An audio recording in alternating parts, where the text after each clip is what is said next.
Lord help me.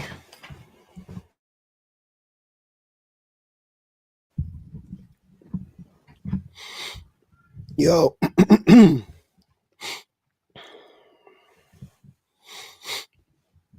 There we go. There we go, Holmes.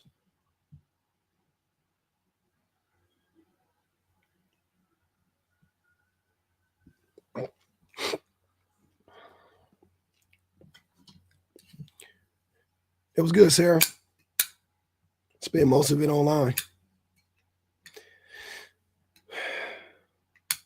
I had a lot of days off, so figured why not work? Mm-hmm. Yeah, y'all made it in early. What's good with you?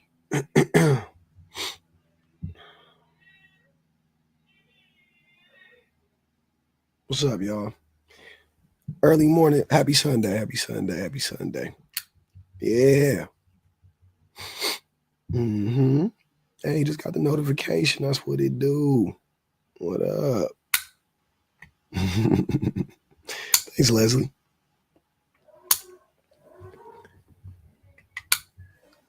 The fact that I had 2 per most in the mail still don't get it. What? What up, Haley? What are you talking about, 6 figure?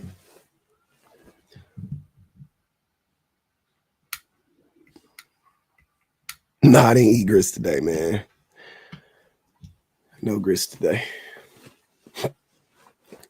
Appreciate the shares. Thanks for the likes, y'all. Yeah.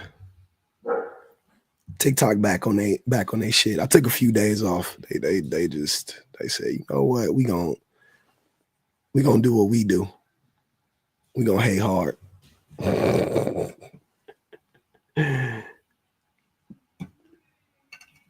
T ain't gonna help it, unfortunately. I gotta go see a specialist at the end of the month. But hopefully we can get through it. Nope, cough drops don't help either. Tried it all, y'all. I've tried it all. It's just a bunch of inflammation. We got to figure out how to get it down.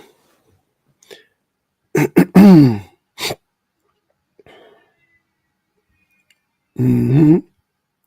Let's talk about it. Let's talk about it.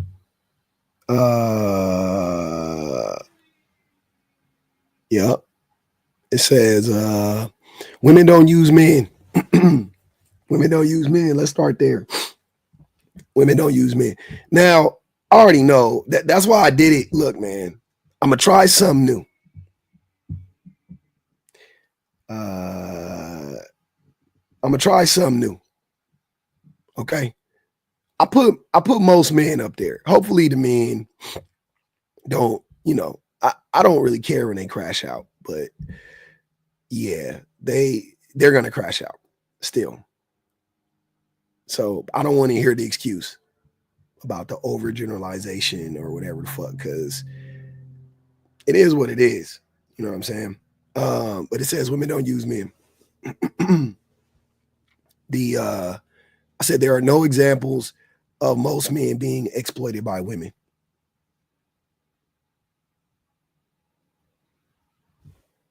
There's no there aren't. And when I'm saying what I want, it was cold this morning when I went outside. I just forgot I had my jacket on. I'll be forgetting. What I'm saying is that there isn't an example that somebody can give that would,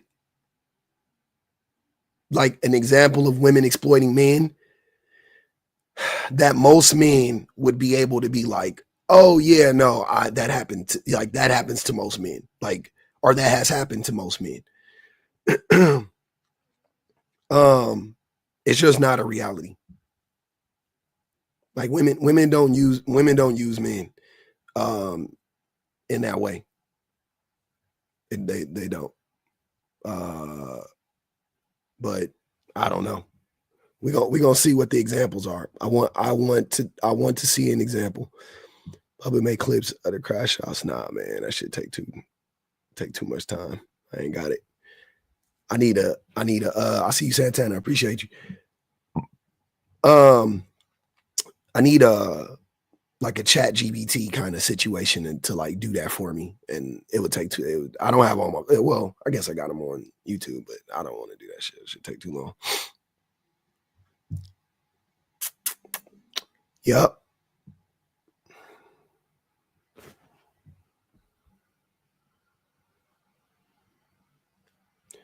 They did have something they didn't want to see. Thank you.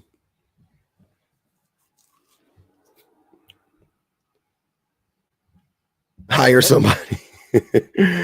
Yeah, I got to commission somebody to do it. That's what I would have to do. They would have to watch so many hours. It would be like a lot of hours, hundreds and hundreds of hours. I had a good time. Spent a lot of it on here with y'all, so it was super cool. You at work? We're gonna try to make it happen. Last regular season game. It's a lame ass week. It's only like one possibility, really, at the end of the day. That could happen. No problem, man.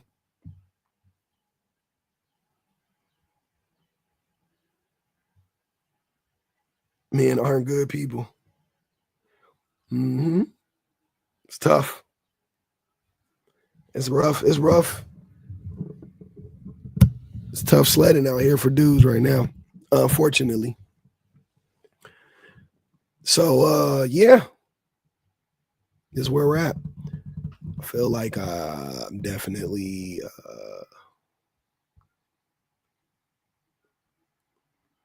it's looking weird. Let me go on and I'm gonna restart it real quick before I even get settled in.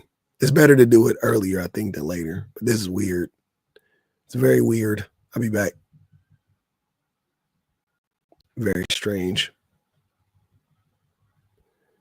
Very strange indeed.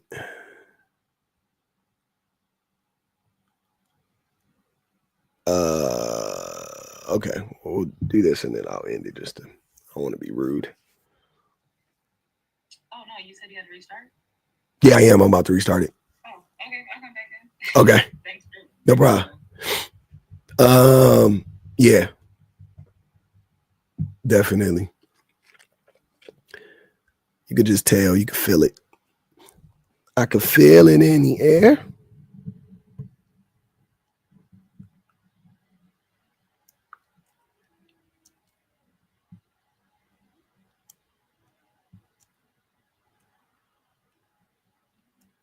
Men don't help but a mistress, yep. Typically they try to hold women back, generally speaking. But yeah, I would love to know. Oh, either one I'll take, Phil or Beanie. But I was doing the Beanie because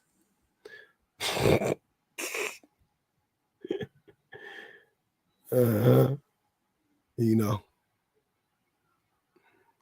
It was good. It was good. All right. All right, man. Yeah, we're gonna run it. We're gonna spin it back. We're gonna see what happens. I don't know what's going on. I mean, they always got something weird going on after I get suspended or I don't go live for a few days. They always got some like, I feel like you got to pull yourself out the trenches. Like, God damn, what did I do? I just took a break. Niggas can't get sick.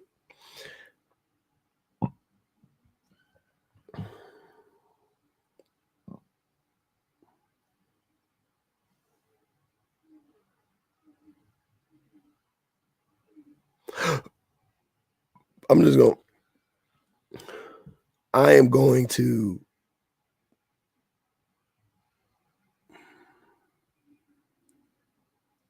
gonna try a different prompt just because, like, I just want to see something. And then I'm gonna bring the other one back though, because I like it a lot. Got to do the old bait and switch.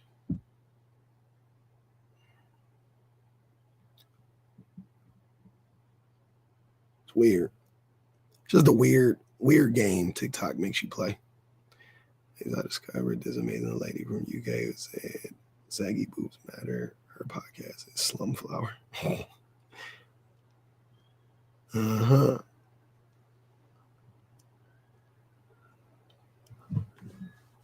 Oh, I'm sweating.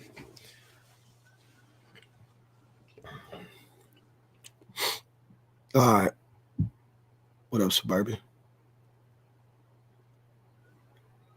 Yeah. I'm gonna spend the block. I'm gonna keep. I had a good birthday. What we gonna do is we just gonna like start it and then I'll rotate the other prompts in or whatever. Hypergamy is the I guess desire or the desire to be with people who are in a higher socioeconomic status than you or higher social status or political status or whatever the case may be. Just the concept of like marrying up, as they would say. Marrying up would be hypergamy. When people say marrying up, it's basically hypergamy. But I don't think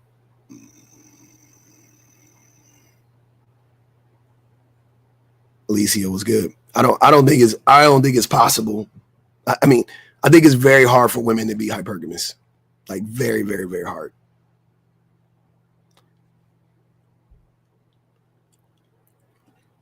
You know there's nothing wrong with that? Do you know there's nothing wrong with that? I don't know. Why do you think I'm saying there's something wrong with it? I don't get it. Is a preference of marrying or forming a relationship higher than your stance or position? Yeah.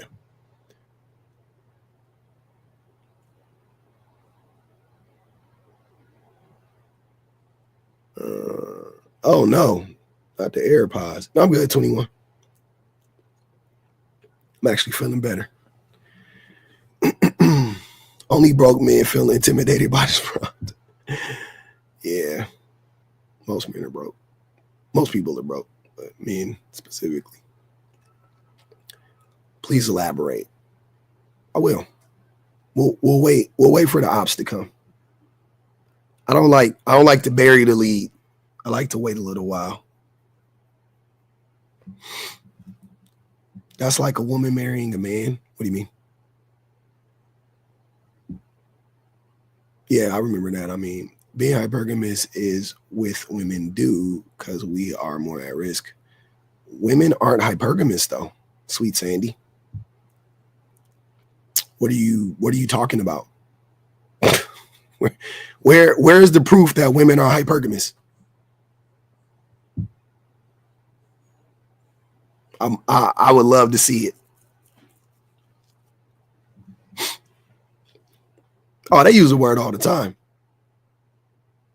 Nah, they not. They use hypergamy all the time, incorrectly.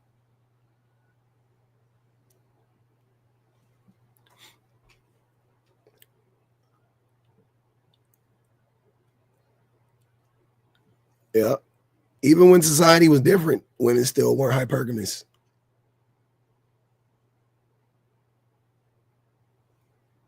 You don't have a stable job.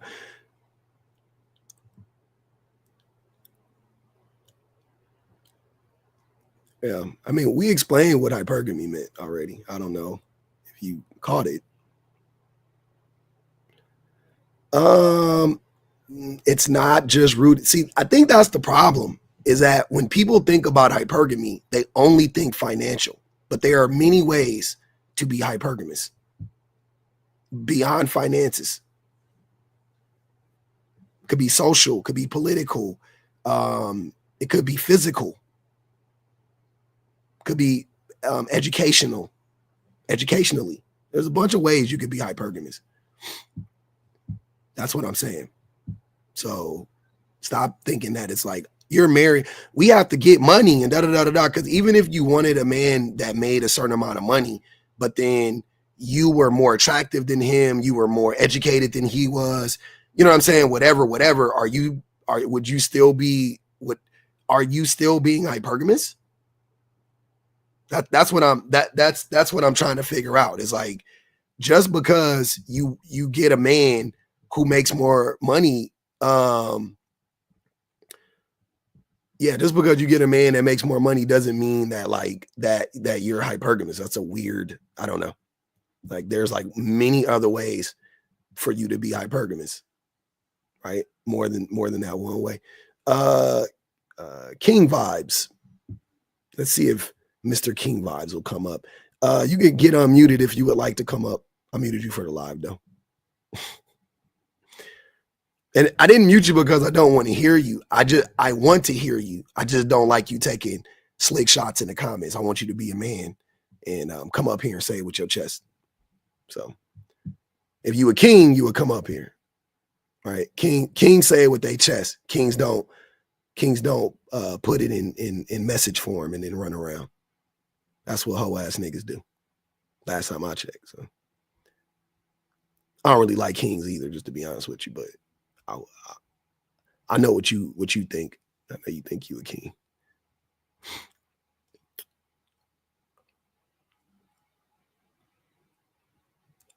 Yeah, that was a red pillars thing. But once again, if that were true, then women would be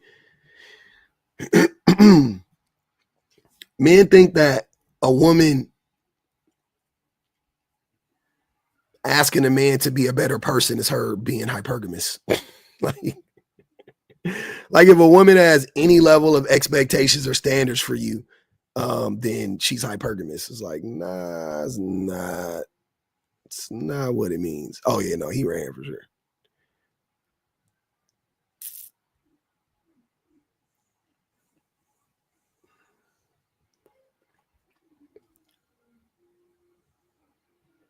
Yeah, I'm good. Women being hypergamous equals nigga eat veggies and take vitamins every day. Tanya, I appreciate you. You've earned the devoted and compounding following you have. Wishing you continued success in 2025. Appreciate you, Tanya. Thank you so much. Thanks for the heart means too, man. I love it. You gotta love it. You gotta love it. Hey, what's up, Christina? I'm so glad you're having this topic. It's a funny one. So glad you're having this topic. This is very important for women. Women should have high standards. Women should be true. I heard earlier today there was a conversation about if men should take care or feed children. If they have if they have a baby mother and if she has other children, should they buy the other children food? And I said, and I was telling women when I came into the live, I was like, listen, I'm gonna hold women accountable. Stop choosing men that think like this. This is a problem and it's detrimental to children. Mm-hmm. And if we're gonna if there's gonna be bans on our bodies, we gotta think smart. Yeah, absolutely. I don't mind. I mean, I don't know what would be considered high standards. I think that women having any standards is considered high standards by most men. So I don't even know if I don't know. I don't even know. I don't know if women have high standards. Yeah, that's what I'm saying. Just expecting men to do the same things that women do in a relationship as men and men will be like, oh, your standards are too high. And it's like, why? Because I want you to treat me like I treat you. That's crazy. So you expect me not to cheat ever? Yeah. Yeah, I do. I do kind of expect that. That's what you got to do. Yeah. Yeah. But then again, these men don't have no dignity. But I think this is very important for women. Not only that, but then it cuts down every man feeling like he's a prize, which cuts down to the entitlement. Mm-hmm. Because men think that they are owed a woman just because they was born a male. Mm-hmm. Yeah. Well, yeah, they're told that. That's the fucked up part. Like that's the worst part about it is that. Can you hear me? So you're gonna have. I can hear you. Oh, okay. My bad. Yeah, men are. You about to get it today. Who are you talking about? Oh, it's going in and out. I can hear you. I say you about to get it today. The men don't like this. Oh, yeah, we'll see. They be kind of scared. They don't really like. They don't really like it, man. They wait till I'm on other people's panels to talk crazy. They don't like coming in my space. And I've said it a million times. I used to think they were scared of me. They are scared of me too, but they're way more scared of the comments. Because when they're in here, they like cannot stop reading the comments. They're so afraid of the comments. Bum Isher said, what it is because go ahead, I'm listening. I'm going in and out, but I think it's mostly because the women are agreeing with you, and so a lot of them want access to women, and so when they see a bunch of women and hear a man, they're like, okay, this is what the good man is. This irritates them because they can't live to that standard, so that's what bothers them. Yeah, no, that's definitely a part of it. They need they need the men that are worse than them to exist so that they don't ever have to be better. As long as there is a worse man or a worse group of men out there, then then they don't need to ever improve. You know what I'm saying? So that's usually what it is. What up, Moses? What's good with you, sir? I'm chilling, man. What's going on, man? You saying something that's irritating people in the comments, but what did I say? I don't know. I can't read the comments sometimes. I just could tell after like a few responses. I could just tell you're saying some problematic shit. So, are you gonna tell me what it is? So, Christina said that men think that are a prize. Mm-hmm. I amended that to say that nobody is the prize. A good relationship is the prize. Healthy relationship is the prize. I mean, in theory, I love that. I love that thought, right? In theory, but in reality, women are typically the prize because women hold more value in a relationship than men do. Yeah, I mean, I can't argue with that. I have no data to back that up, right? So yeah, that's what I'm saying. So yeah, I hear you. You're right. In a perfect world, in a better world, it would be awesome for the relationship to be the prize. Absolutely. But right now, as it sits in the conditions that men exist in and the conditions that women exist in, women are typically the quote unquote prize. And I don't like using that, but I don't give a fuck. I'll use whatever language people use because I understand what people are trying to say, right? Like I get what people are trying to say. And I know it could rub people the wrong way when they hear something like she's the prize and da-da-da-da-da. It's like, well, what am I? And it's like, that's the point. Is for you to have some level of self-awareness and really ask yourself, what are you? What do you actually bring? Why is she with you? Right? As opposed to going to this defensive mode. You know what I'm saying? Of well, everybody's a prize or nobody's a prize or men are the prize, whatever, all this other shit. Like really try to understand, do you know why women are saying they're the prize? Is that a rhetorical question? No, I'm asking you. Yeah. Do you know why women are saying they're the prize? Yeah, of course. Yeah. I mean, I can see the argument. I can see the argument from both sides, right? How? But how? The problem. How? How what? How does it go both ways? Well, I didn't say it goes both ways. I say I can see the argument. I know. I'm saying, how can you see the argument going the other way? Let's say like you think you have leadership skills or you're financially well off, right? Mm-hmm. And you're looking for you're looking for women that wants leadership skills, or not wants leadership skills, but want you to lead them, and they also want you to be an ATM for them. Then to that man, and maybe to that woman, he thinks he's the prize. No. What the fuck? You don't think that man would think he's the prize in that situation? Yes, no, he's not. Because this is the thing. Hold on, Christina. Hold on, let him ask the question real quick so we can get to the bottom of what he's trying to say. My question to you is public is, in the situation I just described, mm-hmm. do you think that man thinks that he's the prize?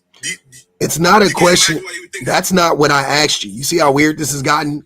You said you can see it both ways. I'm not asking you to Well, that's put all. yourself in the shoes of some delusional man and be like, I could see why this delusional man could say he's the prize. That's not the. I'm asking you what makes men the prize. That's all I'm asking you. Yeah. So in the scenario where the man is the quote unquote breadwinner, Okay. and he's looking for a woman who does not want to work, wants her life being paid for, then he would be the prize in that situation. How would he be the prize when that woman is still going to be doing all the labor in the home? Because her life is not being paid for. She's earning her keep by doing the domestic labor. I'm not saying that she's not earning her keep. I'm telling you. Did hold on. You did just say that though. Hold on, Moses. You literally just said that. You said her life is being paid for, insinuating that she's not working for that life. Okay. No, well, duh. I literally said it. What I'm saying is that's not my belief. I'm telling you about the scenario that I just gave. Okay, say it differently then. Like what the you got it. You have to say it. Don't try to gaslight me. Don't try to act like I'm crazy for coming. Crazy. I know. I'm trying to. Crazy. I know. I did literally say it. What I'm telling you is this is the scenario that is played out, right? This is the scenario. I am describing the scenario to you. I know. I'm not telling you that I believe this. Go ahead. I'm just saying, once you take into account what I just said, you cannot keep saying, but it's over at that point. If you accept what I'm saying, then the argument is over. If the woman is actually doing 100% of the labor inside the home and the man is doing 100% of labor outside the home, then he isn't the prize. Because she's earning, they are equally yoked at that point, right? And I would say even in that case, she is still more valuable than he is still, because the thing that annoys me about men who make a lot of money and can provide a lifestyle for a woman, financially or whatever, who can financially support a woman 100%. And I don't even want to get into how many men actually can't or won't support a woman 100%, but we're just talking about the ones that can't. Just no, I'm saying even the ones that can't, even the ones that because most men don't actually know how much money it takes to provide for a woman 100%. I mean, really provide, meaning you have to give her an allowance. You have to give her a savings, her own savings that you can't touch. You have to have a retirement fund for her. You have to treat her like an employee financially, right? Not emotionally, not, you know what I mean? Not when you come home, you boss her around. I'm saying financially though, you have to provide for her as if she is your employee, right? Your house is the corporate, you know what I mean? Like your house is the corporation and you are the CEO or the CFO, I'm sorry, right? And she's the CEO, right? Let's say. And so since you are in control of the money, you have to provide for her financially. You have to make sure that she has money set aside and she doesn't need to she should never have to ask you for like anything for herself. She should always be able to, get her own things. She should never have to ask you to go buy a car or to buy a pair of shoes or anything like that. She should always have access to the money 100% of the time. Like most men do not provide in that way financially. They don't.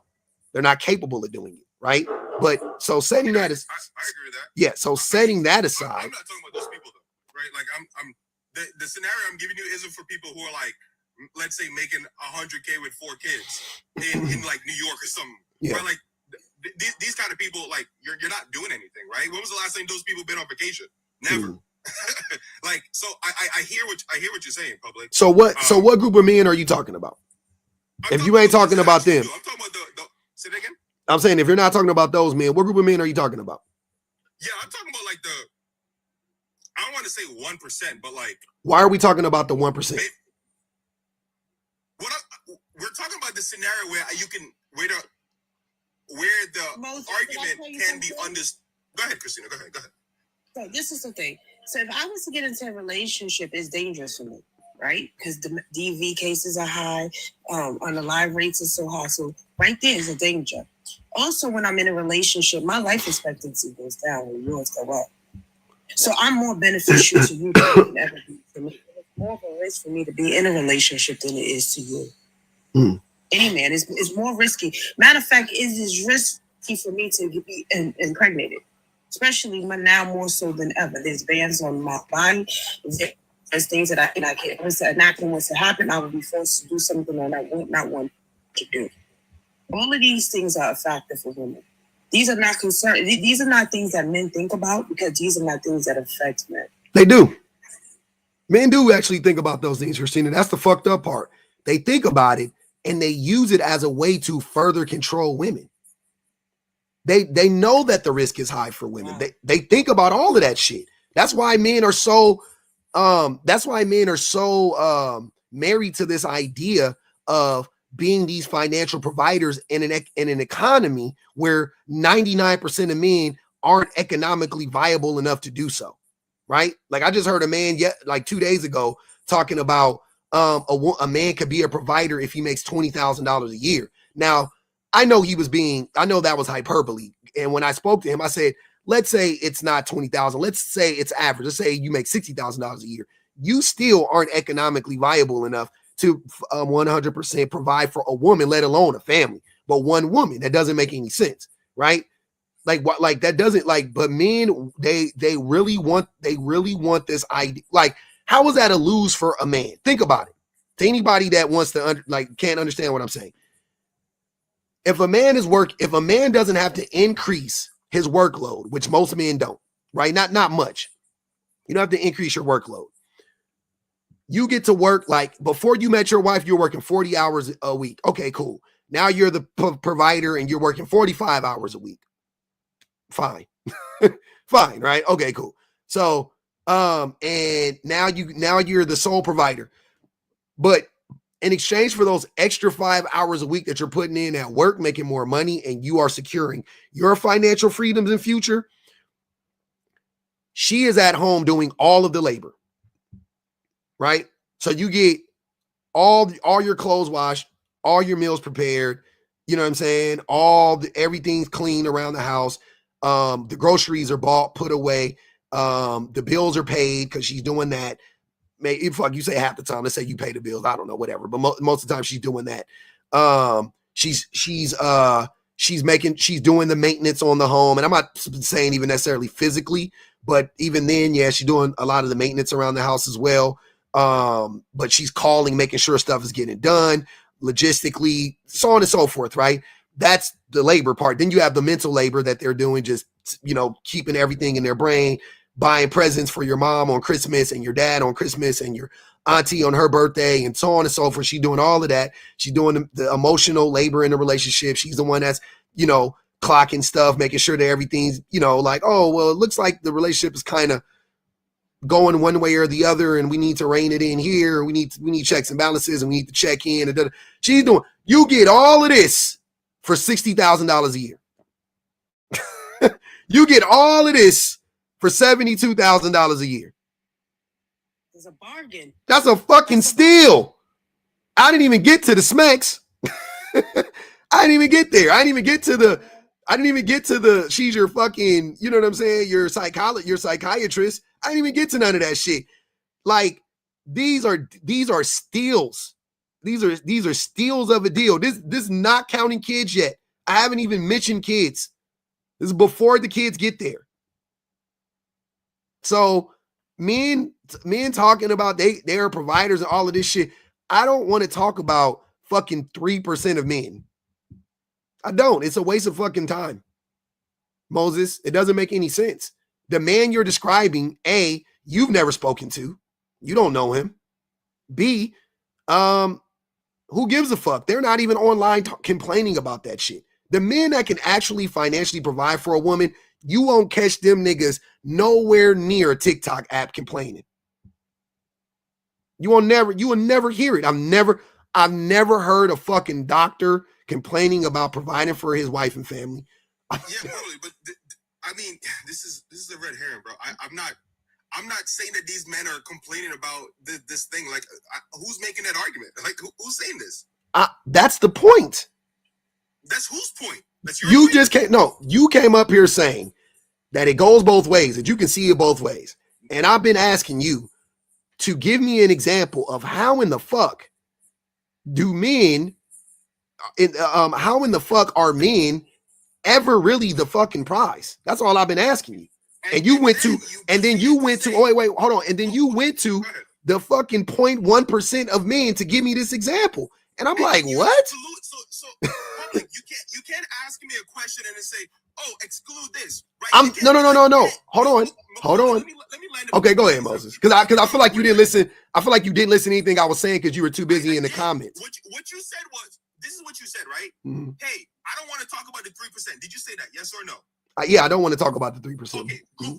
So here's what you're gonna say. Hey, Moses, tell me what your favorite fruit is, excluding apples and grapes. That's a terrible analogy. Bro, you can't tell me. Okay. So you didn't listen to what I said. So you didn't listen to what I said. Because what did I say? Even in the case when the man can 100% financially support a woman, she is still doing a fucking great service for this man. Still. Public, I don't disagree with that. Then how the fuck, hold on, if you don't listen, now we're going to go back to what I said. If you don't disagree with that, then how in the fuck do you keep saying that you can see how he thinks he's the prize? Those two things can't exist at the same time. Well, I disagree, public. Here's why, right? I think that being the prize, this quote unquote prize, is subjective, sir. Right? It's subjective. Of course. Okay. So if this man has this idea, right, and he feels that he's doing a service to this woman, then he can think he's a prize. And same goes for that woman. If she does not value what she is contributing in the home, it's not hard for her to say that man is a prize. So literally, you're missing the point. So, and I take that back. You're ignoring my point. I'm not ignoring your point. You don't have a point. You don't have a point. You're trying. Look, what am I trying to sir, say? I don't have a point. What am I trying to say? Okay. Can you still? I can tell you what you're trying to do. What you're trying to do is you're trying to make this convoluted point that men, that wealthy men or men that can financially provide, and it don't even have to be the men that can financially provide in your case. This is what you're not understanding. It doesn't even have to be the men that actually can financially provide, because all you're saying is if a man hold on, let me finish, Moses, let me finish. But no, you're misquoting me. I'm not misquoting you. I'm telling you what you said. I'm not misquoting you. But it does. You're literally removing something from my argument, and it literally is part of my argument. You can't remove something from my argument, public. I didn't take anything away from what you said. Can I finish what I'm saying? Because what you're saying is that it's subjective. Therefore, if the man feels such, if he feels whatever way he feels, then that is the reality. Right? That's what you're saying. And the woman. I know. I'm just, in this case, though, we're talking about the man, though. Right? Okay, cool. So it doesn't even matter if the man actually can provide, if he is in the 1% finance, that doesn't even matter. All he has to do, it doesn't. Sir, stop. All he has to do is feel like he's the prize. That is what you're saying. No. Okay, if it's, hold on. And this is why I'm saying you're contradicting yourself. Did you not just say that the concept of being the prize is totally subjective? Uh-huh. Okay, cool. So there's no objectivity here, right? Well, yeah, of course, there's not going to be. There's no objectivity. Okay, cool. Then there's no fucking standard. There's no benchmark. There's no level you need to reach to qualify to have these feelings, brother. That's what I'm saying. Your whole thought process is a contradiction. It doesn't make sense because you're trying to do this. It goes both ways because you don't really agree with me. This is what I hate about y'all. Y'all can never stand on business. So you try to figure out some weird backdoor way, no diddy, to like disagree. Nigga, just say it with your chest. You disagree with this, that's okay. You think that men can be the prize, that's fine. And all I'm asking you is to I'm telling you how women actually are the prize. You see what I'm saying? I'm saying I laid out how women are the prize to men because they actually provide more for his life than he does. Like that woman. Based off of value, public value. It doesn't even. What does that even mean? What does that even mean? What is the relevancy of that? Let me tell you what value means, public. Okay, no, let him. I want to hear this. Hold on. Go ahead after him, Christina. I want to hear this. Go ahead. So, what I said earlier, which I don't know if you're ignoring or it doesn't matter, but what I said earlier was that if the woman values or does not value what she is doing in the home, and the man values what he is doing a lot and doesn't value what she's doing a lot, and the woman does value what the man is doing a lot, aka pay the bills or whatever the fuck, right? That's where the quote unquote prize comes in. If the woman is literally saying what I do at home is nothing compared to what you do at work, for instance, how can you tell this couple that he is not the prize in that scenario? Easy, because there are objective truths and facts when it comes to this, right? Christina already touched on it. If that man is allowed now to make more money because he has a woman at home that is freeing him up from doing the labor in the house, then that is, in fact, a fucking tangible thing that has improved his life. It's not a perception. That's a fucking fact. If that man lives longer because of this, that is also a fucking fact. That is not subjective. That's a fact. So they can say they feel like, oh, my work and what you're saying is just dumb on his face. Like, what woman? I know, because your argument is stupid. That's what I'm trying to tell you. You're not making it's not a good argument. Saying that in this hypothetical, a nigga-thetical, y'all niggas can make a nigga-thetical to fit any fucking thing. That they're dumb as fuck. They never make sense. So in your scenario, you have to find two groups of people. One of them is easy to find. One of them is not. So you have to find a group of men who think that they're the prize, essentially. I'm just going to boil it down to that. That's easy because niggas' egos are inflated. But then on the flip side, conversely, you have to find a group of women who don't understand the value in their labor at home, which is harder to find. That's not a... It's hard or not, public. Why does that matter? Because we have to live in reality. My nigga, we can say anything.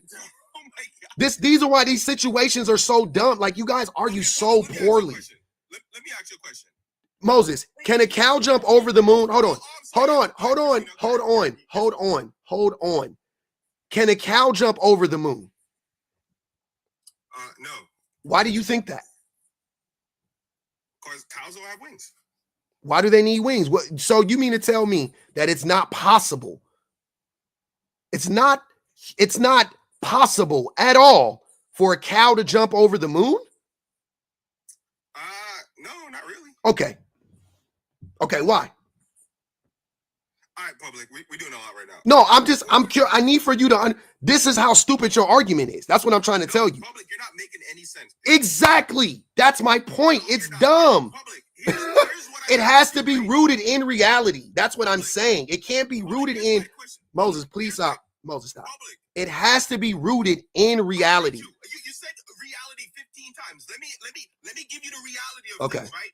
People normally date in their socioeconomic group. True or false? Say what?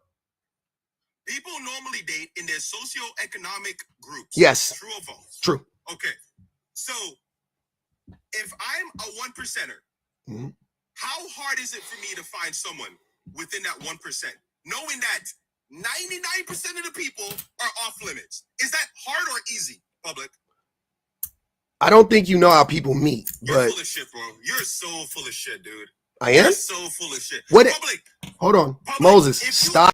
You're not smart enough to have these discussions with me. No, you are not. You're Okay, so I'm gonna ask you a question about your question. Okay, cool. So, what age do most people get married? I don't actually know the number for that, sir. I know the number. 29 to 30. What is it? 29 to 30, Okay. right? Okay. Yeah. That's relatively young, right? Yeah, for sure. At what age do most people reach 1% hood? What age do you think? I'm assuming it has to be in the late 40s. Exactly. So they already fucking met when they was 20-something years old. They've been married, and then the person becomes a 1%er, idiot. Okay, public. See how stupid that was? I hear you. Public, This nigga's so you dumb. Public, you said the average person got married between 29 and 30. Yeah. Okay, is a 1%er an average person? Yes. They're part of the average people. You're missing what I'm saying. You're missing what I'm saying. It's not, sir. Sir. Let me hold on. Singly find 1%ers who get married, not the average people who get married. Okay. When did Jeff Bezos get married? I had no clue. When he was in his 20s. That's not my. When he was in his 20s. When he was in his I know. I'm just walking you down your slippery slope. Jeff Bezos got married in his 20s. When did Bill Gates get married?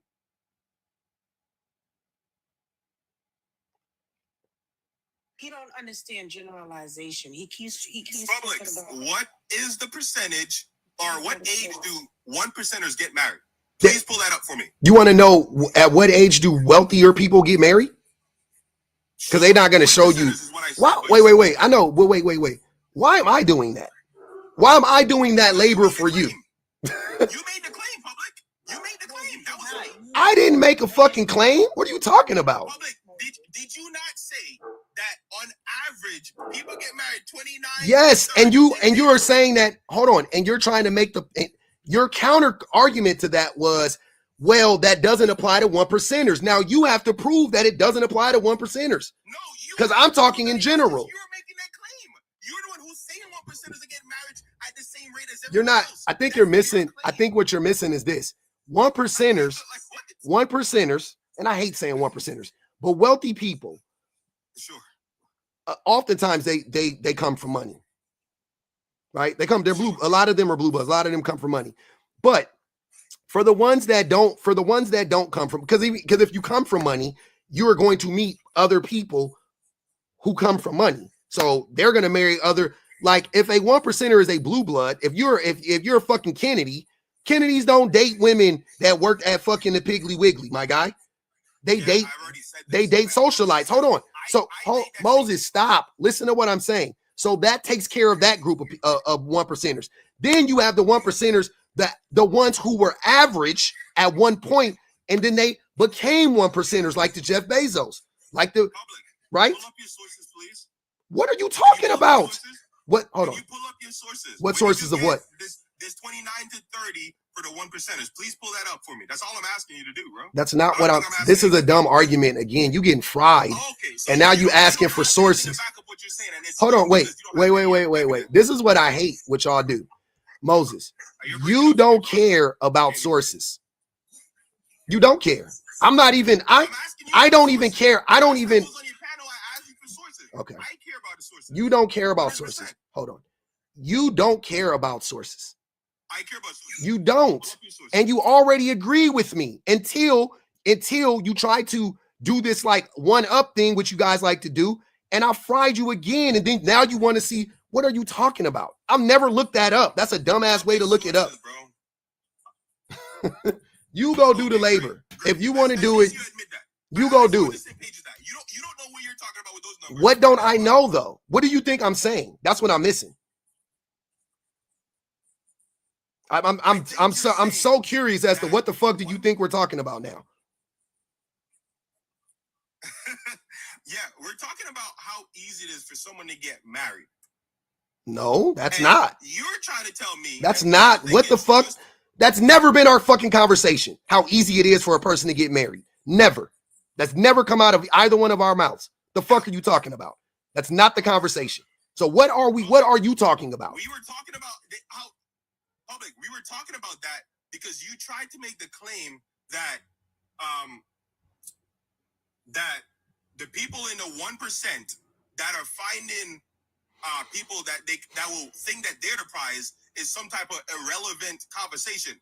And you're saying that my argument isn't rooted in reality when I'm telling you like the 1% exist and they are finding people who are saying that the man or you blabbing, bro. I should say, I would say like this nigga blabbing. The breadwinner is the person who is the prize. This nigga blab. What are you talking about, bro? All I did was use your stupid, and this is what I hate. That when I use y'all dumbass analogies against you, then you fucking run out of outs. Because that's all I did. Your analogy was stupid, but I used it. Because cool, you can make sense out of some stupid shit, right? So all I was saying was that, look, bro, if most people, if the majority of people, the average age of people who get married are between the ages of 29 and 30, and we both agreed that people don't hit 1% status because we know statistically that men specifically don't hit their prime money making years until they're in their 40s, right? So we know that most people from this logic, 1% or not, that most people are already married before they become 1%ers, right? And then I said that, cool, if you don't want to believe that, if you don't believe that, hold on, Moses, please shut up. Don't talk over me. And if you don't believe that, what I also said was, okay, so let's also logically think about how a lot of 1%ers come from money, right? Cool. So if you are a fucking Vanderbilt, if you're a fucking Purdue, if you're a fucking Kennedy, you're not meeting women that aren't on that level. You're meeting celebrities, you're meeting socialites, you're meeting wealthy women, you're meeting fucking Lori Harveys, like whatever. You're meeting those types of women. You're not meeting regular women and pulling them from the trenches and shit. Like, that's not what most 1%ers are doing. Because your point was 1%ers, it's hard for them to meet somebody that's in the 1%. And I'm telling you, it's really not. Because who else are they gonna fucking marry? They're gonna marry each other. Then what the fuck was your point? Yo, okay, we need to back all the way up, man, because we've gone on a rabbit hole. Can I give an objective truth? Please go ahead, Can I man. give an objective truth? Please. So I'm going to give you an objective truth, Moses. So every human child comes from a woman. This is also what makes a woman a prize. Because based off of how you treat that mother is how that child will become. So if you abuse the mother, you abuse the child. If you value the mother, you value the child. You protect the mother, you protect the child. So this is also what makes us the prize. Because we give life. We birth humanity. Yeah, again, this is all subjective, right? No, that's not subjective. We literally... No, the value that you're placing on those things are subjective. That's what I'm saying.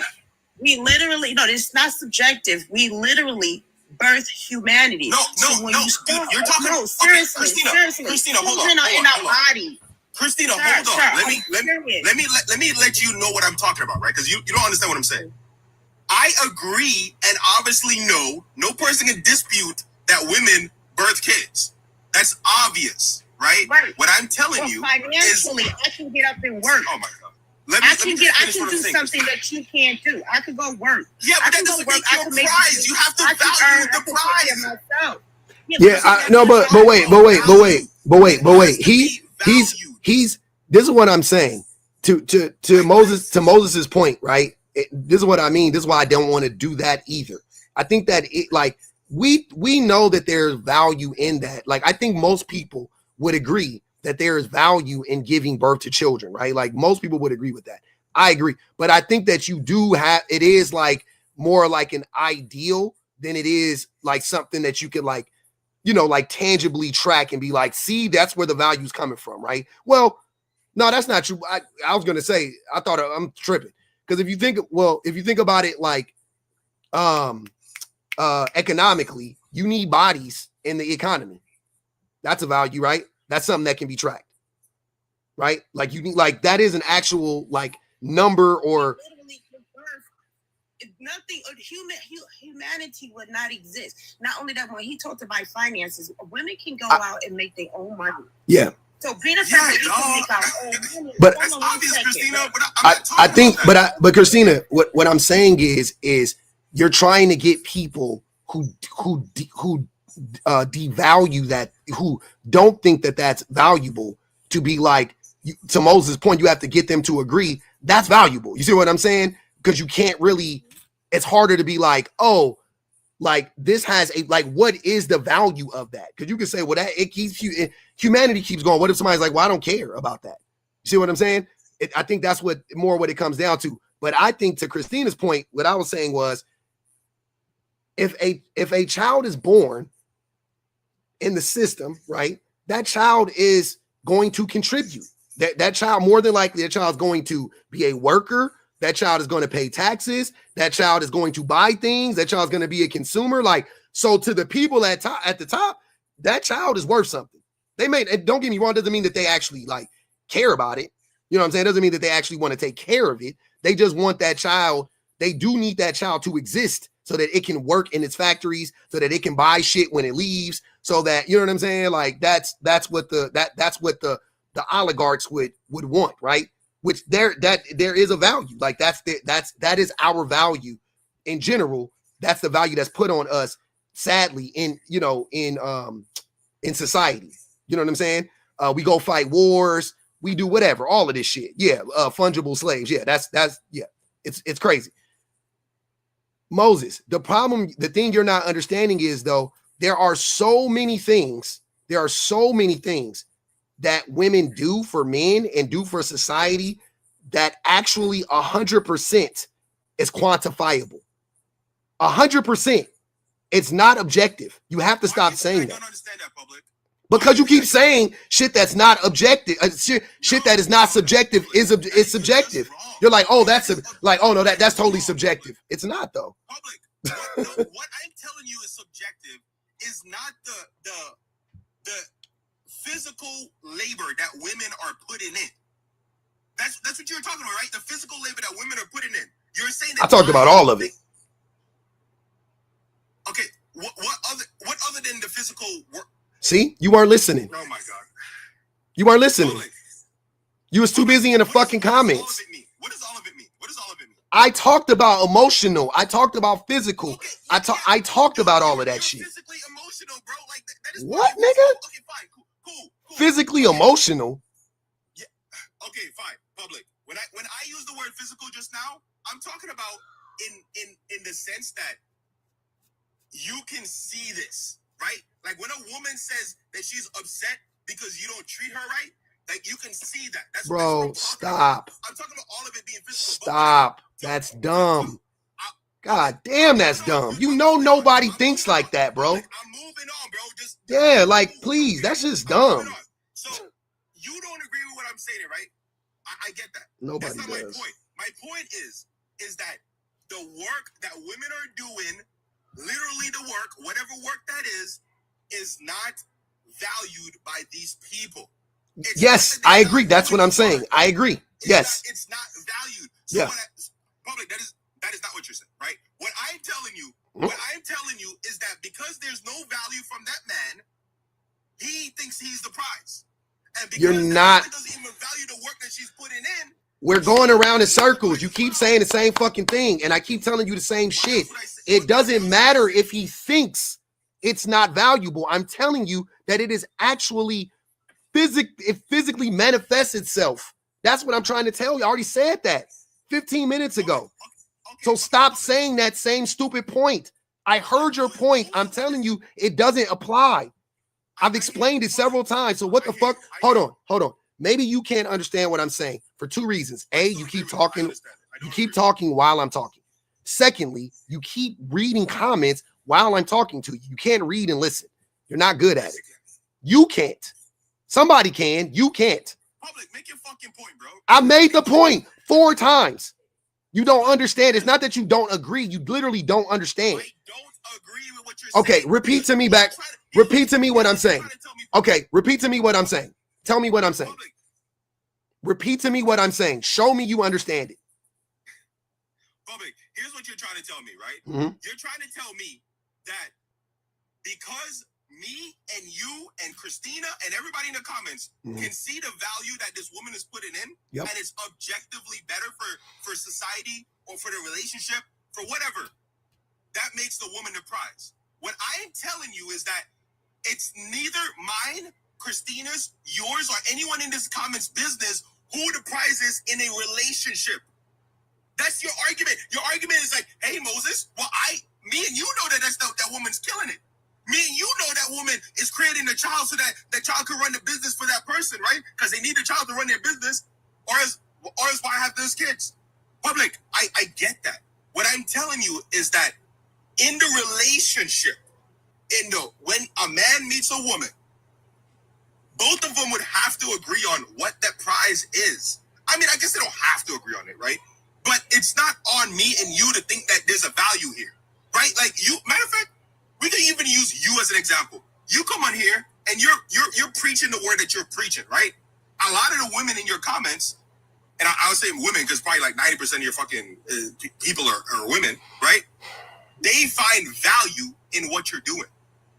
Does that mean that you're putting out value? No, it doesn't mean that. That doesn't mean that it's not happening, but it doesn't mean that. What you're saying now is that, hey, because me and you decided that that woman has value, that means that she's the prize. Public, we don't get to describe the prize. We don't get to do that. Okay, so Moses, let me give you another perspective. Hold on, man. We got to address all that. Yeah, we got to process. What the fuck? I'm gonna give him a great perspective. So in nature, when you look at nature, so you see the female, right? The female is just exist, right? Notice that in nature, the male will either go head to head with another male, or they will go and they will get resources, which in this case, because we're human, we want to use resources as money. They will go and get resources to give to the female. This is all through all of nature. In nature, there's no time in nature where the female goes and she does this for the male. The man is the pick-me. He peacocks. Because the woman is the prize. The female is the prize. This is all through nature, whether it's insects, fish, or even humans.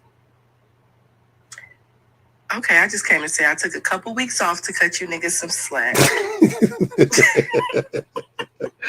Shan, stop. Tell a friend to tell a friend. Okay, no, for real.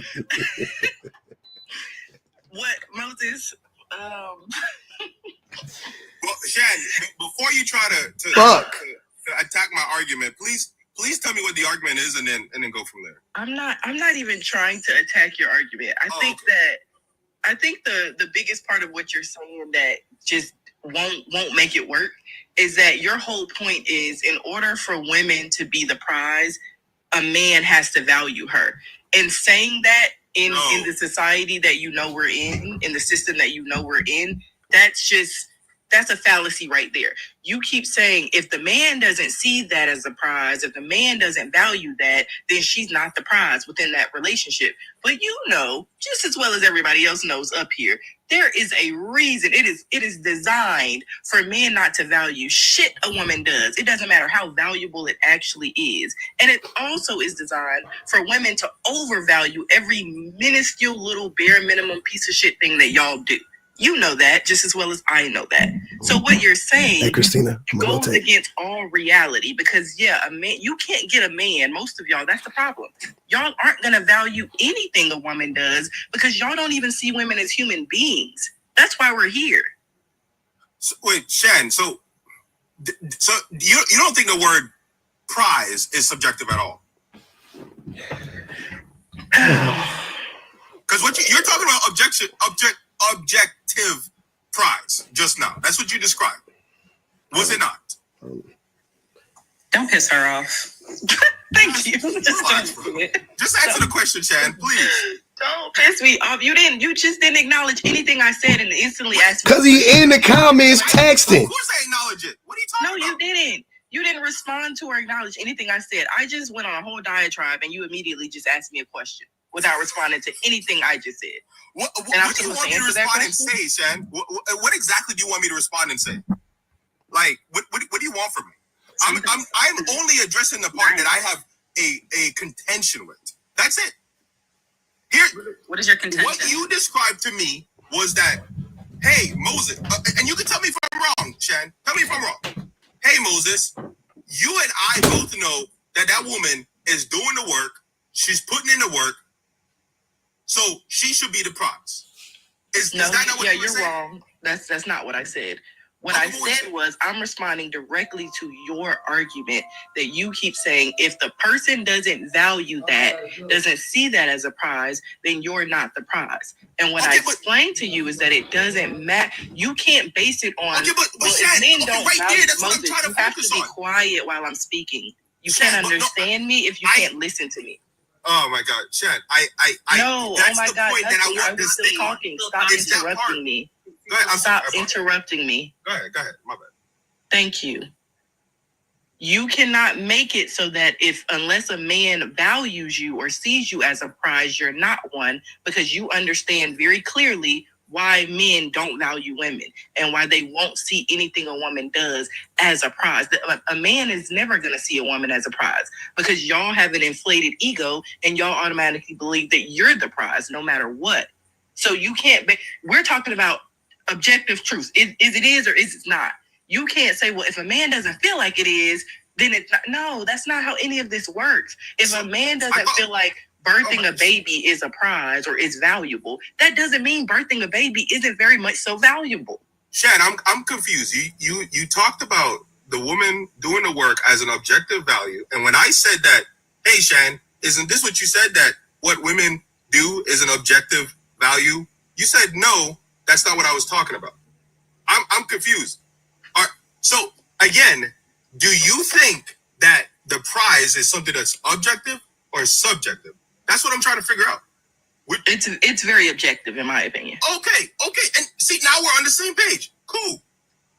We can move. I mean, that's all. How are we on the same page? You're the one that's saying it's subjective. You're the one that's saying it's based on how a man feels. You're the only one that's been arguing that this is a subjective thing. If a man doesn't feel like you're the prize, you're not the prize. That makes it subjective. Yeah, I said we're on the same page. I never said I agree with you, Shan. Then how the fuck? Come on, Moses. We on the same page, but we don't agree? Yes, we're on the same page in the book. Like, now I understand what you're saying, right? Which is what I tried to clarify earlier. Yep, but y'all, this was fun, but no. Shout out to you, Shan. Wow. I think the issue here is your reasoning for not agreeing. I think that's what the root of the issue has been since you've come up here. And I might like just pass out of it a little bit. I was in the middle of cooking, I got the lamb and the rice on the stove and the green beans and the cornbread, but I think I just didn't even see beyond the point of what was going off the top of your ball game. But I need you to break it down for me a little bit more. Why do you disagree still, even after all the points were just made? Why? Disagree with what? What am I disagreeing with? You said that you're on the same page, but you don't agree. So what is it that you don't agree with is the question. I don't agree that the prize is something that's that can be subjective or be objective. Sorry. And why is that? Because what I value in a relationship and what Jazz values in a relationship are two different things. So if there's no value in the prize, then it's not a prize. Okay, well, isn't that the point of dating somebody who views relationships the same way that you do? So there would be no confusion on the fact that she is the prize. Because a man who has all this money, if that's the case, what is the point of him settling down at all? If a man with this money or has the capability to provide for a family and her, right? He's looking for a woman for a reason. He understands that there is a value there of her being in his life. Otherwise, he wouldn't look for a woman. He wouldn't. Wait, no. Jazz, I'm not saying that like this man in this hypothetical doesn't see that there's any value in the woman. I'm just saying that he and both her put what he does as the bigger prize, as something that's more valuable. So you think money is the underlying thing that man the prize? Not what I think. This is the scenario. In the scenario, yes, I think that both of those people are valuing the money and the quote-unquote stability, the quote-unquote protection as the prize, more than the labor that the woman is putting in. Yeah, I've been saying this the whole time. What you're trying to say is the only people who can decide if the man or the woman is the prize is the people in the relationship. And I'm telling you, fuck that. Yes. Yeah. And I disagree with that. I think that's stupid. I just think that's dumb because, like I said, objectively, if the woman is providing more in that relationship, and it's quantifiable, if the woman is providing more, then objectively she's the fucking prize. That's all I've been saying. And I don't care if it's you trying to use this like, and then who could say who's the prize? Nigga, I'm gonna say who's the fucking prize. I'm gonna tell you based on the fact, I'm gonna tell you that based on in reality, right? When you talk about a thing that would be considered to be a prize, it's literally it's simple, right? It's what, or it is a thing or someone or whatever that provides a ton of value for you, right? Mm-hmm. A significant net positive, right? Okay, cool. That's all it is. That's how I'm going to use it in this, you know what I'm saying, in this example. Yeah, that's fine. Okay. That is going to be the woman 99.9% of the fucking time, no matter how much money that man makes. From public's view. From fucking reality. No, I agree with you from public's view. No, my nigga. It's not my view. You see how stupid that is? It's not my view. Hold on. Let's go back over the numbers. Married men live longer than single men. Married men also live longer than married women. Married men are healthier than single men. Married men are also healthier than married women. Married men make more money than single men. Married women make less money than single women. Like, what the fuck are you talking about? These are quantifiable value, tons of value you can put on a relationship. Quantifiable. Not my opinion. That's not public's opinion. What else are we talking about here? How much money you make in a capitalist society? Tons of value. Your life expectancy? Tons of fucking value. Last time I checked, there are very few people in the world that wouldn't see those two things alone as being like the number one and number two most important things in life. So what are you talking about? That's what I'm saying. Like, you're just not, it doesn't make sense. If you're just going to keep doing this niggathetical shit, like, oh, well, you know, if the man doesn't see any value in him living longer, then who are you to tell him that matters? Man and woman. But all right, man, look. All right, public. I heard you, man. I heard you. Like, let BPG's up here. Let's oh, no. Wait. You don't run the panel, brother. I don't know what you're talking about. Let me read these super chats though. Bumisha said, wait, where are men leading women to? Where? Fucking off a cliff. Teresa said, outliers are, I don't know. I got a filter on my shit. My wife put a filter on this shit when she was doing. I don't like this shit. It got me looking weird on YouTube. I'm sorry, y'all. Outliers are meant to be excluded. He came in talking about data and doesn't understand it. The data, Marry Your Like by Jeremy Greenwood, 5 on him. Damn. I've heard of that before. I don't know. I think I never read that before. Jay Lovely said, before they are the 1%, they are the average. That's what I was saying, Jay Lovely. I'm like, what am I missing? Appreciate you, Teresa. She said, I put the source in the super chat. Okay, I got it. Angel, appreciate you. Reese Scott said, if people date within their class, then neither of them are the prize because they make the same amount of money. He cooked his own argument. Drop. But Maud said, averages include all data points. You can't exclude the 1% marriage stats from the average. That's dumb. That's also a great point. Elon said, if it's not valuable, stop asking for children. If giving birth to kids ain't valuable, then stop begging for them. Juniper said, men believe in objectivity until it applies to women. That's objectively true. Juniper also said, so if all women say men have no value, it's true. Do you need all women to say that? Or can like most women say that? I don't know. Go ahead, BBG. Oh, not Moses running. Yeah, I think it's because I don't think he wanted to talk to me. That was wicked work. If I'm completely honest. But no, because he said a lot that was very contradictory. Like, if men are adding the value, then objectively you do see you see where you think the prize is. Like, you think the prize is men. We know that that's not true based on all the information that you just listed, that men aren't the prize because they just don't add value to a marriage to a great many women. Like, most women are very much, especially Black women, they reshuffle in poverty. Like, they are usually better. They are usually worse off after being married than they are better off.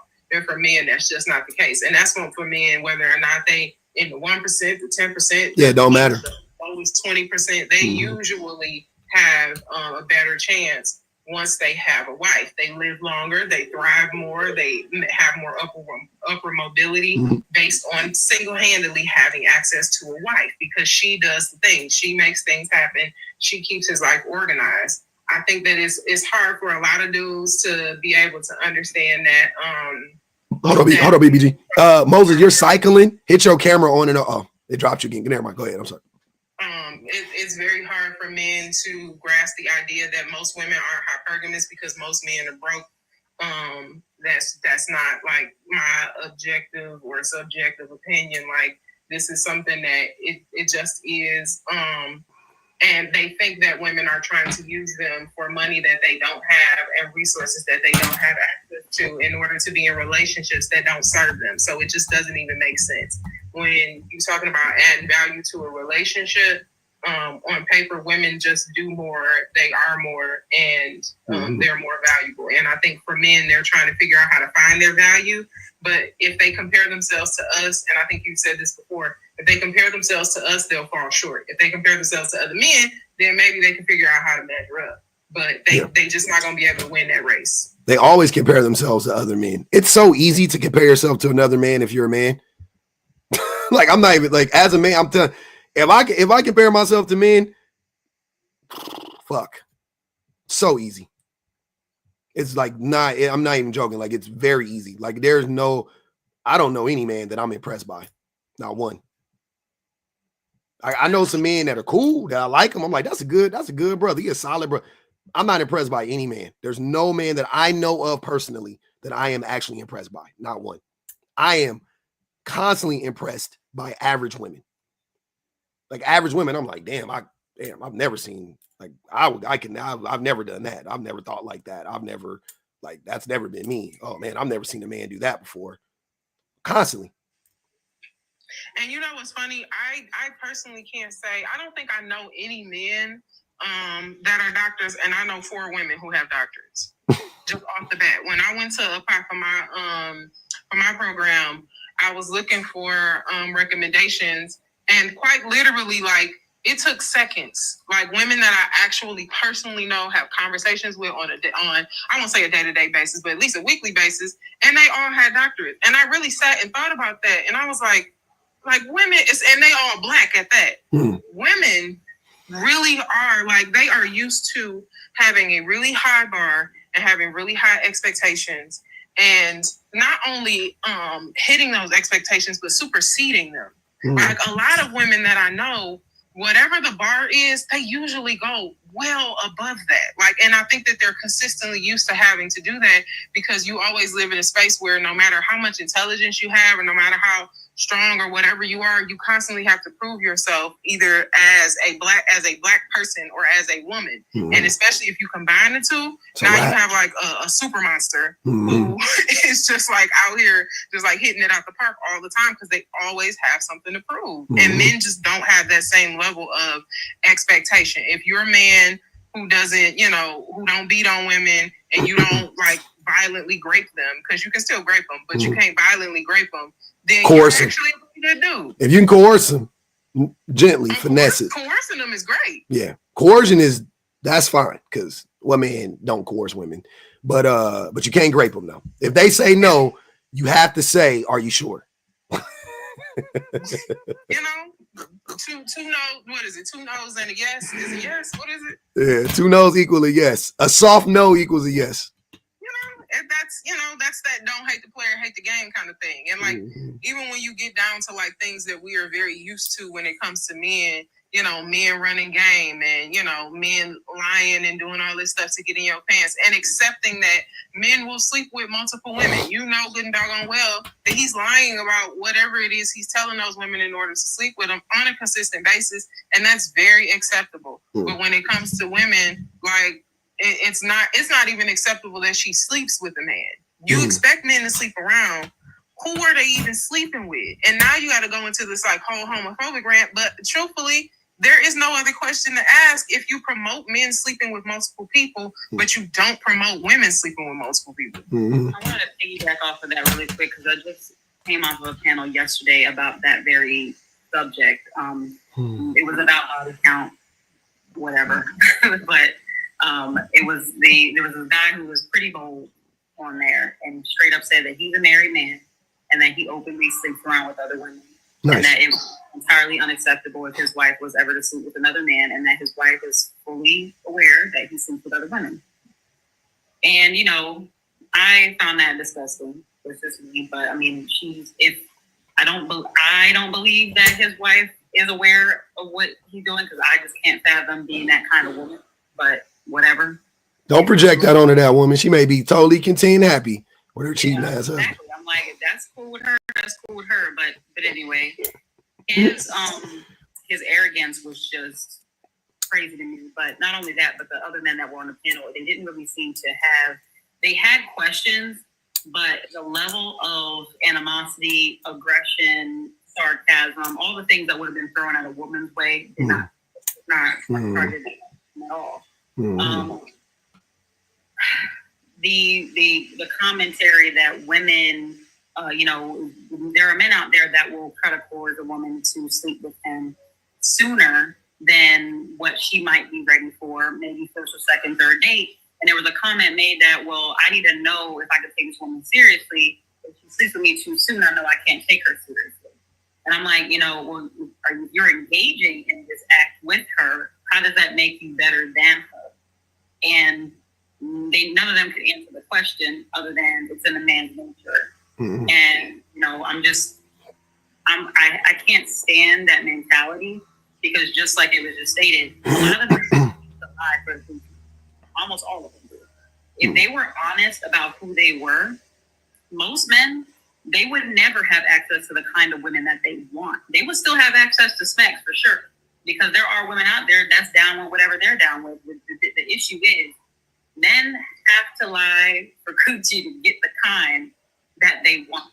The women that do have the standards, the women that do have things going for themselves, the women that are independent, all the things that they speak negatively about out loud and claim that are so insignificant and claim that will keep a woman lonely and bitter and having a whole bunch of cats till she's old and gray. Mm-hmm. Those are the same women that they lie to get snacks from. But if they were honest about who they were and what their intentions were, they would still have access to smacks, but it would be with chicks that's their match.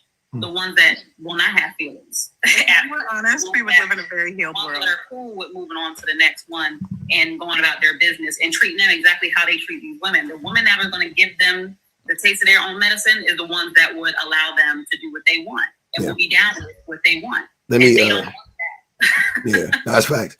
Let me read this. Tonight was saying, Moses, we can just take one look at you and tell that if there is a prize, it for sure ain't you. Go ahead, Lindsay. I was just commenting on Jazz, what she was saying. If men were honest, as a rule, we would live in a healed world. Yeah. I don't know if you guys ever seen that movie, The First Man to Lie, it's with Ricky Gervais. And it's basically like the first time a man lied was to a woman, to that was like the first lie. I've been thinking about that movie. That is anyway, I encourage everyone to see that movie because it really is meaningful. It was funny. I just saw it pop up again. It like was on something, like it was like in the feed or whatever, like to watch. And I was like, oh, I remember that movie. That's funny. But I watched it when it came out, 10 years ago, whatever came out. And I was like, and I was like, what was that movie about? And I remember, I was like, so the first lie I ever told was so this dude could sleep with this woman. Lie for some coochie. And I also think the invention of lying. That's it, Tash. Yeah, that's it. And even just, it is almost impossible for women to be hypergamous. This caught my eye because I was like, how is it possible for it to be impossible for a woman to be hypergamous when marrying well is such a, it has been in the past a vehicle for women to be upwardly mobile. And we can talk about the systemic reasons as to why marriage is an option for women for upward mobility. But even then, the fact that so many men are not honest about who they are and what they have is a part of why it makes it impossible for women to step into hypergamy. Because you're relying on men who are presenting a particular way to be telling the truth.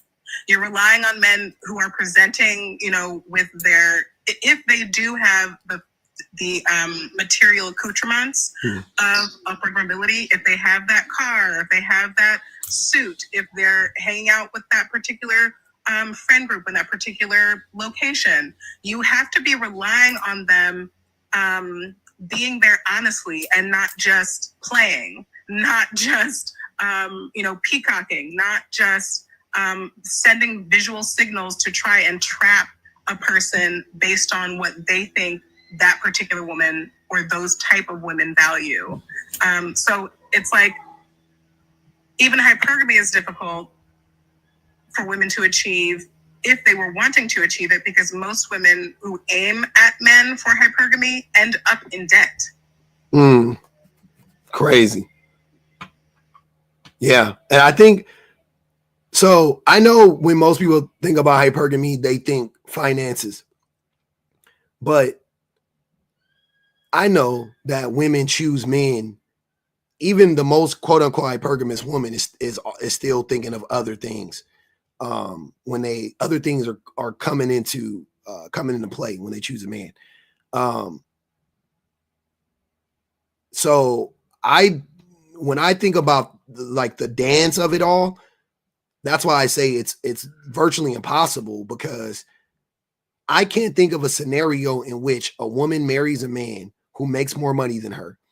He then goes into the relationship, 100% provides for her in all the ways that, like I've mentioned many times, how you need to provide for a woman to truly provide for her. And I'm not talking about like just making sure a woman has room and board is not, you're not a provider. I'm sorry. If you can't, and I was on a live and I was saying this to a dude the other day. If the woman, if she were to be single and she was able to live a better life than the one she has with you, then you are not providing for her.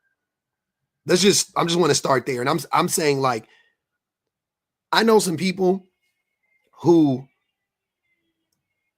live a pretty rough life, right? Pretty poor, struggling. The man is the provider, you know, in Cali, you know what I'm saying, 6 figures ain't shit, but they make low 6 figures. You know, they live in a city where the average house probably costs $1.4 million, $1.3 million, something crazy like that, right? So, you know, you can't afford it on $100,000 a year income. You know, rent is high, all that stuff, right? And basically, like, if that woman were single, she would not be living where they live, and she wouldn't be living how they live. She would drive a nicer car. She would have more free time to herself. She would have more hair appointments, more nail appointments. She would have more leisure time. She would have more vacation. Like, she would be living a higher quality of life if she were single. So to me, he is not a provider. That's not a situation where I would say he was an actual provider. You have to at least provide a lifestyle that matches the one that she would be able to provide for herself, and not when you meet her, right? It has to be able to go up and up and up, because if you met her when she was 25 and you're providing for her, that's fine for when she's 25. That level needs to go up. Now she's 35. You eat different at 35. You're not eating fucking Del Taco and shit when you're 35 years old. You're not, you know what I'm saying? Like, you ain't eating at Fridays every other weekend. You eating, you know what I mean? Like, you're eating more expensive foods. You're going out more, you know, maybe less, but you're eating more foods, more expensive food. The quality of the food you bring into the home is more expensive. Your blow dryer costs more money. You don't got a fucking whatever the Revolve or whatever the fuck that brand is. You don't got that cheap ass $10 blow dryer that, you know what I mean, that you bought from CVS or whatever. Like, you might got you some fly shit off the TikTok shop. Shout out to the TikTok shop. Who fucking knows, right? But like, most women, most men, I'm saying, they aren't capable of providing that lifestyle. They're just not. So that's why I hate having these conversations with men, because most men don't even know what provision actually looks like. And when they can, they choose not to. And I don't mean to interrupt you, but what you were just talking about, it's not like, I know it was a hypothetical, like, as you were saying it, like a hypothetical based on probably knowledge base and experiences that you've heard. Mm-hmm. But I literally just came from my childhood best friend, who happens to be a man. Mm-hmm. And I have often said that he's the only man that is not my father that I love unconditionally. And nice. I do mean I genuinely mean, I love this man unconditionally. I'm not attracted to him. We've never had any romance, nothing. This man can do nothing for me except be a friend. That's all. For almost 40 years, that's what we have provided for each other. True friendship, not even funny business friendship, just genuine, grounded friendship. He has a partner who comes from a wonderful family. She is a wonderful girl. Wonderful. I moved to Portland, Oregon 10 years ago, and they started dating like 6 months before I moved. And so for the past 10 years, 11 years, they've been living together. He now owns a home. Now, just to give some context, he is a quite presenting, biracial, but quite presenting. And he owns his home in the best neighborhood in Philadelphia. He has a law degree. He has never had a job. He has no personal debt whatsoever. He does not work. When I say he does nothing, I mean, and I'm a person who herself had to work through depression, anxiety, all of the things that trauma can give to you, blah, blah, blah. Yes. Same. This person does nothing all day. His partner who lives with him works a full-time job, cooks all of his meals, does all of his laundry. She does everything for this person. He owns their home. I do not think she pays rent, but what she pays for in exchange for that room and board is 10 times what rent could be. And I'm confounded by the relationship because she makes $90,000 a year. She comes from a wonderful family. I got to spend Thanksgiving with her family. Got you a question. How tall is he? He is tall. He's like might be 6'1". Maybe he's 6'1". He ain't tall enough. That's my height. I ain't tall enough. No, he's not tall enough. He's not handsome enough. He ain't He's tall not fun enough. And this is someone that I love as almost, I would say, more than a brother. Not like I would love a person that I would have schmecks with, but this is someone who I genuinely adore as a human being. Love this person. Have loved this person for almost 40 years. I've known this kid since I was 12, and literally, I'm like, at a certain point, and this is one of the things this is one thing I've been thinking about. I don't think we think enough about Stockholm Syndrome. Do you know what Stockholm Syndrome is? I just curiously, people who have access to the comments, if you know what Stockholm Syndrome is, can you just put a Y or an N, a yes or a no? Oh, we know it here. We talk about it all the time here. Okay, because when I think about it, it's like, this woman is incredible. She is the type of woman any man, and when I say any man, I don't care how rich you are, I don't care how poor you are, I don't care how able you are, how disabled you are.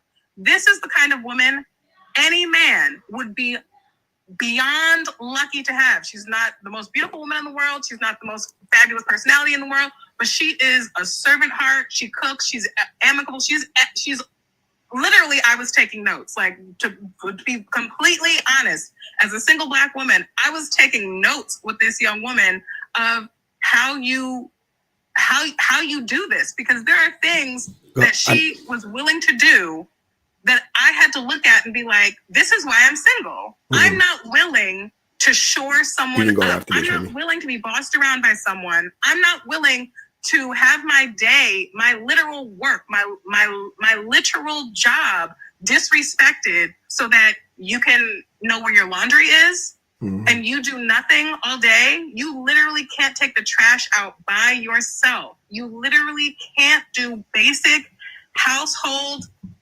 tasks without your female partner helping you. Like, you literally need, I literally was in this house with them, I was doing some grad school stuff, staying with them for a month. And I just had to be like, I don't really know this person, number one. I must not really know this person. That's an important thing. That's why I talk to people about all the time. Like, you don't know, especially men to men. I'd be like, you don't know. I hate when men be like, my friend is a good man. I'm like, you don't know what the fuck your friend does. You have no idea. You have no clue how many times he washes the dishes. You don't know how many times he folds the laundry. You have no idea what that man does at home. He literally does nothing. I'm there for a month, and around the clock month. She works from home. I want Rennie to go, by the way. I work from home. I went to class twice a week only. Every other moment, I was in that house with them, listening to them, talking to them, observing them. I'm a sociologist by nature. I go to seminary. I go to an Ivy League seminary. So let me just I'm just going to put that there. I am observing this through the eyes of Lindsay. God. I'm observing this as a woman, Lizzie. as a black woman. Yeah. Hold on, wait. I want Remy to go. I just want to make sure that he gets Sure. a chance to speak, and then we'll go back. I just want to go ahead, Remy. Oh yeah, no, I was just looking at the prompt when I came up, and I was wondering why someone would think that it's almost impossible for a woman to be hypergamous. Because of the value that women bring to a relationship. Okay, sure, but that's not what hypergamy is. It doesn't measure the intangible. Hypergamy is when you marry someone who has a higher social status, income, and education. No, that's not it. It looks are part of hypergamy too. It measures intangibles too. It's just a perception. It's not it. Some of the things can be tangible. It could be money, right? Social status is also not tangible. It's opinion based, right? Because I could be very popular amongst my friend group, right? Or you could be very popular in your city and I could be popular in my city. Like it depends, right? So yeah, the only real tangible thing would be money, but the rest of it is completely subjective. Okay. Well, I don't know which definition you're referring to. The definition. The only definition of hypergamy. It's definitely dictionary right now, because I needed to actually clarify if I was confused about it. And will you read it out loud, Remy, when you do? Yeah. Yes, sure. Hypergamy is the practice of marrying or dating someone with a higher social status. Intangible. What does that mean? What does a higher social status mean? How did you quantify that? It is tangible. How is it? What makes it tangible? That's what I'm asking. For example, if you marry into a noble family, if you marry into a family that is wealthy, if you marry into hold on, Remy. No, money does not equal a higher social status. There are people who have higher social statuses and have less money than another group of people. It is 100% subjective. I don't know what you're talking about. Noble family doesn't even exist in this fucking country. We don't have nobility in this country. It doesn't make sense. So once again, the first part of it right off the rip is totally subjective. But keep going. Okay. So you're saying social status is intangible. I disagree, but let's move on. Education, that's tangible. Income, that is tangible. Yep. And other characteristics associated with economic well-being. Okay. Which are what?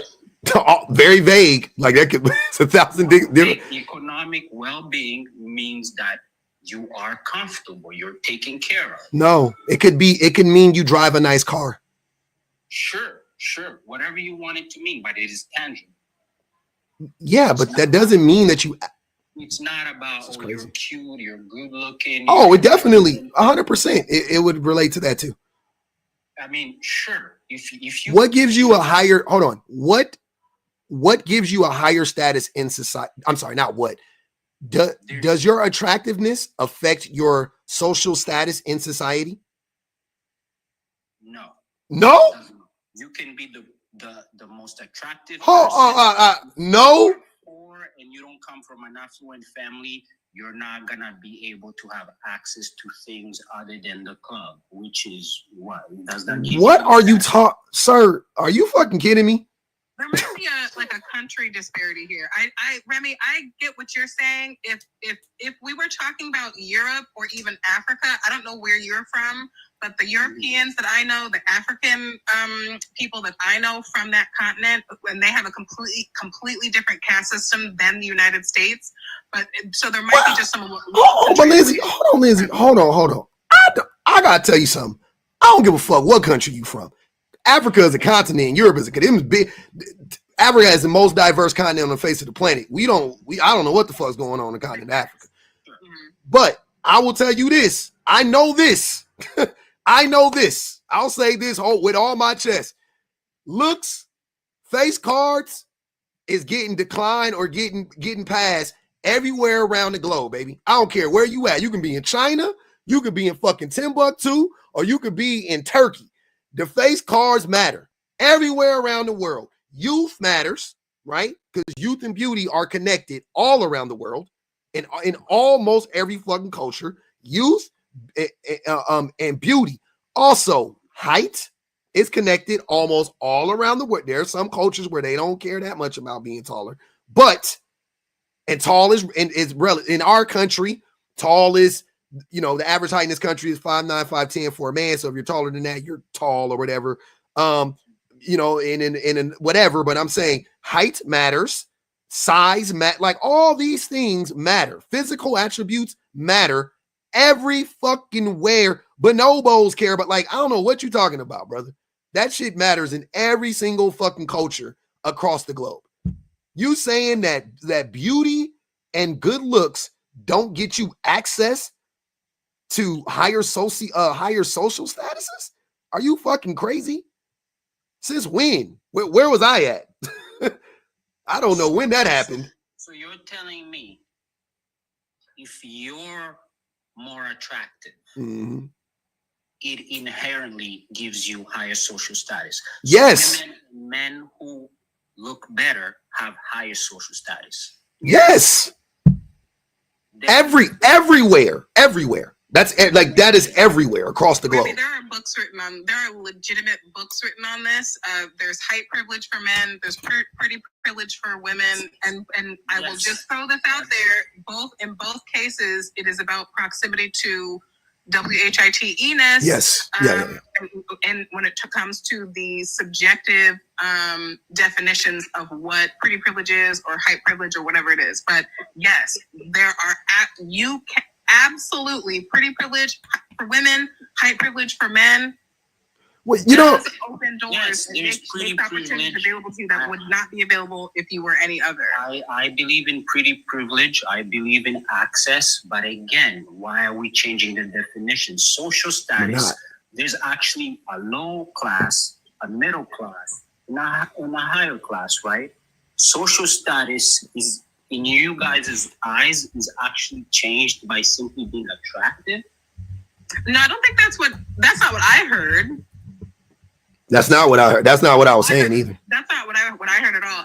And what I was hearing, Remy, was an interrogation to understand what your definition of social comeuppance was. Like why do you think it isn't? So here's the thing, right? We can look at the definition for social status as well. But again, if a woman of any type marries a man who makes more money than her, who's more educated than her, and can give her the lifestyle she wants, she is hypergamous. No, she's not. That's what the definition says. That's not what the definition says. It's the definition. Hold on, time out. And here's the thing about having these discussions. These are complex ideas. And you guys try to turn them into two-dimensional discussions. These are fucking 4-dimensional discussions, and you want to turn them into 2-dimensional discussions. It's not, because if the woman now you're looking at it from one way. You're looking at it from the value that he provides for her, right? That's only one way. So you're saying she's hypergamous. Okay, cool. But what about the value that she provides for him? How the fuck does that get negated when we talk about hypergamy? Because value is value last time I checked, correct? It's actually not negated because the definition itself has nothing to do with negating the value of a woman. No. I know that's what you're trying to do. I'm not doing that. Why do you think in the first place a man would do that? Hold on, wait. See, this is what I'm saying. I could keep going down the line. So you know that when women, what do you think a trophy wife is? I guess a wife that looks pretty. And why? And who thinks she's a trophy? Only the husband thinks she's a trophy, or other men also looks at her as a trophy? Society. Sure, other men. Okay, so if a man has a woman that is extremely attractive and he brings that woman around, do you think that man, his social status is going to go up or down or stay the same? You could argue that it's gonna go up. Okay, it's gonna go up. Everybody knows that. Okay, cool. That's one part of it. So she increases his social status. Him being married in and of itself, does that increase or decrease or keep his social status the same? It increases social status. Okay, cool. So let's keep going. Him having children, does that increase, decrease, or keep his social status the same? I don't know about children. It goes up. No, kids, for men, it goes up. For women, it goes down. For men, it goes up. For men, you make more money if you have kids. Tangible. Like that's a thing you can track statistically. So married men make more money and men with children make more. So you compound the situation. Married men with children make more money. Yes. Hold on. One thing there. Correlation is not causation. It is caused by that, sir. That's already been studied. Hold on. Think about what you're saying. I know. I've done this. I've done the research. Yes, I've done the research. Because men who are married and have kids have more money. No, they get more money. No. People will literally pay men more money because he has a family. Because we are still operating on this old patriarchal system of men are the providers. Therefore, we must take care of men financially because that is a man's worth. That's what he provides. Men lack intrinsic value. Most men understand this without saying it. We think our only value, our main value, is our financial value. So you think that as a man, I think that as a man. Now we're in a position of power. Now I'm able to pay whoever I want to more money. I have the option of paying Remy, who has a family, who has kids, who I know he's taking care of, or whatever the case may be. I can pay you more. I can pay some woman more, or I can pay some single man more. I'm going to pay you more. I've been told this flat out by managers. I've been told this flat out in hiring processes. Hey, public, not public, but hey, public, you got kids? Yeah, I'm married. They see my ring. Oh, you're married? Oh, how many kids you got? I got 2 sons. Showing pictures and stuff like that. Oh man, that's so great. You got a family. I love hiring family men because they stick around longer. That's literally what they say. They've talked, which makes sense. Like when I was single, when I was 25 years old, I was job hopping. I don't give a fuck. I don't like it here. I'm leaving. I go get another job. Right? I'm 35. I got kids. I got a family. The study just came out about this shit. That's what I'm saying. This is not me making this assumption. This is all logical. This is all tracked, right? So, Remy, I worked in HR. Then, yeah, sure. I've never heard of it, but hold on, wait. I'm sorry. You've never heard of this. Doesn't mean no. I personally haven't had that experience, but you have. So no, I know. I'm saying even had you never. I'm saying that's fine. You never had this experience. You're saying that you've never heard of men with families being favored in society in so many ways, financially. Number one, never. You never heard of that. Not in the financial aspect. Okay. I've always known that if you're married and you have kids, obviously people look at you a little more seriously. Okay, cool. So let's just take that. All right. So are these not valuable things that women provide for men? That same woman? I don't disagree with that part. Like I said, I agree. Okay, yeah. Cool. Women brings a lot of intangibles. No. These are tangible things. That's what I'm saying. These are tangible. Yeah, these are very tangible. I'm literally walking you down the tangible things that they do. That's what I'm saying. These are very tangible things. What I mean by intangible, it's the fact that you can't really measure it. I'm telling you, measure it because they make more. Like, what are we saying? They aren't measured. In many cases, they are intangible because they are not valued by men. Yeah. It is not because they can't be tracked or measured. They're definitely measurable. Valued by men unless they have them or not. Intangible does not mean unvaluable. Intangible is just something that you can't measure with numbers. I know you missed what she said. She recognized that. She's just saying they are trackable. They are trackable. We do have numbers to substantiate this. But men think that they're intangible, and they're not intangible. They're very tangible. So let me ask you this then, if it's tangible to you. Okay. If I had a beautiful woman and kids, mm-hmm. How much more a year am I gonna make? Oh, I don't know the exact numbers on that. So that's what I'm saying. I just don't know that. Wait, hold on, y'all. Wait.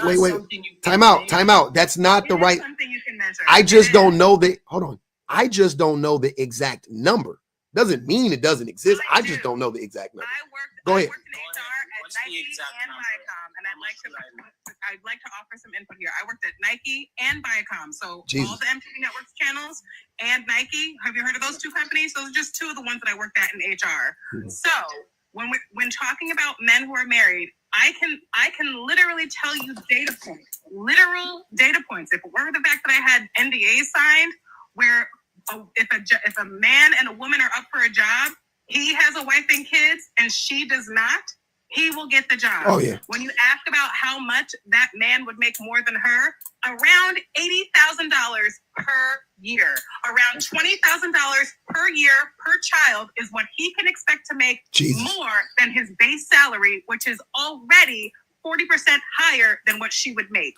Okay, and that's a guarantee. If I got married and I had kids, nothing is guaranteed, brother. Okay, that's not how life works. Here's what's guaranteed, though. If you marry a man with money and he's willing to spend it on you, you're gonna have a better life. That's not true. What if he? Hold on. Here's what I'm saying. Since we like to play the what if games, right? We're speaking in general. We're speaking on averages. So most of the time, this is what happens, right? Cool. You want to negate that and say, well, since you can't say it happens 100% of the time, then I'm going to disregard it. And then you pivot back to, well, okay. So in my case, the guarantee is you're going to have a better life. For how long? What if he loses the money? What if he loses his job? What if he gets sick? That happens and people leave the marriage. That is not the answer to my question. That's also not what happens statistically, but it's not, but that also doesn't answer my question though, because he said that it's guaranteed. So if her life is guaranteed, then that means that for the duration of the rest of her life will be better. That's what you're saying, right? Guaranteed. As long as he can afford it. As long as, that's the caveat though, brother. That's not a guarantee. Right. And even in that, there's no guarantee. But I'm just because as long as he remains generous, as long as he remains considerate, as long as hold on, you still have to make caveat. Don't do that. That's all I'm saying. You don't want me to negate what you're saying. Don't try to do that to me because I'm not being disingenuous. That was a very disingenuous response to what I just said. That's what I'm trying to help you understand. Saying that like, well, since it's not 100% guaranteed, then disregard that. That's not how you have this discussion. Because I can do that to you. And I promise you that if I do it to your point, it would actually make more sense. But I'm not even going to do that to you. I'm going to take what you're saying at face value just so we can continue the discussion. Right? I'm just saying, like, just give me the same courtesy. Don't be disingenuous. Because I'm not trying to win an argument. I want you to understand what I'm saying. Right? And if you think I'm missing what you're saying, I'm all ears. I want to hear what you're saying. Yeah. I think I do understand what you're saying. I just think I don't think it's valid. That's a disagreement. I'm trying to understand where this whole thing is coming from again. Okay. Simply put, women provide more value to men than men provide to women. Period. So the whole thing is, you guys think that a woman's beauty and the value that she brings to a man, all those things are things that are tangible, measurable. You're doing that thing again. We already. I'm trying to understand how you can actually. I've never heard anybody say they can quantify the value of a person or a woman. Have you not been tracking all of the Harvard, University, Oxford, Cambridge studies that do this work? Which work? They work to quantify the value of a woman? Yes. No. Hold on, wait. No, that's not what they sought out to do, though. You know what I'm saying? That's not. Honestly, Lindsay, that's not. They didn't seek out. They didn't go out there and say, we're going to prove that women are more valuable than men. That's not what they did. No, you're absolutely right. You're correct. But from what I'm hearing Remy is saying is, wait, can we just clarify what Remy is saying? That would be a good place to start. So this is what I asked. So you're telling me this place you were talking about, they've been doing work to quantify the value of a woman and give it a metric? No, what they did was this is what they're doing. They're saying, okay, we're comparing married men to single men. We're comparing married women to single women. We're comparing married men to married women. We're comparing married men to single women. And they're making all these comparisons, right? And they're just, and then they're looking at their, they create a matrix for it. And they say, okay, now let's try to give some context to all of these numbers. Let's see what this is showing us. And they're following certain trends. And they're saying, okay, what we're finding is married men, they make more money than single men. Yeah. Right? Okay, cool. In heteronormative, married, heteronormative relationships, right? In this instance. So a man married to a woman. They're saying that, and we found that married men are making more money than single men. Cool. Then they go, okay, cool, let's keep looking. They go, what about married women? Well, married women actually make less money than married men, than single women, right? They make less money. Oh, damn, that's weird. Okay. Then they go, okay, well, let's look at married women. Married women, married women, they're reporting lower levels of happiness than single women too. Right. Oh, okay. What about married men? Married men are actually reporting higher levels of happiness than non-married men, right? Like you just keep going down the line and you see all these trends. So the natural conclusion after you see all of these numbers and you see all of these trends, the natural takeaway from that is wow, look at all of this value that marriage brings, aka this relationship to this woman and the relationship to with this woman brings to this man. And then when you try to make that same, when you try to come to that same conclusion on the flip side, you can't. You walk away going, why would a woman ever be in a committed relationship with a man? Stockholm syndrome. why would, this is fucking crazy. They're not as happy. The men don't value them. They live shorter lives. They make less money. Like, ends up not making sense for them on paper. Okay. All quantifiable things. So no, they didn't have to go out and go seek out and say, we're going to prove that women do that. They don't have to do that. They literally could just be like, we're just going to see who's happier. Oh, damn, married men are happier. They're the happiest. Yeah, I mean, look, all those things to me are obvious. Does a woman bring value? Yes. Is a woman valuable? Yes. And okay. The only part where we disagree is it quantifiable? No. It is. Remy. Can I ask a question? Just please. Remy, between men and women, who do you think marriage relationship benefits more? Men. Okay. Thank you for that honesty. Yeah, no, I never disagreed about that part. The only thing I'm saying is when it comes to hypergamy, it's measurable, it's tangible. Whether the man loses it or not, if a woman says, I want a man who makes 6 figures, she's going to make sure he makes 6 figures, right? It's not really about money. Marrying a man with low emotional intelligence is also marrying low. It's not what hypergamy is. That is a component of hypergamy, though. Yes, there's 3 components. If they're not 3, there are many components. You have to stop saying there are only 3. Look, sir, you just, Remy, is it safe to say, hold on. Is it safe to say that you just right now looked up the definition of hypergamy, but you have yet to actually study how it plays out in society? Is it safe to say that? You're discussing how it plays out, or yeah. You're discussing the fact that it's possible or impossible? What? Because that's what the prompt says. He says it's almost impossible. But then we've evolved from that, Remy, based on your questioning, and now a counter question is coming to you that's basically yes or no. Yes, we started with the prompt, but because of your line of questioning, we are now in a new place, and the response from you is either yes or no. It's interesting. I looked it up because I was literally confused about whether or not we have the same definition, because the definition that I knew and that I was looking at right now is a definition. Do you think hypergamy is a definition as well as a concept, or do you think it's only a definition?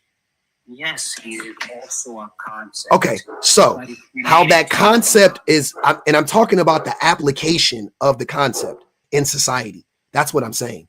As opposed to you looking at it like I've already explained to you, you're looking at it through this binary lens, right? You're looking at it like an X and an X or an O or a 0 or a 1. It's very binary. It's very, very rudimentary, right? I'm saying pull back a little bit. Look at it holistically.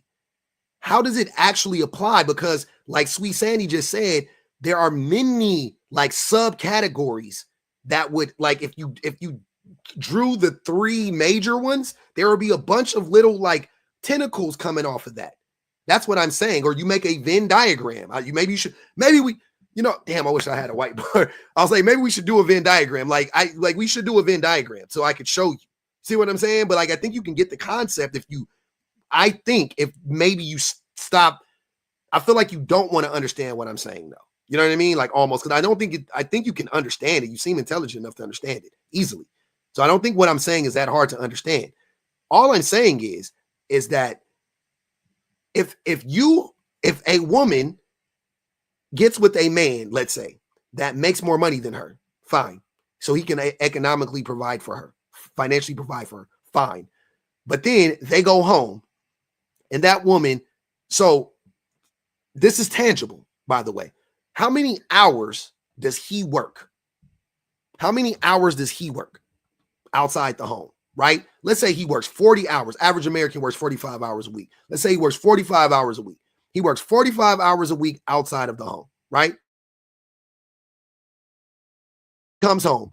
Now, she's working 55 hours a week in the home total. So she's working 10 more hours a week than he is. He has 5 more hours a week of leisure time than she does.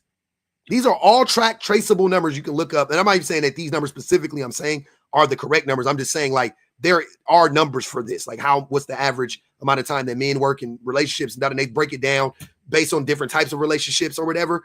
But just in general, right? These are quantifiable things. That's what I'm saying.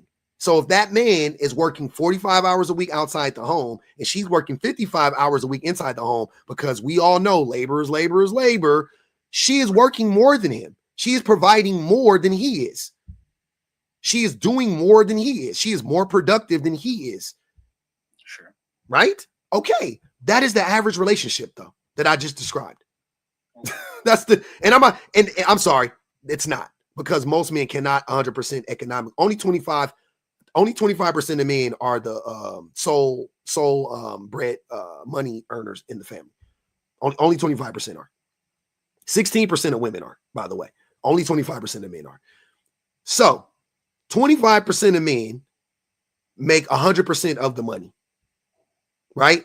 But then when you start to break down, and we all know that, or not we all know, I'm gonna tell you something else going to blow your mind, that women who make more money than men, so the women who are the bread earners, they do more labor in the home than the man, number one, which seems like duh, right? Because women do more labor in the home no matter what. That's a duh. But what's really crazy is the woman who makes more money often does more labor in the home than she would if she made less money than her counterpart. That's the fucking craziest part about it, right? So on every single fucking level, in every single socioeconomic class, women do more in a relationship than men do. That's just quantifiable. It's just the truth. It's the objective truth. That's all I'm saying. So brings me back to my point. How the fuck can that equal hypergamy? Where's the come up for her at? So basically, if I understand you well, Mm-hmm. when you consider hypergamy as a concept, right, not as a definition, you include characteristics that don't have anything to do with economics. What? Right? Because I'll tell you, for example, when you talk about the man working 40 hours, right? The man is working 40 hours outside the home. She's inside the home working 55 hours, right? So his income is $100,000 a year. That's the value he's providing. It's a number, it's dollars, it's quantifiable. Her value, yes, I agree, is a lot more than him. but you can't put a number on it. There's no money. Why do you think domestic? Are you not making the connection as to why you can't put a number on domestic labor? Do you know why that is? You can if you're paid for it. If you're paid per hour. Let's do that. Love it. Okay, cool.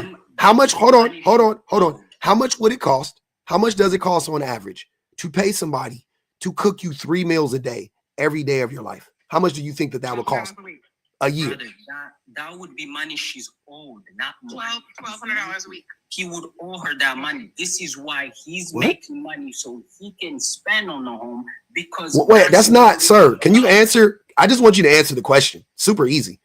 If a woman or a man, whoever, wanted to pay somebody to come over to their house, a personal chef, to cook 3 meals a day, and I'm gonna make this super easy for you, not for kids, not for nobody else, just that man, right? How much money do you think it would cost him?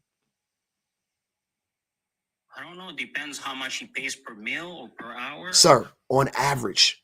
I mean, if you want us to be quantifiable, you have to give numbers. I don't know how much you have to chefs respond get as directly as we are. Okay, can I ask you a question, Remy? Do chefs get paid money? Yes. Okay, so it's quantifiable. Hold on. So that's quantifiable. So let's play with this. Let's say I know a personal chef, $1,200 a week. $1,200 a week. There you go. I know a personal chef who does 3 meals a day for a single man. She is paid $1,200 a week for that one client. That's $60,000. Wait, I'm sorry. That's $6,000 a month, right? No. I'm sorry. $4,800 a month. Sorry, $4,800 a month, right? Call it 5 to be safe. So $60,000 a year. Fine. Okay. So $60,000 a year. You said this man makes $100,000 a year. Already, sir, he can't afford her. Sure. Already, he can't afford her. That's $60,000 net. He can't afford her already. But let's keep going. Okay. How much? Hold on. I'm just getting started. I do know everyone. I'm just getting started. Okay. So we got the personal chef, $60,000 a year. Okay. How much would it cost that man to pay somebody to clean up every day? Now, my cleaners cost, I think, $250 a week. $250 a week for me. Okay. That's once a week. Okay. That woman's cleaning up every day, right? But you know what? For argument's sake, she's cleaning up 3 times a week. I'm going to make it easy for you. 3 times a week. $250 because that's what I pay. That's what I know for sure. And I know my number is cheap in my state. In my city, in my state, $250 is cheap. So that's $750 a week. $750 a week. Let's call it $800 to make it easy. 24, 330. So another $3,200 a month. Right. Damn, you talking $37,000 a year for that. $38,000 a year for that. Okay, call it 40. $40,000 a year, $60,000 a year for your chef. That's $100,000 a year to have somebody clean your house 3 times a week and cook you 3 meals a day. Right off the rip. You can't afford her. Let's keep going, right? Let's keep going. What about a psychologist or a psychiatrist? How much money do you think it would cost to pay a psychiatrist to go see them once a week? I don't know, 300, something like that. 300 a week. Cool. 300 a week, every week, 3 weeks, $1,200 a month. That's 12 times 12. What did I say? $1,200 a month. Yeah. So 140. So $14,000 a year. So call it $15,000 a year. So we got 60, 40, $15,000 a year. You got $115,000 a year. Okay. Are we starting to see since you want to put numbers on shit, let's put numbers on shit. That's what I'm saying. Now, how much would it cost that man to pay for, I won't say SWs. I won't say SWs, right? But how much would it cost that man to pay to pay for dates? If you had to guess, how much money do you think he would have to set aside to pay for enough dates to be able to sleep with women? Let's say, because you're gonna have to take women out, or you can just cut to the chase and pay SWs if you want to. I don't care. However you want to do it. However, I don't know. Let's do SWs. I think SWs is easier. So SWs, how much do you think it costs? Escorts or people in the corner? You said what? I said escorts or people in the corner. No, I'm saying like escorts. Yeah. I'm talking about like ones you go like finding like online and shit, like real SWs. Yeah, not real, but you know what I'm saying, like that def whatever, right? Sugar mommies and what daddies or whatever, the sugar babies and shit. Mid-level, yeah, not crazy high, but you know, decent, whatever, right? Cool. $600 a fucking every time. Let's say you want to, that's just to lay down with him. So let's say you want to lay down once a week. Who went through NYU just with one hope? No, yeah, no, they get chipped out. Let's say it's $600 every time. So $600 a week, that's $2,400 a month. Like, I'm just trying to tell you that when you itemize everything that women actually do for men and to men, men can't afford it. Women give us a crazy deal. They cut a crazy deal. They say, you pay for my rent and pay for some fucking groceries. And then men start going, I'm the provider. And I'm like, you're not though. Like, she's providing everything. Look at all the shit that she's providing for you, bro. I haven't heard, like, and I'm sorry to interject. No, you're good. I've been thinking about this, like, provider thing. It sounds and looks like women provide everything. Men may or may not pay some bills that they would need to pay if they were single. Anyway, you got to pay rent anyway. What are men providing? And I mean, and it goes back to the hypergamy thing, because when I think about hypergamy, I think about the European hypergamy. I'm an academic. I've studied all sorts of history and blah, blah, blah, blah, blah. So, like, when I think about, like, just to use the example that Remy was using, nobility and kings and blah, blah, blah, blah, blah. Okay, like, let's just use that example, okay? They don't exist. And most of the kings that were kings were kings regent, which means they married a queen. And that is how they became kings, not because they were born into the role of king and they were the one ruling. It was because she was the one that was born into the role of ruling, and she needed to marry someone in order to rule. Just like at church, you can't, I don't know. Anyway, I spent time in church and some traditional churches where a woman could not, quote unquote, be in ministry unless she was married.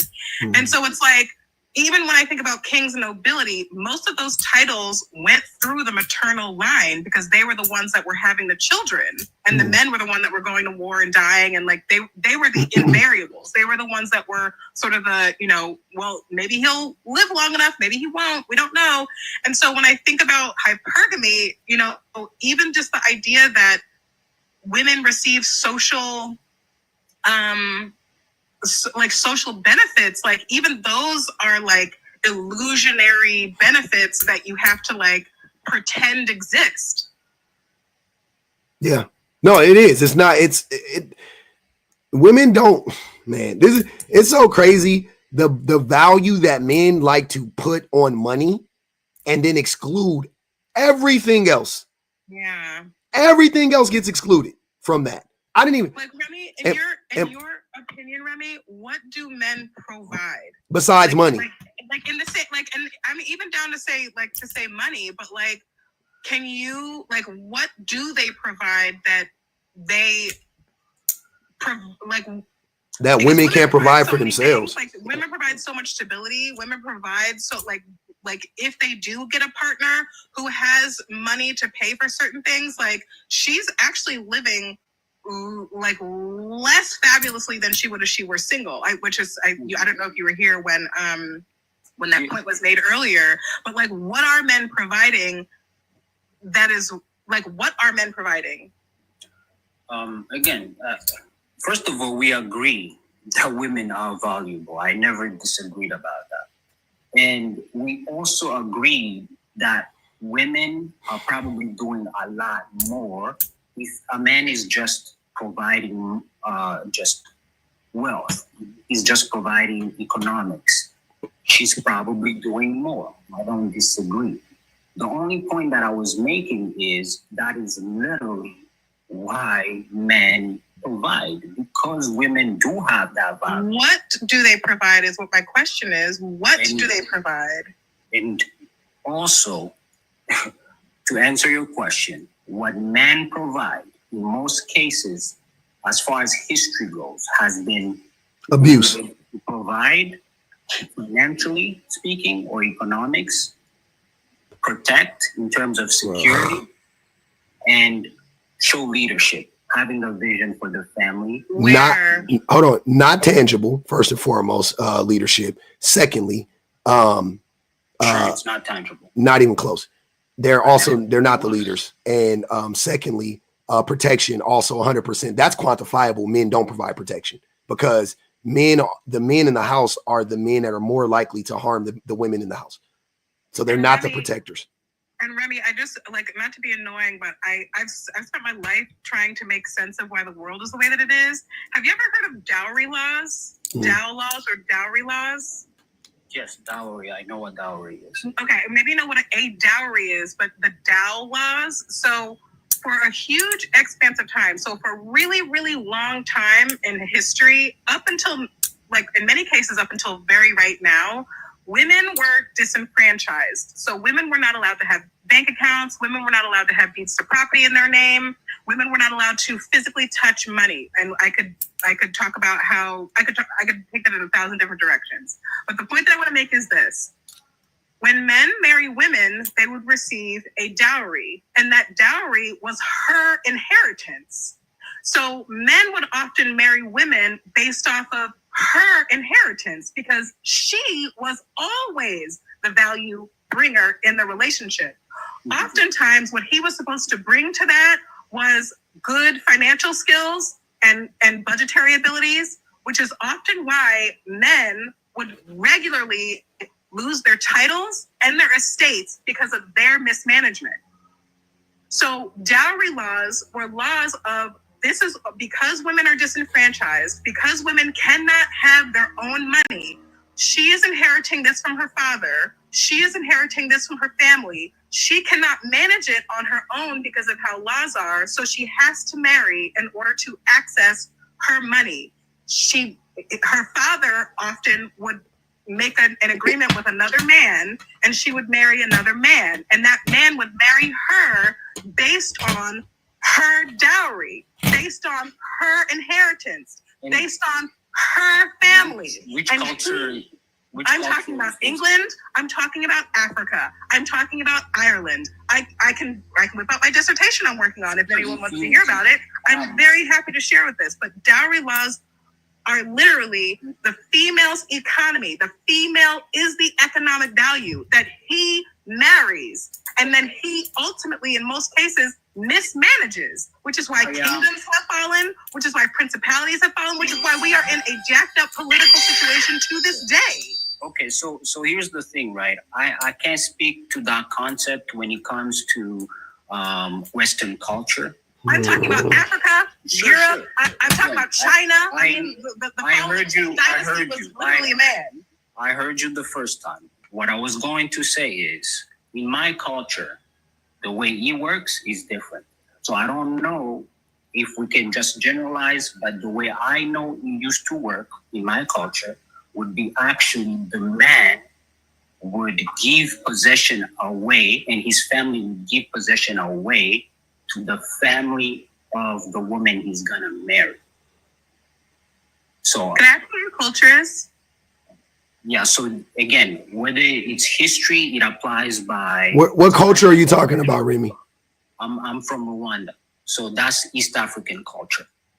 Most countries that I know, that's how they do it. Man and their family pay money to the family of the woman in order for her hand to be given away. Yeah, that's what I thought too. Did I miss something? What she explained sounded a little different, but I thought that was a dowry. There's so much that I want to say. My sister married a Nigerian man, which I know is not Rwandan, but there was supposed to be an exchange of cows and cattle and blankets and things, and you're totally right. But it's anyway. We're also talking about matriarchal societies where he has to bring something into the matriarchy he's moving into. So I really appreciate knowing that, but we still have to talk about the dowry laws. Like, we still have to talk about those things. And these are thousands of years of laws in Europe, in some cases in China, and other parts of Africa where the female, and again, Africa is very special because it's historically a matriarchy, and it still has matriarchal realities, which I'm looking forward to studying more of. But in my own personal experience, you are bringing her cattle. You're right. You're doing those things, but also Africa is the first place that was ravaged to turn the world into a patriarchal reality that makes this conversation as to women being able to be hypergamous or not the context. So anyway, I like my mind goes in a million different directions when I think about history in Africa and matriarchy and how we're not a matriarchy anymore. But anyway. So I think I might, yeah. I think I'm a little lost at this point, Remy. I'm not understanding. Where's the disconnect here? What am I missing? No, I get where you guys are coming from, right? Again, you are using it as a concept, as you explained, and you guys are including characteristics that specifically have to do with the value of the woman in the marriage, right? Again, I was looking at more like economics, like how much somebody makes and the type of lifestyle they can provide, right? Yeah, because I know that's what most men want to boil it down to, because that's what they are obsessed with. They're obsessed with this idea that every woman is out to get them for their money, and they're always they can never be content because there's always a bigger fish out there that has more money, right? But we all know that that's a fucking lie. So even on its face, the whole concept of hypergamy falls flat because most women aren't doing that. Most women have no business being in a relationship with a fucking man in general. Okay, so at all, let alone to make me hold on. It's hard to hold on, brother. It's hard to make me believe then that the same group of people are with this man that they shouldn't even fucking be in a relationship with, but they're also simultaneously looking to be with other men. Like, what the fuck? No, they barely like you. My wife barely likes me, dude. Like, she ain't fucking, she's not worried about some other motherfucker. Like, she barely wants to be with me. Like, barely. I'm home. I'm hanging on. You know what I'm saying? Like men are fucking nuts. If you think that women are running around here on some like, you know what? Man, there's another guy over there. Oh, look at that other guy. Like, they're not boy crazy, bro. They couldn't fucking care less. The concept that once she marries you, she's still looking for better, that wouldn't actually be hypergamy. That's what that is commonly used. The word hypergamy and the concept of hypergamy is commonly used in that context to describe women's general attitudes in a relationship with a man. They are. I've consumed a ton of red pill content where men were saying this about women. Yeah, and I agree with you on that one. That's incorrect. First of all, because once people were married, it was never this thing that people are gonna get divorced. You know, like divorce was not something that is so common as it is these days. So this concept that a woman would marry you, so she's already chosen you, and that she's still looking for better out there, no, that makes no sense. Yeah, I mean, yeah, I don't look at it like that. I look at it more like based on how women are conditioned, right? Because I think a lot of men are looking for the next best thing, even when they're married. I think a lot of men use like a woman as like a placeholder, and they're like, all right, so I got to have some kids. I got to, you know what I'm saying? Like, I'm going to do this, you know, and a lot of men, they be missing or longing for some relationship, you know, some girl from the fucking 12th grade. Now they're 45, still, you know, still mad or whatever, thinking that they missed out on some girl that they dated when they was 19 years old. Like, shit happens all the time. That's what I'm saying. Like, women, they already done forgot about that little motherfucker. They forgot about him when they was 23. Before, when they met you, they already forgot about the motherfucker. Men don't process shit like that. Men are still looking for that, you know, that like that woman, that especially because men make more money the older we get. So men will get a woman who will help him become established. Now he's driving the nicest car he would ever drive in his life. He is living a lifestyle that he would never be able to live on his own, right? He would never be able to have this lifestyle if he was left to his own devices. He only has it, or he has it mainly due to the contributions of this woman, right? And then that lifestyle now becomes attractive to another woman. And he knows that. He knows that like now I'm more established and this is more attractive to other women. And he'll leverage that to gain access to more and more women. And it's like it's a really crazy concept. Like a lot of men do this. This is very common. Men are constantly looking for the next best thing, constantly. Yeah, I think men have more of like these polygamous instincts compared to women. Instincts. And it's true, they do tend to have an eye for other women even when they're already taken. I can agree with that. Even when they're content, even when they're quote unquote happy, even when that woman is the most attractive woman that he would ever been with, even when that woman did all this, building with him and all of this shit, even when she did all of this stuff, that motherfucker still looking for the next best thing. That motherfucker still addicted to OF girlies and corn. And if he's content, I would argue that he would not leave the woman for another woman. But yeah. Like, I'm sorry, you're right. He's not content. That's an oxymoron. I'm more saying that he would give off the impression that he's content. He would actually even tell you he's content. No, I love my wife. But check his search history.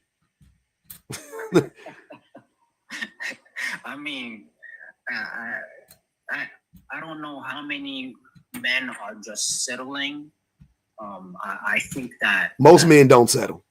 Yeah, so that's what I'm saying. I don't think most men. I don't think they would propose to a woman and then just go ahead and propose to a woman that they don't think they want to be with. They do all the time, though. I don't look at settling from that lens. I don't look at it from the lens of like, because you can't satisfy a man.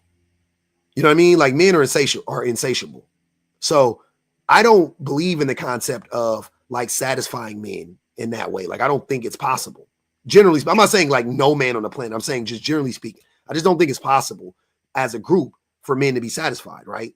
Because the only thing that satisfies men is more, right? And then when you get more, you got to get more. And then when you get more, you got to get more. So men cannot be satisfied. We're fucking Wolverines. We're locusts. We're parasites. You know what I'm saying? So I don't think. You said what? I say the greed of a hunter. That's what it is. Yeah, we look at women like prey more than anything. So men are insatiable in this way. Men can't be satisfied. So when you look at that in a relationship, how that ends up playing out is a man will marry a woman who is objectively better than he is. She's more educated than he is. She's more attractive than all the hypergamous shit that I've been talking about, how men are really the ones that are hypergamous, right? So, because men are getting a sweet ass deal. They get a woman that does all these things. She's more attractive. She's soft. She's sweet. She's, you know what I'm saying? They get all these benefits and they got to give up very little. So men are actually the ones that are hypergamous. Cool. I don't look at that in any quantifiable, logical way. Can I look at that situation and say he's settling? It doesn't make sense to me. I can't say that. But what I can say is he's insatiable. So yeah, he'll marry that woman and still not be satisfied. I differentiate between that and being settling. Those are two different things to me. I don't think he's settling, right? Because I think that even if he got the thing he thinks he wants, he'll just want something else, right? I got an 8-year-old son, right? You could buy that boy $100 of V-Bucks, $100 worth of Roblox. He'll spend it an hour later. He'll tell you he'll never ask for another thing ever. And he's sure of it. When he's asking you for, he's not lying to you. He really believes it. He really thinks that once he spends this money, this is going to satisfy him. You give it to him, he spends it, and he waits because he knows that he told you that he wasn't going to ask you for something. So he doesn't ask you right after he spends the money. So he might delay it, maybe a day, maybe 2 days, maybe a week. But shortly thereafter, he's already asking for more money. Not as much money, though. It starts off as $10 this time, $20, $30, and then increase because you keep saying no, and it keeps going up and up and up and up and up. Now it's back up to $100 and it's been 2 months, and then you rationalize and you go, okay, it's been 2 months. Fuck, here goes another $100. And that's how you do it. But they're insatiable. Men are like children. We are insatiable, right? But I don't blame kids because my son doesn't understand the concept of money. He doesn't get it. Didn't get it yet. Kind of had, whoa, you tell him $100. He's like, whoa, $100. You know what I mean? Like $100 is fucking nothing to me. But to him, it's like, what? That's fucking crazy. It's wild. $100. Oh my God. Right? But men, we do understand. We do. We intentionally ignore it. That's one part of it. But we also understand, and here's the kicker. Here's the thing that annoys me most about men. That men know how valuable women are, right? Because men like, if you look, people, men talk about this concept like monkey branching, like jumping from one branch to another, right? When you do that, you have to know that you're taking a calculation, but you're sure of yourself, a part of it, but really you're sure that branch isn't going to break, right? You're like, oh, that's a sturdy branch. I've seen other monkeys jump on that branch. I've jumped on that branch. Whatever it is, you understand, like that looks like a strong branch. I've been jumping from, and in these trees are typically strong branch trees. I know that in these trees, typically the branches are strong. So I could jump from one branch to another one without really having to worry if the branch is going to break, right? Cool. Men understand that about women. They know that women are reliable. They know that women are dependable. They know that women are going to provide all of this intrinsic value. And they know that about the vast majority of women. So much so that they'll leave a good woman and get another woman in a heartbeat. If men didn't understand, if men actually didn't think that women having all of this intrinsic value wasn't something that was readily available in the vast majority of women, men would be way more reluctant to leave women. The way that women are way more reluctant to leave a quote unquote proverbial good man, right? Everybody knows it. That's why I ask a woman, do women leave good men? And a resounding no. It will be a resounding, like every woman, like, no, I would never leave a good man. Like, what the fuck? Never. Have you ever, ask a woman, have you ever seen a woman leave a good man or cheat on a good? Never, ever, ever, ever. You could, and I'm not saying it doesn't happen. I'm just saying you won't meet a person and you have never seen it happen, right? Cool. But if you flip that around and ask a man, hey, have you ever cheated on, mistreated a good woman? Yeah. Shit, all of them, man. Okay. Have you ever left a good woman? Yeah, I left a good woman, man. Yeah, I did. All the fucking time, every day. The shit just happened right now to 10 women, right? It just happened right now. That's my point. Like, men know that the vast majority of women are quote unquote good, at least better than him. Mm-hmm. At least she's better than, I know that the average woman is better than me. I know that. I know she's more educated than I am. She's probably smarter than I am. She's more honest than I am. She has more integrity than I do. She can communicate better than I can. Well, all these things, like I know that. About average, like I'm not worried about that. Like I know I would be fine if I was dating again. I know I can meet a bunch of like trustworthy, beautiful women. Like I'm not even worried about that. That's not even would they be my wife? No, right? My wife is very unique. She's the smartest woman I've ever met. She's the most, you know what I'm saying? But do I know that I can meet another really smart woman and another real? Yes, I know that. Okay. But when you flip that around, when you ask that about a good man, hey, Lindsay, if you've ever been with a good man, which I don't think that you have been because you would probably still be with him. If you've ever been with a good man, do you think that you would be able to find another good man or a man that is close to him? No. A good man? I mean, if I could find a good man, I would not be single. That's what I just said. I'm saying if you could, that's what I mean. I couldn't even say out of the good men you met. If you were with a good man, you would never, I'm going to say this. If you met a good man when you was in junior high school, y'all would still be together. You see what I'm saying? Like, I don't think, like, if your boy, You're not wrong. if No, you had a I good don't boyfriend in the 7th grade, y'all would still be together. You would have 7th grade prom, 8th grade prom picture, 12th grade prom, soccer league, all that. You would go through all of you, just run it all the way back. If you met a good man, he would. I was that girl. Mm-hmm. That's what I'm saying. Like, them niggas don't. Hey, bro, it's hard. They don't. And there's a difference between a sweetheart and a good man. Yeah. Totally different. Yeah. Like a good boyfriend and someone who is going to be a truly good husband. And, you know, I'm notorious for being one of the women who has literally 5 men have asked me to marry them in my life. I just turned 40 years old. 5 different men have asked me to marry them at different points in my life.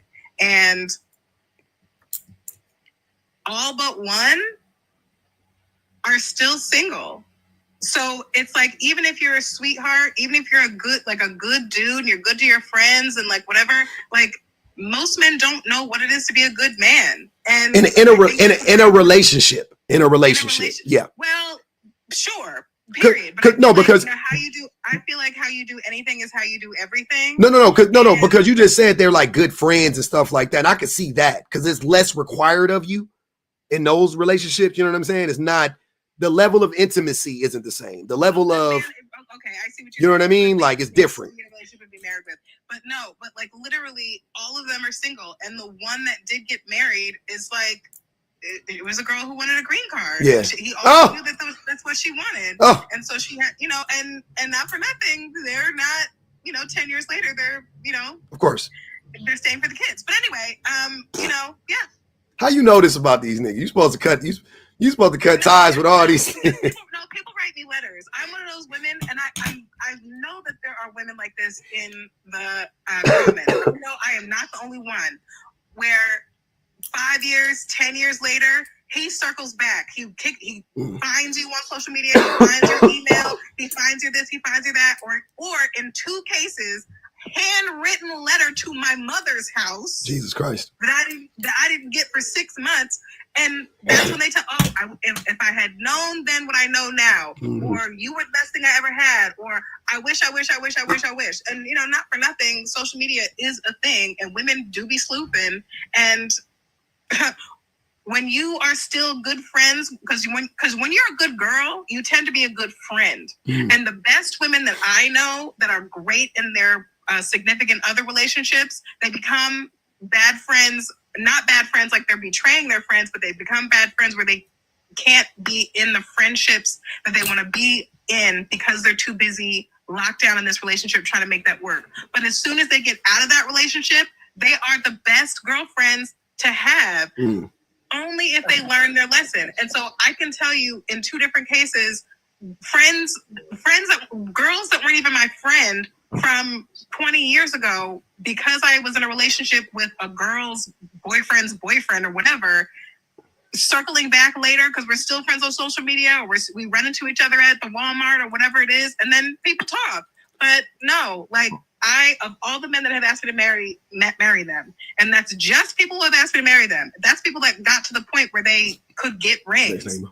None of them are the type of man that they thought that they were, and they did not find out until we broke up. Wicked. Go ahead, Remy. Yeah. So basically, would you guys encourage women not to be in a relationship with men anymore since they don't have much to gain? I don't encourage women to do anything. No, not because of what they do or don't have to gain, Remy. I fully discourage women in this generation.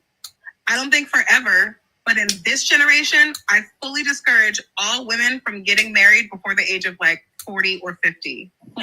Men need time to grow up, and men are not growing up. We have coddled men for generations. We have legally, there have been all sorts of disenfranchisements and social situations that required us to be in relationships. What's up, Remy? You seriously want women in this generation to wait until they're 40 or 50? Yes, I do. Yes, Okay, full and stop. then- Fully thought about. So are children still included in that equation or no? Yes, absolutely. There are two. First of all, there are more than enough children in the foster and adoption care system that we can, and women have plenty of. The only reason why the number of children in the adoption and foster care system is because men cannot father well, and this is not all of them, but the majority have a hard time accepting the seed of other children. A woman can happily adopt a child and take it on as her own. Men do not have the same reality. And this is why married couples have a lower rate of adoption than same-sex women, same-sex men, and single women. You're sure it's not because they can actually have their own children? No, it's the rate of adoption. Thank you for hearing that so much. Thank you for hearing that. Secondly, Remy, yes, everything that we know about fertility. So all of the headlines that women run around thinking, oh, I got to get married and start having kids by 30, or I'm gonna lose my fertility. That is a lie. All of the information we know about fertility is based on agrarian England from 1642. The year 1642 is the data set that they are using to cycle the same lie headlines about women's fertility. You are as likely to get pregnant on the last day of your ovulation before menopause as you were when you are 28 years old. The reason, if you have fertility issues, and this is for any woman, if you have fertility issues, I need you to figure out if you like your partner, number one, and number two, if you are too stressed out at work. And oftentimes, most women who are over the age of 27 are stressed out and married to someone they don't really like. Even if they liked you when you got married, because you're a big kid, because you're not the man that you sold yourself to be, because you're not doing the things that you're supposed to provide on, or whatever it is, she is stressed at home and at work, and that makes fertility the thing that nosedives. It's not because she can't. And then the other thing that I'll say is most fertility issues come from men shooting blanks. If you want to hear my dissertation, if you want my scientific facts, you can please DM me. I will send it all to you. I don't speak about things that are just ideas and opinions. This is factual science information backed by an Ivy League educated woman who has been single her whole life. And so I know what I'm talking about because I dedicated my life to understanding. Niggas shooting blanks. She want to understand why y'all niggas be shooting blanks. Hey, hold on. Let me read this real quick. Tonight just said, Moses, we did that. No. Teresa said the social construction of status value Ridgeway. Oh, I'm sorry. The social construction of status value Ridgeway. Is that the name of the study, Teresa? Teresa said motherhood penalties and fatherhood premiums. 2021. Oh, that's gonna be a good study. Teresa said women's unpaid labor is worth 11 trillion. It's measurable. Fuck. 11 trillion. Damn. Hold on. Got one more. Rwandan dowry results in violence. He bought her. Rwandan dowry results in violence. He bought her. Go ahead. Or do I agree with what? Do you agree that women should get married at 40, 50 and adopt? I don't care. I'll be honest with you. I have zero. I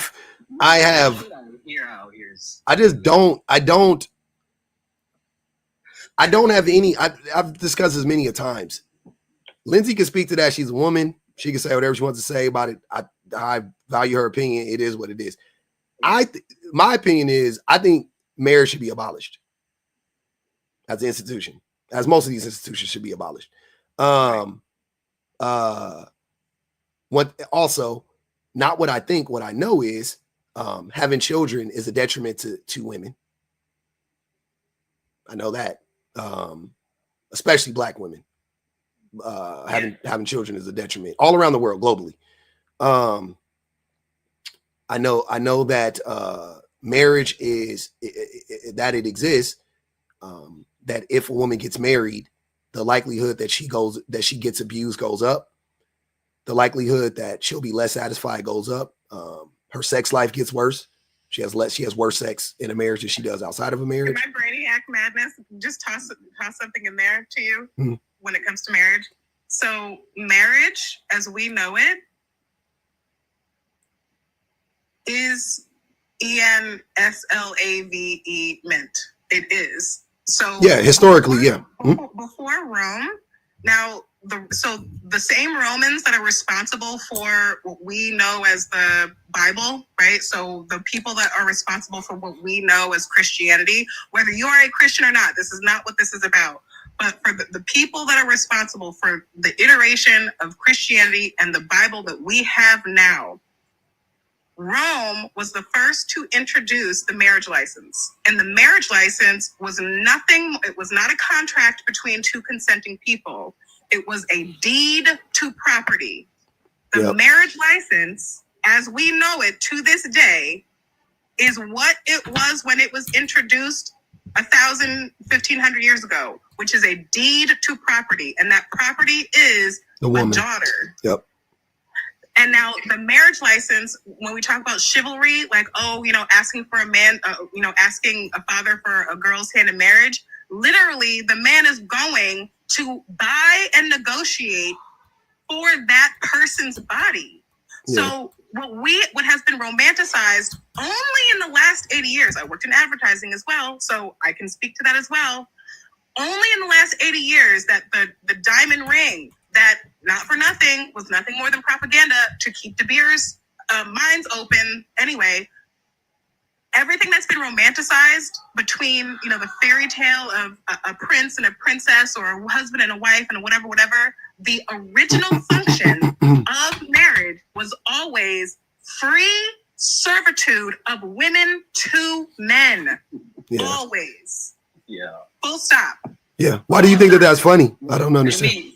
Because this is the thing. I feel like a lot of people are not aware of how long history has existed. There's this consciousness now that history begins with the white people. No, but what's the point in this, though?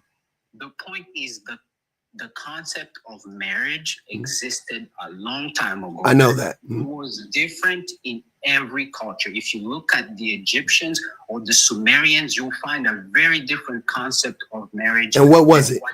Than what the Romans What was it? What was it? What was it back then? More to do with spiritual context. No, it didn't. Right?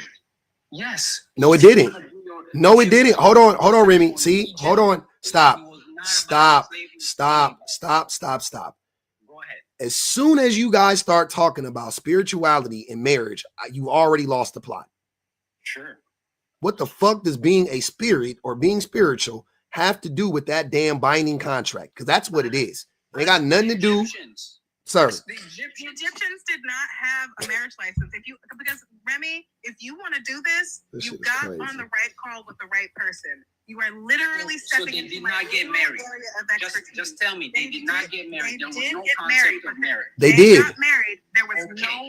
Was it different? They all got married for but Remy. The only point that I'm gonna make, and the only point that Lindsay is making, is this: if you follow the trend of marriage, even before Rome, even before 1,500 years ago, if you talk about it in Samaria, if you talk about it on the continent of Africa, it doesn't matter. It relatively looks the same. At its core, the function of you can disagree if you want to, but you would just be making it up. It's documented. I'm sorry. It's not documented. No, also, if you want to talk about Egypt, if you want to talk about ancient Egypt, I didn't even finish what I was saying. I want you to answer me one question first. It was a matriarchy, full stop. Well, sure, it was a matriarchy. But again, was the concept of marriage in Egypt different from what you just said from the Romans? Can I tell you something real quick? Exactly. Wait. Hold on, brother. Hold on, brother. Remy, you're not Egyptian. I'm not Egyptian. You're Rwandan. I'm fucking from America. Why are you talking while I'm talking? This shit is crazy.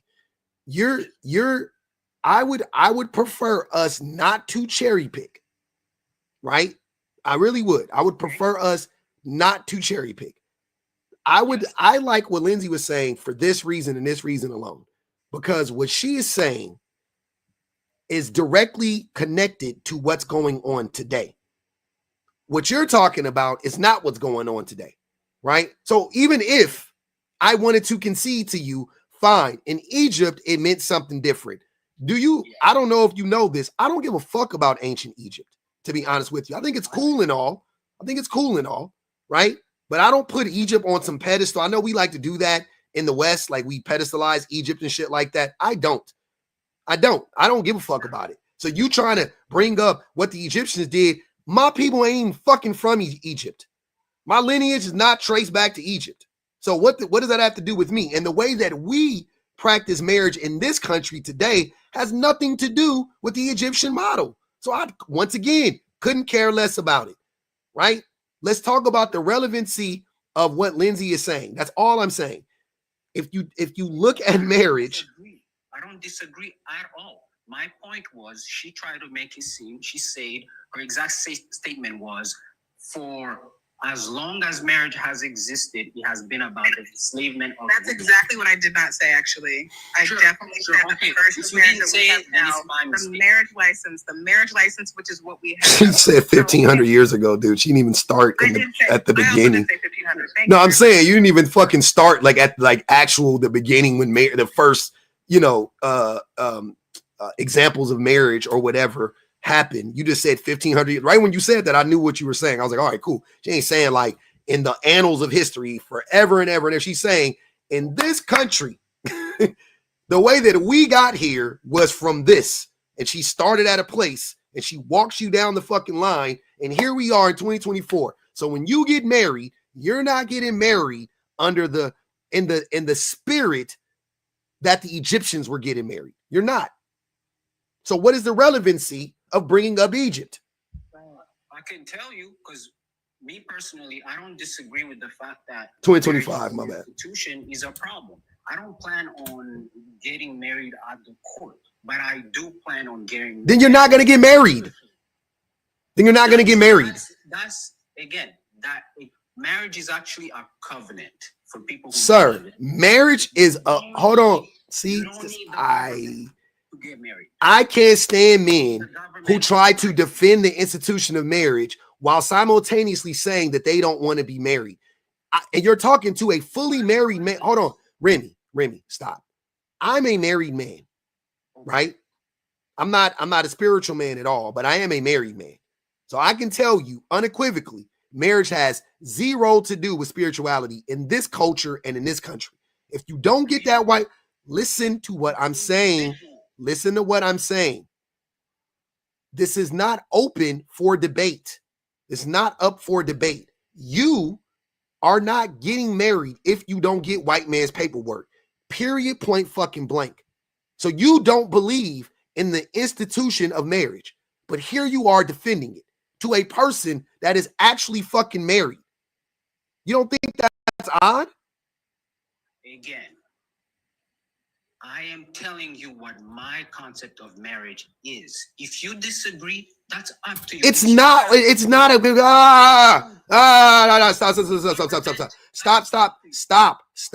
stop.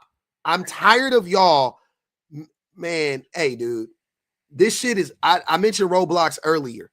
This is not a game of Roblox. You cannot just make your own fucking game within the game, my nigga. Like, that's not how it works, right? That's weird. There is, when you say you are married in this culture, in this country, when you say you are married, there are certain things you have to do to qualify. Certain things you have to do. And one of them has nothing to do with spirituality whatsoever. I'm sorry, none of them have anything to do with spirituality whatsoever. So if you don't get that fucking paperwork, if you don't go to the courthouse and you don't get them documentation signed, you are not married, period. I don't want to hear it. I don't give a fuck about what you feel about it. You can take that shit somewhere else. You are literally not married. I can't tell you how to live. You can't tell me how I'm not telling you how to live. I'm just telling you that you're not married. You can live. No, hold on. Separate the two, brother. You can live like a married person.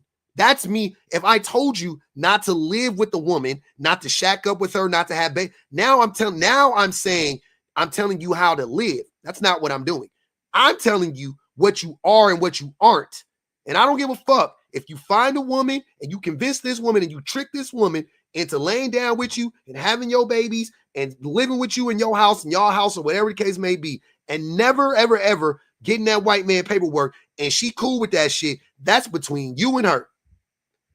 But you are not fucking married.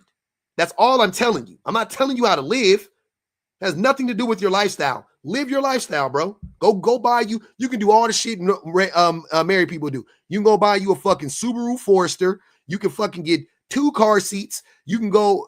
You can stop going out to bars and clubs. Like, you can do whatever the fuck married people do. Live the lifestyle of a married person. Cosplay a married person all you want to. Don't care. That's my point. But you're not an actual married person. That's all I'm saying. Again, that is my point. If that's what you consider marriage in this country, sure. In every country, when you talk about being married, I'm saying in every country, even in Egypt, if you go to Egypt, right, you don't get married spiritually. You go really get fucking married. You got to get married. Like, there's like documentation, like you're legally married. That's how it works. I'm just telling you. I was about to say that, Siren. Thank you. It is the law of the land, baby. That's all it is. I know how the law works. And guess what? That's what I'm saying to you.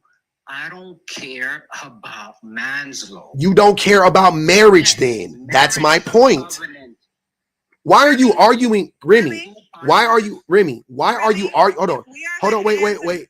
Jesus, why do you care about man's law? No, because Jesus cared about man's law. I'm not Christian. I never said it. But wait, hold on, Remy. What I'm trying to understand is this, brother. Do you care about marriage or not? Do you believe in the institution of marriage? The institution of marriage? Yeah. No. You don't believe in it, so you don't believe in marriage. Fine. So why the fuck are you so off put by what Lindsay is saying and what I'm saying? Why are you so surprised by that when you yourself don't care about the institution of marriage? I'm trying to answer. Again, it's very surprising to me that we're saying women should get married at 40 or 50 and adopt if they want to get married, if they want to have kids, or not get married at all. So yes, you're not getting. But listen, Remy, you're not getting married at all. Why are you surprised? That's what I'm saying. You're a hypocrite. You're not getting married at all. You're not getting married at all. Because I'm surprised by an outlandish statement like that. Yeah. First of all, Remy, you asked me a direct question. Hold on, wait. Hold on. This is. And you are the only person that is not directly answering any of the questions that you are being asked. So yes, to reiterate what you feel like you can't understand, you asked me what I thought women should do. I fully discourage women from getting married before the age of 40 because men like you exist. I'm sitting here talking to someone named a public offender. He's the reason why you're telling women to not get married. Over 35, over 40. I'm talking about the public defender. We need more men to get to this mindset.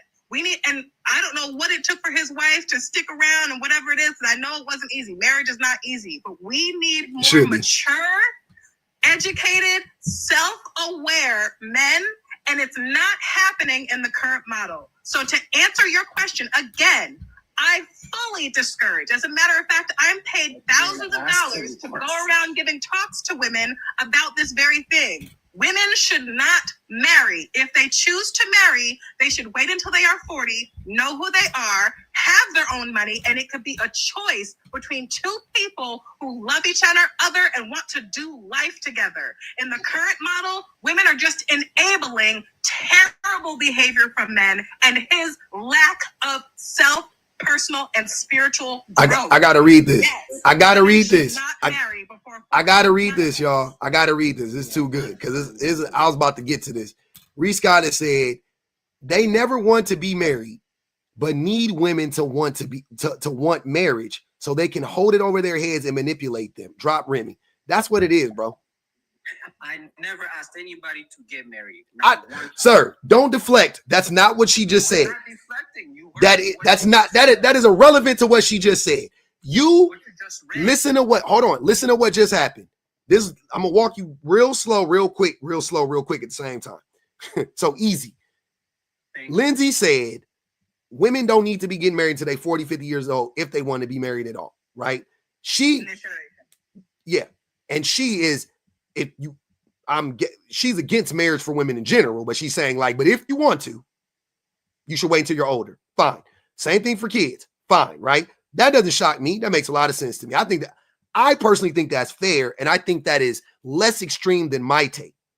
And that's why I don't like to give advice, because I feel like my take is too extreme, right? Because I don't think there's much nuance in it for me, because I'm a man and I don't feel like I, in good conscience, can give advice to women that could ultimately result in harming them. And I feel like anything short of me telling women just stay away from men altogether is going to lead to women being harmed. The majority of women that don't, like, if I told the majority of women that, you know, you got to find you a nice guy, whatever, right? And basically, ultimately, if the thing that I was saying would lead more women to be in closer proximity to men, I know that statistically, scientifically, I'm leading more women into harm's way. I know that. So I can't, the way that my brain works, I can't give women, if I can't do it. It just doesn't work. Because I'm like, all right, if I try to be like unless Lindsay asks me something directly, I'm saying, she's like, what do you think, public? I was thinking about dating this dude, and we're having a direct conversation about her and the dude, yada, yada, yada. Fine, that's different. But in general, I can't give women advice on this. I can't talk about it from a general viewpoint, right?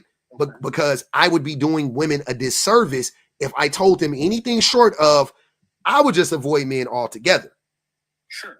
And I feel like that take is a little too extreme, right? So until I can figure out a better way, I would rather not have the conversation, right? Just for me.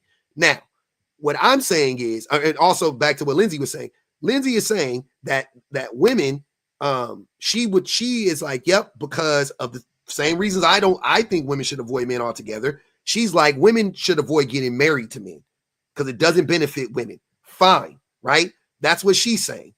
Then she said that women shouldn't get married, whatever. You said that was shocking. And then in the next fucking sentence, you said that you yourself don't ever plan on getting married. Like, what? How? Why would that shock you? So basically what you were doing in that instance, to reach Kyla's point, what you were doing was you need women. It proved to me and to most people, it proved that you need women to still idolize marriage, to still desire marriage. The idea of you need women to long for that shit. While you yourself is a man who isn't interested in marriage, but you need women to be interested in marriage. That's the way you see it? That's what it is. No, to me, it's pretty simple. And again, we have a difference in view, and I don't understand why people can't have a difference. Oh my God, I'm about to fucking lose it. Again, that's what just happened. Look, the fact that I'm shocked is because, again, I'm not the one. You're shocked women are onto us. I'm not the one telling any woman. Remy, you're shocked that women are onto us. That's what you're shocked about. You're shocked that the propaganda isn't working anymore. No, you're not shocked that women don't want to get married because you don't want to get married. What propaganda? I'm literally telling you, I'm shocked that somebody would say, don't get married until you're 40 or 50. Don't have kids until then. I'm shocked that somebody would say, don't do you hear why, Remy? Can you repeat to me why I said not to get married until 40 or 50? And just to be why clear, why doesn't that matter? You asked me the question. I'm not saying you asked me the question. You're right. I'm saying I'm surprised. Why? Again, because to me that is surprising. Why? I've never heard somebody. Why is it surprising, Remy? Why? I am trying to say that while you literally ask. You're not saying it. Okay, you tell me when I can say it. I'm asking you why. Don't say anything else but the reason why. I'm not trying to speak what you speak. Okay, go ahead, Remy. We listening. Go ahead. The reason why, again, I cannot understand that a woman. That's not the reason. Would find somebody to get married with. Why can you not understand that? Because for me, that would be too late in life. Why is you're still not answering the question, and that's why I stopped you before. Again, this is why I'm shocked, because to me it's too late. It's crazy. Even to say we should just stay away from each other, it's crazy to me. Why? You don't want to be married. Why is that so hard to understand? Because you don't want to be married. Why is it too late? I never said I don't want to be married. You did. You did say it. What I said, you ignored to say that to you, it's not marriage, right? You told me that to you, it's not marriage. Okay? It's not marriage to you. Why is 40 too late? Later. Why is getting married at 40 too late? Come on, let's go get it. Yeah, why? I don't know. What? No, seriously, why is getting married at 40 too late? When the average life expectancy now for the majority of the world is over 80 years old, why is getting married at 40 too late? This is what I think, right? Like you have your reason scientifically in history, whatever. Can you just give your reason? Like forget about my reason. Why is getting married at 40 That's too the point I'm getting to. Personally, I've heard even people say, "Oh, freeze your eggs" and all that. I don't believe that trying to have kids after 40, 50 is a good idea for viable, actual pregnancies and delivery, plus raising the kid. Why? Because again, you're 50. Your body is 50. Yeah. So I have not met a single doctor that say that having the pregnancy over 35 years old. But most doctors are bought into women having children as soon as possible so that they'll be debilitated and poor most of their lives. That's why I started by saying you have your scientific reasons and you interrupted me. No, these are true these are true. These are honest social realities. But I believe our gynecologist over you, respectfully. You got a gynecologist? No, I work with them. I work with doctors. Okay. I do too. I literally train. But wait. So I hear you. If I've heard different from an actual doctor, a woman's body is degraded by a woman's body is degraded by pregnancy.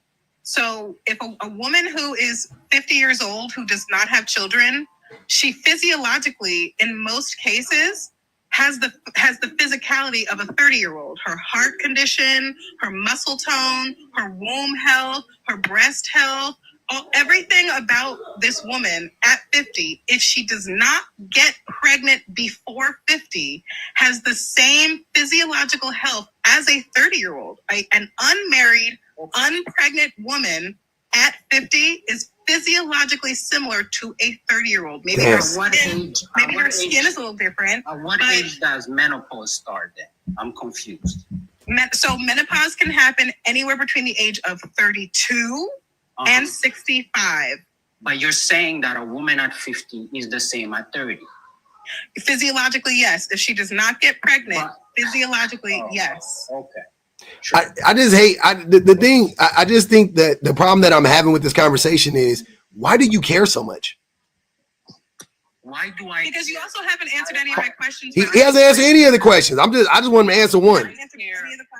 I care because I actually think that both men and women should be together, should value each other, and should continue to have kids. That's why I care. But you, sir, okay. If you choose, okay. And I'm not gonna add women don't. But that doesn't. Okay, I gotta tell you something. That is fine. That's idealistic. That's fine, brother. I hear you. That's fine. But men don't value women and they don't value children. So, since that's the case, I completely understand women not valuing being married to men or being in close proximity or relationships with men and valuing not having children with those same men. Women value children, but they don't value having children with men, right? I completely understand that. That's fucking logical. That's not crazy. That's what I'm saying, right? And coming from a man who he himself doesn't value marriage, I think it sounds wild to hear that man talk about how women should value marriage or be shocked that women don't value marriage when he himself doesn't value it. That's what I'm saying. And when I asked you why you still haven't answered, I know the answer. We already answered it. You want to hear your own answer. You don't want to. I want to hear an answer. I want to hear an answer, a coherent answer, a rational, logical, coherent answer. Doesn't have to be mine. Can be any other one. But can you make one? Because you haven't been able to do it thus far. Again, you are speaking from your perspective, and I respect it. Fucking God, man. You guys are fucking robots, bro. Here we go. You guys are robots. You're not a real person. That's not a real response to what I just said. Trying to minimize every fucking thing to this dumbass reductive conversation rooted in this idea that everything somebody says is simply their opinion is fucking childish. That's not what adults do, bro. Stop talking while I'm talking, Remy. That's not what adults do. That's what children do. That's what people who lack understanding do. Having these conversations based in this idea that, well, that's your opinion is a fucking, that's just intellectually lazy. It doesn't make sense. Okay. Can I just make a comment to Tiffany real fast? Ask the question anyway when you're ready. Go. I'm ready for you to answer the question. I've been ready. No, ask it. Go ahead. I don't even know what the question. You don't remember what the question is here. I'll read the question again. Sure. Reese Scholars said they never want to be married, but need women to want marriage so they can hold it over their heads and manipulate them. My question to you was, because I said that that's the reason why you're shocked, right? Why you have this, why you feign, being shocked, like, huh? Like clutching your pearls and shit, right? When Lindsay said what she said. The reason why, I'm asking you though, right? Because you said that that's not the reason why. The reason why isn't because you're not trying to manipulate women, and you don't think, or you don't want women, you don't care if women value marriage, right? As a way for you to manipulate them. That's what you're saying. You're like, no, that's not the reason why I'm shocked by this. So I'm asking you, then why are you shocked by it then? Why were you shocked by the things that Lindsay said? So let me make it clear, right? I know that most people who want to get married, want to get in the court or whatever they need to do, they're going to file the right paperwork and whatnot, right? So whatever your concept of marriage is, I think that people should get married and should continue to have children. So it shocks me that other people think that women should flat out stay away or just wait until they're 40 or 50. But why? You don't want to get married. Jesus fucking Christ. You don't want to get married. And I want to say this. For argument's sake, sir, please stop saying your concept of marriage. That's not how society works. It's not your concept of a crime. Like, let's apply this logic. Let's apply your train of thought to other things, and let's see if it works, right? So let's say it was committing a crime or violence. Is it my concept of violence, or is it just fucking violent if that somebody punches me in the face? Is that violent or is it not? Sure, it's violent. It's violent. The vast majority of people in our culture, in our society, would deem that to be a violent act, correct? Yeah. Okay, cool. So it doesn't matter what my concept of it is. Can we say that it is violent objectively? Sure. Okay, cool. Now, let's go back to marriage. If you ask most people in America, hey, if you don't go get that white man's paperwork, are you married? Do you think that they would say yes or no? I'm sure they would say you're not married. Okay, cool. So can we adhere to that same logic? For this argument, can we apply that same logic so that it can have some continuity in our discussion? Like I said, that's why I didn't even want to argue that point, because we've already been there, done that. Yeah, sure. Okay, cool. So don't say based on your concept. That's redundant and it doesn't make sense. So Our concept as a society is, if you don't get that white man paperwork, you ain't married. Period. That's the idea.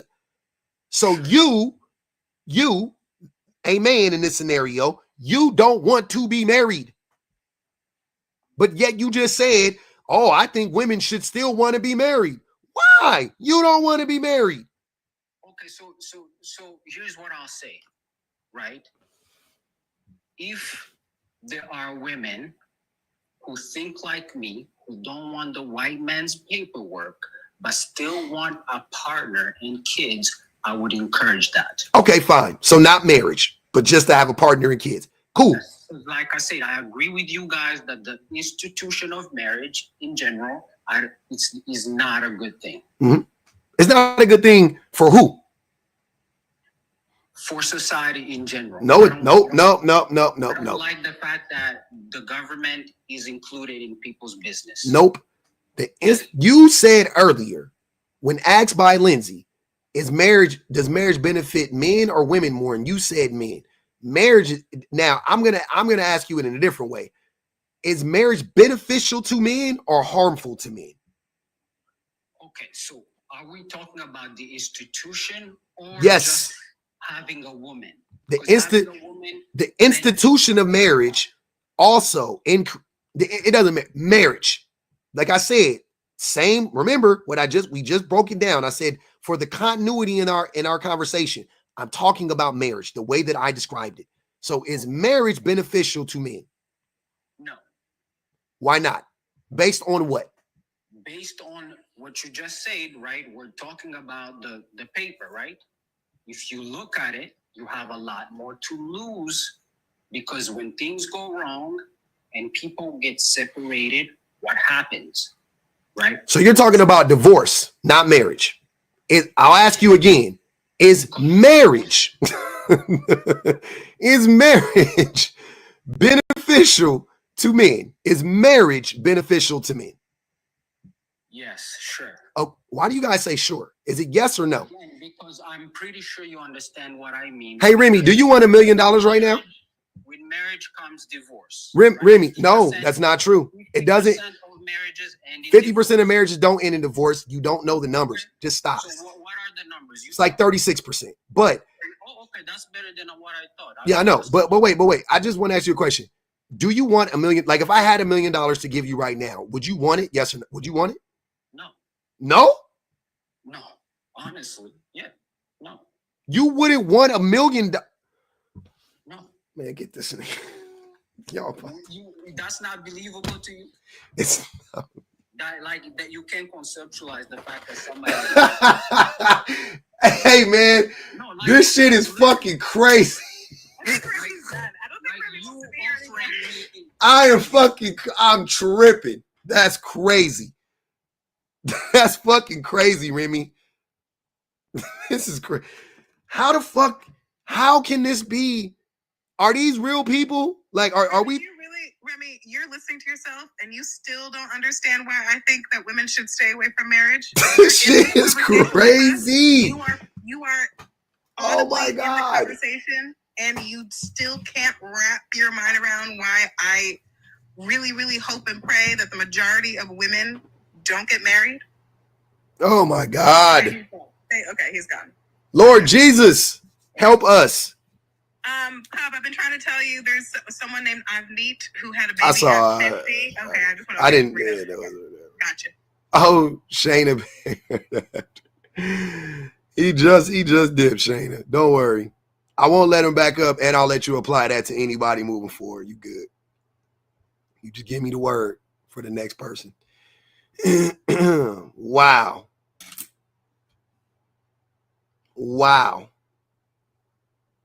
You got it. Wow. I know we're Lindsay, you good. I think we may have literally reached like that was crazy. I mean, hey, Shayla, I'm sorry, Shayla. Oh, Shayla. Sorry, it's Shayna. My bad. Yeah. Wow. Okay.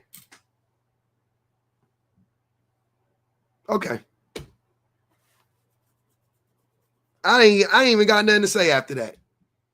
I'm also speechless. I'm done. I'm done. He won. They won. Hey, they got the better of me today. They beat me. They got the better of me. I don't know. Lindsay, she can still put up a fight. They got the better of me because I can't take it anymore. That was crazy. I can't take it. That was sick. It's just weird to watch it happen, watch as a person who has been in this female body all of my life and who has been in these conversations in real time and genuinely was like, maybe there's something wrong with me. Maybe I'm crazy. Maybe I'm not hearing, like, maybe it's me. And then to be on platforms like this where it's like, no, it's really the men. No, it ain't you. No, the motherfuckers is crazy. They're not all the way there, dude. They're not real people. That's what I'm trying to say. Like, that shit don't make sense. But see, the thing is that they are real people. I just really believe that these men need a chance to grow up. And because they are so shored up by the women in their lives, be it their mothers or their girlfriends or their wives or their grandma or their sisters in some cases, they are enabled. I think we just have an epidemic of generations of men who have been enabled to be this way for a long time. And so I just I'm not convinced that there's something inherently wrong with men. There is something inherently wrong. That's what I'm trying to tell you. We aren't human. That's the problem. We're not humans. We didn't fully form. And no, our humanity got stripped away. We had it when we were younger. It got stripped away. We lost it. We're Peter Pan. We're fucking Robin Williams and Hooked. We got to get back with the lost. Like, we got to go back. Like, we got to find it. We lost it. We lost our marbles. Like, the shit is crazy because it don't make no fucking sense how a man could get up here and say, oh, that's crazy to hear a woman say, oh, Remy, you got dropped, brother. You can't come back. Or you pay $100 and come back. Shout out to Shay. And I still, that was wicked. Like you cannot, I cannot in my mind make this make sense. Me, I don't care about getting married. A woman specifically says, yeah, women, I don't think you should care about getting married either. But if you do, wait until this time because I feel like it'll put you in the best position. And then me go, huh? That's crazy. My nigga, what? How is that crazy? That's crazy? That's crazy. How is that the crazy thing? And like, what the fuck are we talking? That was that was regular. Like, you should be like, you're the I'm sorry. Let me calm down. That shit got my blood pressure. That shit pissed me off. Because I felt like he was playing in my face, but he wasn't. He wasn't. Y'all gotta understand.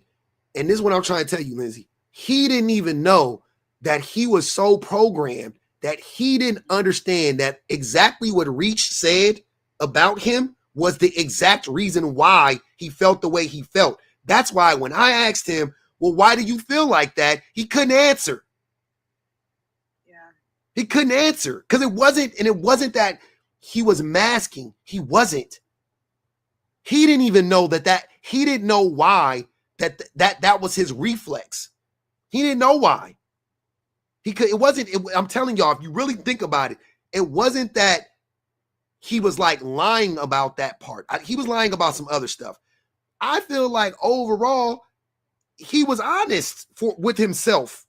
I feel like he just didn't know how propagandized he was. He didn't know. Nigga talking about I'm just yapping. Boy, please. You got up here and sounded plumb dumb for an hour and a half. Yeah. We gave you every opportunity to articulate and to explain to us concisely exactly what you meant in everything you said, and you failed every single fucking time. You failed miserably. And it didn't seem like it would, like, here's the thing. If you were being honest, it wouldn't have been hard to do it. If you knew why you felt the way you felt, wouldn't have been hard to explain it. But you were either masking or lying, or you were vacillating between the two options. That's what was going on, bro. that's just this shit is crazy. It's not, dude, this shit is crazy. It's not, it's really not that hard. You need women to buy into this concept of marriage so you can hold it over them, so you can manipulate them with it. Hey, if you want that ring, you got to act right.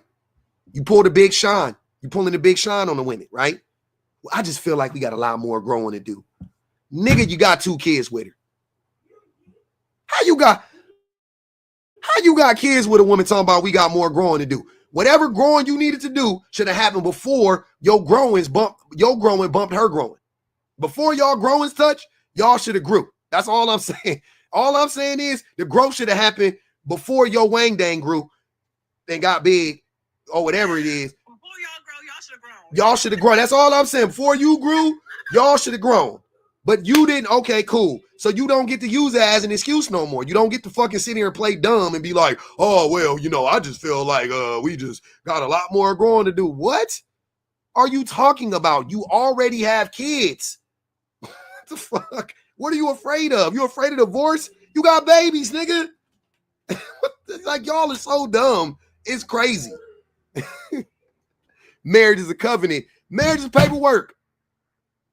When I got married, guess what? No covenants happened. We didn't drink from a fucking cauldron with fucking bat urine. None of that shit happened, bro. This was not fucking. I love the movie The Craft as much as the next millennial. It was not that, sir. I promise you it wasn't that. It was a man there. He said some stuff. We repeated them, and he said, I do. But that wasn't even when we got married. That didn't even count. You know when we got married? When we signed the things and we turned it in. That's when we was married. That was the marriage part. When we turned in the paperwork, they didn't ask us, did you say your covenant? Did you guys repeat it in front of us now? They didn't do that. We signed it, we turned it in. They was like, all right, now you're married. The fuck are you talking about? It's the paperwork. It's literally paperwork. In 2025, it's paperwork. In this country, it's paperwork. That's all it is. The paperwork it gives you access to a bunch of shit. It's an institution. That paperwork gets you into Willy Wonka's factory. That's all it is, brother. And I can't tell you how many. I was a pastor for years, and so that whole marriage is a covenant. God damn, you Jamaican? No, you know what? I part of me kind of hopes or thinks I am Haitian or something, but no, I'm just like I said, I'm an older woman who didn't have kids and didn't get married. So I did a lot with my life. I've lived all over the world. Like, I just did a lot with my life. And that's why I have done so many things. But, the number of men who will say that marriage is a covenant, what they really mean is, because the number of men who will be like, oh, marriage is a covenant, they don't pray. They do not go to church. They don't do any of They don't know nothing about it. They don't do any of the covenant stuff. Like statistically speaking, I think it's something like 28% of men go to church regularly, while it's like 77% of women. Like, God church damn. Is for women. And so when they say, oh, it's spiritual, it's a covenant, oftentimes it's a spiritual agreement that she is expected to adhere to and abide by. Yeah. And he is absolved from that spiritual agreement. Same thing for monogamy. What's that? Same thing with monogamy. That's like monogamy is for women, not for men. You know what I'm saying? Yes. Yep.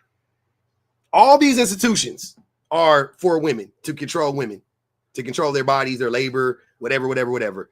And men get to live free of all of these institutions. That is what the foundation of marriage is. It is about control over women's bodies. And everything that we have modernly, all the way back to 2,000 years ago, marriage, politics, it's all about the control of women's bodies. And they used to use spirituality, then they used religion, now they're using government. It has always been about controlling the one resource that matters the most, and that is the female mind, body, and spirit. Full stop. Women need to reclaim their mind, body, and spirit. And I'm not even going to say, I love this conversation, and I really appreciate that you are at a place that you are able to have these conversations the way you're able to have them. But even disengaging from conversations like this, if this is a part of your healing journey, stick around. But if you are over men, go do something else with your time. Like, the world needs your spiritual energy. The world needs your emotional health. The world needs you to do you and live fabulously. And whatever you can do to get there, please get there. Go dance in the rain. Sadly, are not the way. Go do. We wanted them to be the way, but they're not. Go do that shit that women do, like in them rom-coms before they meet they like when they're in the midst of meeting the man, but like minus the man, all that weird quirky shit they do, all them like random dates and shit. Go do all that weird shit. That shit sound fun. Dancing, go outside. Don't be afraid of the rain. Like, do that type of shit. That shit is lovely. Hey, Ali said, you know what? Thanos was right. Snap. She trying to take half us out. That's wicked. I don't like that. Teresa said, a covenant is a deed. It's literally the paperwork. Hold on. Don't let me, hold on. Let me look up the definition. Hold on. Let me look up the definition before I do this. Oh my goodness. Jesus Christ. She ain't never lied. A covenant, usually formal, solemn, and binding agreement, compact. That's the first definition already right there, cooked and whooped. Number 2, a written agreement or promise, usually under seal between two people or more parties, especially for the performance of some action. Not a written agreement. Remy, I agree. Marriage is a covenant. I agree. I too agree. Marriage is a covenant, y'all. Marriage is a covenant. Remy was right, y'all. Marriage is a covenant. Thank you, Teresa.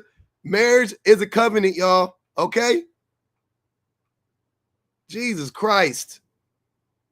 Is we finished or is we done? Y'all are crazy. I can't get it together over here. This is so much for me. That shit is crazy. That man was screaming, it's a covenant. The supervillain said a covenant is a promissory note. Woo. It is white man paperwork, sir. Sir, it is white man's paperwork. Come to find out, it is indeed. I love it here. It is indeed white man's paperwork. Damn. I have to correct something. Earlier I said ancient Egypt was a matriarchy, and I was wrong. Everybody, y'all, I was wrong, y'all. Oh yeah, no, it ain't no matriarchy. I didn't hear you say that. Matriarchy, my bad. But they did have, women and men did have equal legal standing, which was the part where I got confused. But that's been hanging in my head for a minute. Oh my goodness. All right. Hey, Lindsay, I appreciate you coming up. It was fun. Thanks for having me. No problem. Fun times. Bye, y'all. Hey, that was fun. That was a good one. That was a good one. That was a good one. I liked it. Oh man, that was good. Oh man.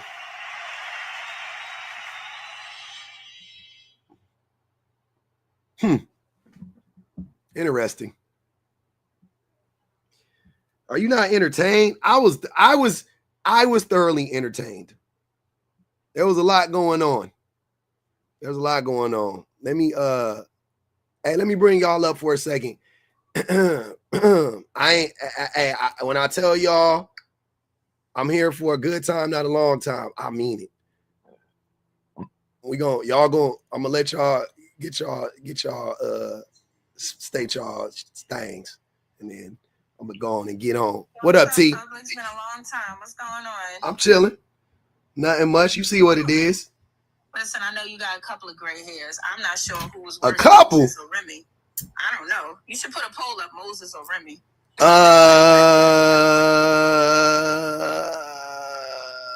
Moses. Okay. I'll say I thought Moses. Me personally, I just thought it was Remy because it was too much flip flopping for my taste. For my taste, it's too much flip flopping. That's just my opinion. That might be true. So, yeah, and it was just the contradictory. Like basically, he want access to women, but don't women having access to his money? It's really that simple. Oh, there you go. That is what you it. Just should have just said that. Yeah. I want access to women without women having access to my money. Yep. There you go. There you have it. It would have been cut short and simple. Just say that. Bingo, bango, bongo. Mm-hmm. Like really. So okay, yes, absolutely. It is almost impossible for women to be hypergamous. I can agree with that. You know, I'm about to get married. You know, to me, well, I already stated this always before. Like to me, marriage is a business. I don't believe in marrying for love. Mm-hmm. I believe in marrying for business, which is I'm going through right now. When you said there's a lot of paperwork, yes, it is. Yeah, some papers, some documents. Oh yeah, I have a lot of me and him going through a lot of prenuptial stuff. Like he promised me if I marry him, I get his house in Virginia. Yes, I want that house. I seen it. I want it.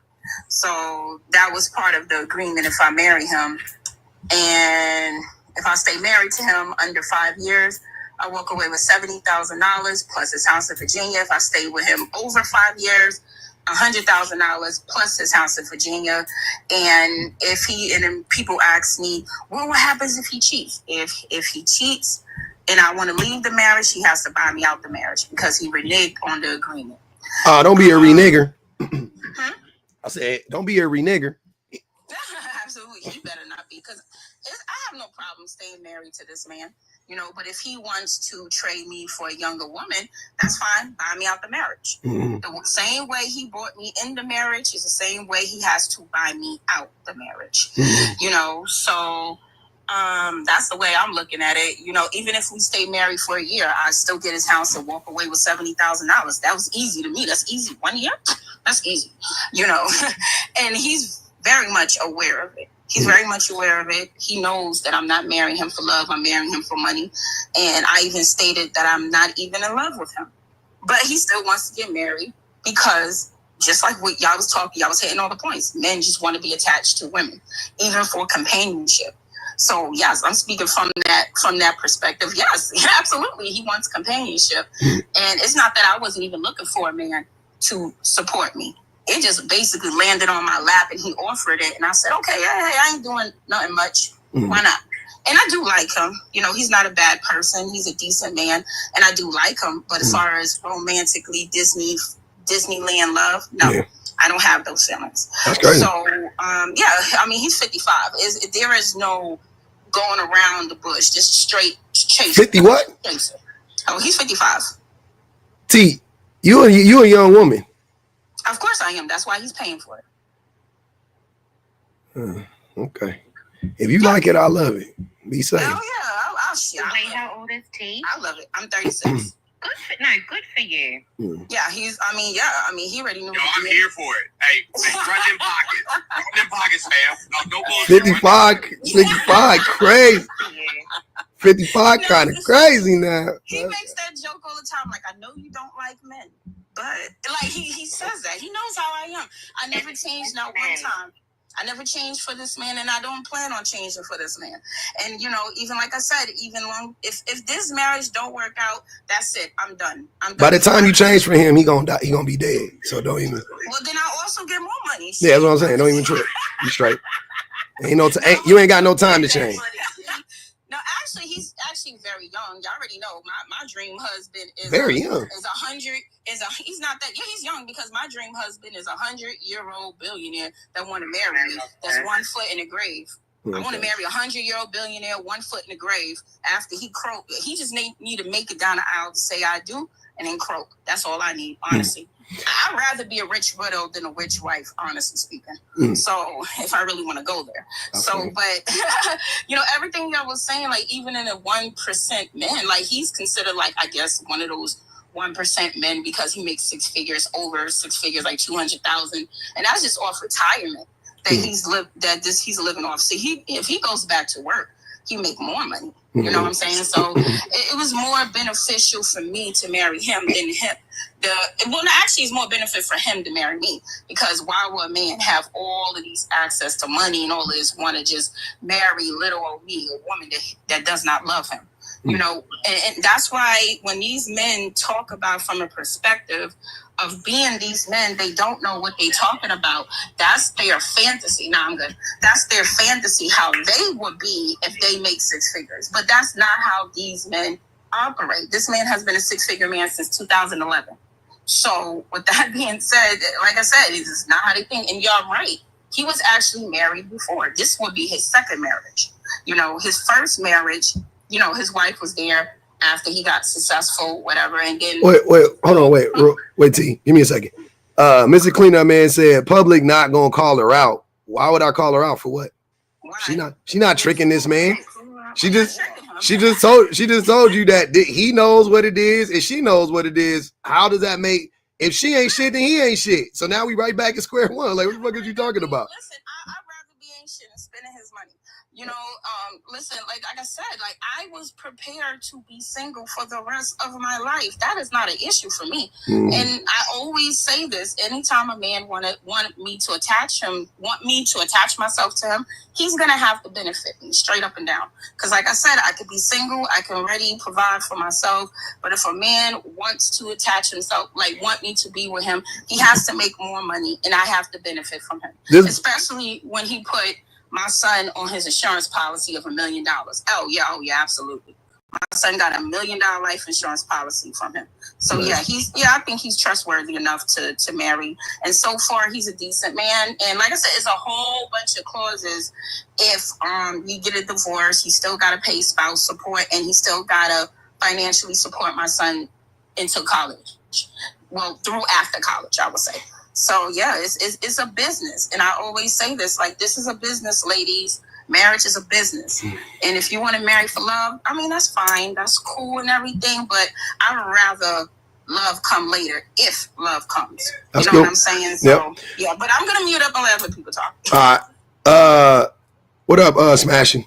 Sorry, I actually didn't know that I requested to come up, but I just want to say, like, going to what T said, when you think about the quality or lack thereof of men, when it comes to partnering with men or marrying men outside of the handful of men that are decent and can build a emotionally, psychologically healthy relationship, safe relationship, what other benefit is there for women to marry men if they're not in this position? There's literally no benefit. If you don't have a mutual relationship that is built on love, which is incredibly rare because of how men show up, what are the other benefits for women to get married? Actually, I think what T has done and is doing is the model for women who want that life. Like, and it's hard because, again, not every man is as set up.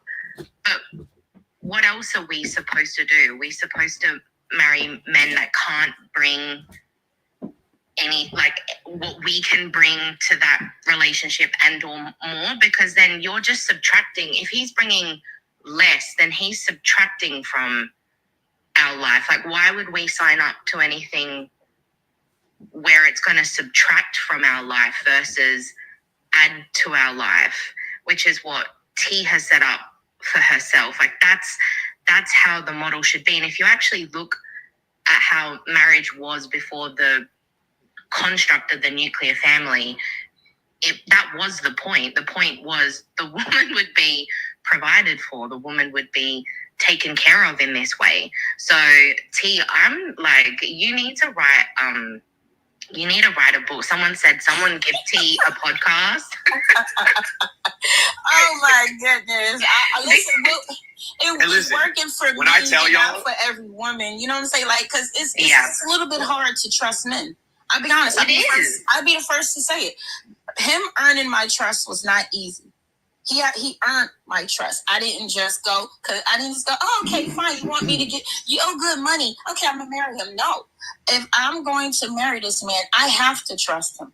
He has to earn my trust. When I tell y'all that, you know what I'm saying, like, the amount of things that I do for my daughters so that, you know what I'm saying, like, if they ever I mean, when, not if, when they ever end up in a relationship, like there's no, and Pub will tell you this, like I will not, you know what I'm saying, like allow my daughters to just be with any fucking rando fuckboy. Like I tell my daughters, you won't allow. If they don't. Well, I mean, not necessarily allow. Okay, like, that's what I'm saying. Like, I set the precedent. You know what I'm saying? Yeah, like nobody's just gonna walk into their life and be on no fuck shit, and they're like, oh, okay. No chance, no way, no how. And you know, though, the thing is, like, so many women don't have that. They don't have that example through their fathers. And so I think what's so, and I'm going to use this, but I think what's so revolutionary about what T has done is to understand that marriage is a business arrangement. Like it is, it always has been. So what women haven't done for so long is understand the arrangement that we're entering into. And systemically, it's set up to disadvantage us. So all of the things that T has done, like in my community, that's literally what I recommend. I recommend that if women are going to enter into a marriage with a man, A, it has to be beneficial, meaning he has to bring the same or more to her life in terms of his wealth and his stature and his status. And then all of those protections that T has in place, I'm assuming you guys have is that through a prenup, T? Is that how that arrangement is structured? Yeah, that's part of the prenuptial agreement, because I do have my mother's property that was inherited to me in New York. So I do not want him, I have to protect it. I have to protect that property. You know, so with that being said, we still have to, this way now I got two properties. One in Virginia, one in New York now. You know, so I looked at I was like, yeah, we have to do paperwork because it's assets that I gotta protect. He said, fine. He said, whatever it takes for you to be my wife, I'm down. Right. And you know what? Smashing. I take back what I said. Hang on one second, Mr. Jones, because there's one thing I really want women to be mindful of. As we are navigating the fact that we're entering into relationships with men whilst we still live in a patriarchy, and when we're marrying them under a judicial system that is inherently patriarchal, this is actually what we need to protect ourselves from. We need to protect ourselves from the systemic inequities that are embedded into the institution of marriage, but also into the power dynamics and structures of relationships with men.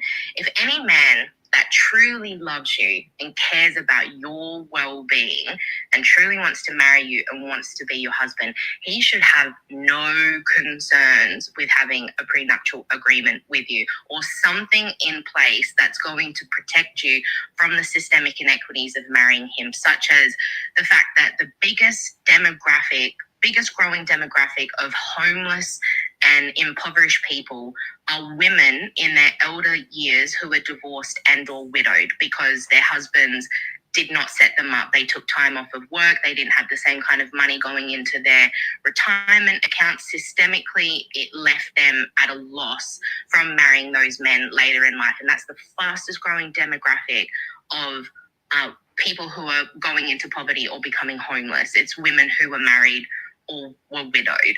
And that's because they weren't protected from these inequities that are embedded into marriage. So, T, I'm so serious when I say this. Like, if you can turn your story into guidance for other women around how to navigate that, there's such a need for that, because women are getting shafted for marriage. Oh yeah, I host lives about it all the time. You know, of course, the most pushback are men. You know, all of a sudden, men have became hopeless romantics. I don't know where these men came from, because they're the ones who said love doesn't matter. You're supposed to stay in a marriage. Okay, so give me a reason to stay. And the majority of these men do not give a reason for a woman to stay besides manipulation, and how some women feel like I have to stay because I don't want to be a single mother or whatever the case may be. So that's why I was trying to tell women, you can draw out what you want in this marriage and you can still walk away with something. You could, just like how I put it. If we get a divorce, what I'm going to leave with. It's nothing wrong with asking a man, if it doesn't work out, what happens to me? Especially if he out-earns you significantly. I only made 70. He makes over 200. That's a big number difference. The ball is literally in his hand, in his court. You know, the ball is literally in his court financially. So, of course, that was a question I had to ask him. But if it doesn't work out, what happens to me? That's when he offered his house. That's when he offers his house. No matter what happened, which goes for the marriage, you can keep that property. You can either continue to rent it, because he's renting it in Virginia. You can continue to rent it, or you can move in. The lease is already done. We already signed the paperwork. It's already mine. So only thing is left for a couple of weeks for us to get married. The property is already mine. But this is where trust comes into play, because he is my business partner. So I guaranteed him I would marry you. Gives me that house. Now I have to go on my my end of the deal. Yeah, T, you are that girl. I'm so happy for you. I'm so happy. That woman, rather. I'm so happy for you. Yes, please, ladies, we need to be more like this. It's okay to say that you don't want to marry for love, or you're looking for love. Like, it's no, don't let these men manipulate you into believing you have to love is to help hold you shackled, not them. Because as you hear it, they say it doesn't matter if you don't love. You hear men always talk about, well, 80% of women initiate divorce. It's not about your happiness. Well, what is it about? You have to have something. Then what is it about? Oh, so you got a house in Dubai? Bet. Now I got a reason to stay. You know, but not. You know what I'm saying? The men, just like what Christina mentioned earlier, even in nature, if we look at nature, the male animals always do a ritual to be chosen by the female animal all the time. Even when they like to mention themselves about lions. Oh, we lions. Did you forget how that male lion got to the pride? He had to fight. He had to put his life on the line to show the lionesses I can be part of this pride. That is what he did. He had to put his life on the line. And I'm basically saying that for women. If a man wants you to choose him, since men are the ones who want marriage, as you can clearly hear, they want companionship, marriage, and they want access to you, either legal access or non-legal access. They want to be attached to you. So if you feel like if you're in a mood to be attached to a man, make him earn it. Make him earn it. Make him earn it. Even if you put his life on the line, make him earn it. Don't settle for less. Never. Sprinkle, sprinkle. Hell yeah. And being single is an option, ladies. Be comfortable being single. Because like I said, I was happy being single. I could have been single for the rest of my life until he made me an offer that I felt like, okay. I was 4B until he bought me out. If that's a clear way to say it, I was 4B, he bought me out. Straight up. There's something else that you said, T, which was that he understands that you don't like men and he gets it. And I think that's also something, like, that's obviously a huge green flag in general, is men who understand women's position with men in general, given what we deal with, living under male violence against women. So I think that's also a really big part of this, the fact that he understands your position and he supports it. Any other man who doesn't is always going to try and undermine you, right? And he's going to try and conquer you. Oh, absolutely. He was a cop before he retired, before he did doing this cyber job. That he's like a chief in cyber security, like he hacks the hackers. I forgot what position that he is in, chief something. So with his experience was 20-something years as a cop, as a sergeant in a police department, he knows exactly how dangerous men are. And he admits it all the time. He said men are dangerous. And I don't blame you for not wanting to be around men. That's why he did not mind earning my trust from him. He didn't mind earning my trust. And how we met was actually, I'm working in the police department. He works in the police department.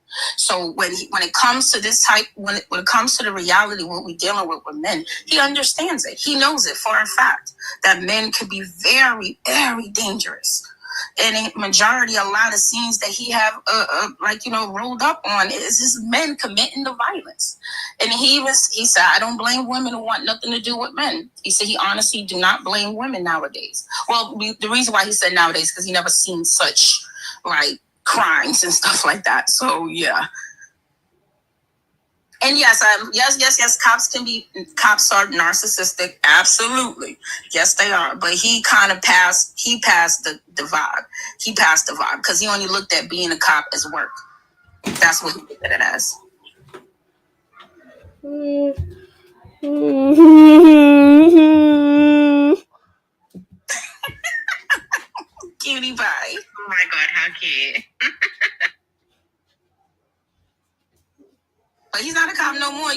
I'm marrying him after he retired. He's not a cop no more. No, he's not anymore.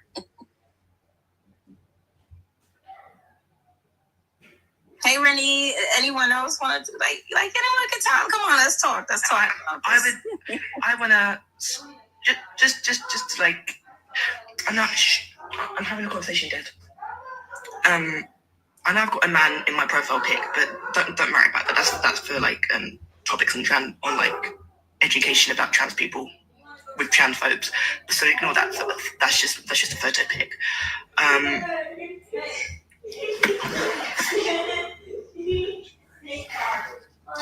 So what I was going to add to that was like I feel like there's another third option, because I feel like T's talked about her arrangement, and then Smashing's talked about staying single and all these other options. But obviously there's a third option, which is not all women are straight. So some of us have another option, which is to date other women. And one of the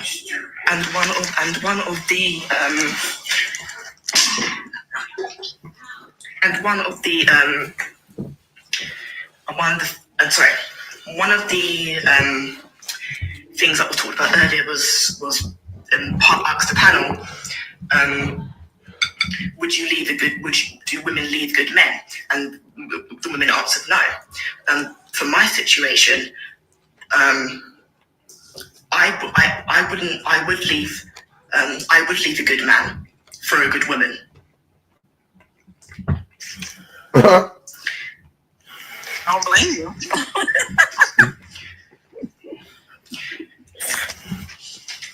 Because even the good women put in more effort. The good men still do more the bare minimum than good women do. So if I had a good man and there was a good woman that came along, I would leave a good man for a good woman. But I would never leave a good woman for anybody of any gender. I'm not mad at you for that. Not at all. No, I think if more women can, they should.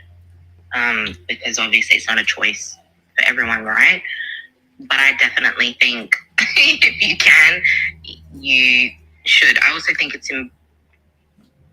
important to recognize, like, and I'm not suggesting that you're saying this, Renee, I'm just saying in general, every relationship obviously takes work. But I definitely think for women who can jump the fence at this point, they should be. Ali, have you gone? I've asked a million times, you know what I'm saying, like why women are in relationship with men in general. I've asked that question a lot. But with that being said, though, when we look at, you know what I'm saying, men and how they cape for other men and how they look for the approval of other men on a regular basis, I also ask the question, like, why don't you just date men? Because it seems as though you don't like women. Because they're physically attracted to women, and then they're like emotionally attracted to men, or socially attracted to men. Essentially, yeah. That shit is weird. A lot of homoeroticism. That is so fucking weird. It is incredibly weird. And yes, some of them do it because I think they are low-key attracted to men, or perhaps a bit more.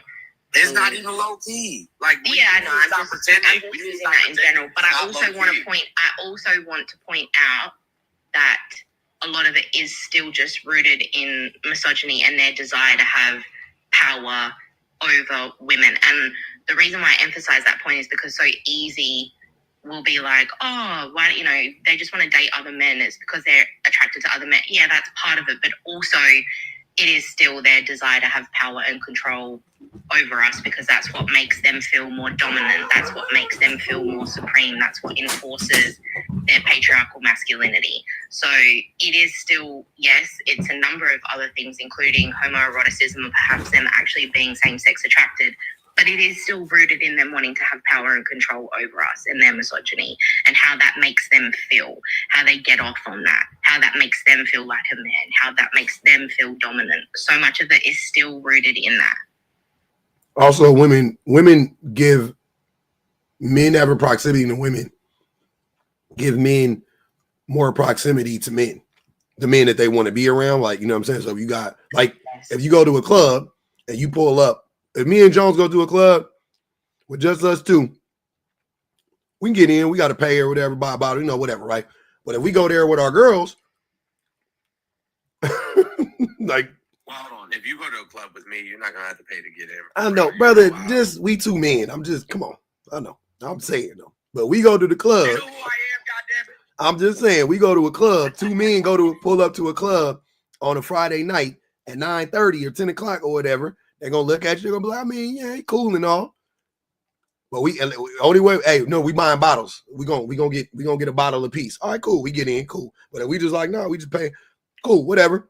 But you pull up with your girl, or not even just your girl, you pull up with some girls. You good. They'll let you in. Yeah, you pull up with we pull up with our partners. We're easily getting in. That's what I'm saying. Yeah. We walk in with our women. Cool. And don't add two more women to it. Let it be like, so the odds are different. So it's like 4 to 2. Yeah, they're gonna let you in. That proximity to women, having women is like, it's women are a currency to other men. That's the fucking reality. You know what I'm saying? Right. So men want women so that they could have that more currency to exchange with other men. Like this shit is sick. When you really start thinking about it, the shit start. I'm like, what kind of fucking crazy ass? Who thought of this shit? This is wild. Yeah, no, it definitely is social currency. It's so nasty. Go ahead, Allie. Oh, I just came up here to help move the conversation along when you walked away to get some lunch. Mm-hmm. I ain't got nothing to say, but, you know, my usual, you niggas are the worst. And I don't like how you had to torture us for the last 2 days. What I do? I thought your birthday Conversation we was having with bro yesterday. Oh my god. Yes, oh my goodness. The birthday live was supposed to go one way, and you just let the conversation just go on and on and on and on. I'm like, oh my god. Y'all don't like Mr. Big Love? I was about to text him and ask him if he could bring me on as, like, you know what I'm saying, like a third person in the live. But there's no way I could have talked to homeboy and, you know what I'm saying, like, and been cordial. There's no way. There's no way I could have been respectful. It was the spinning in the chair for me. It was the spins. It was them ugly goals in his mouth. Oh my god, I know it's breast. The licking of the lips like he was LL. I know it's breasting. See, y'all messed up because y'all took that man seriously. No. I see. That's where y'all went wrong. Y'all took that man seriously. The last part I was waiting on was him to. The ebook sale for $39.95. It's a. Oh yeah, he was definitely trying to do that. That's all we needed. That's all that was left. That was needed to be stated. Oh yeah. That was that's whatchamacallit. That's what's that one? My one guy that came up here that time. Y'all was mad at me, dude, when I had him up here too. Y'all. Anytime that Pub agreed with him, bro's face like lit up. I'm like, yo, why? Like, it wasn't even nothing. It was nothing. The shit I was agreeing on was just like, yeah, nigga, okay, yeah, women do like men. Like, right. But yo, he was like, yeah, I'm with it.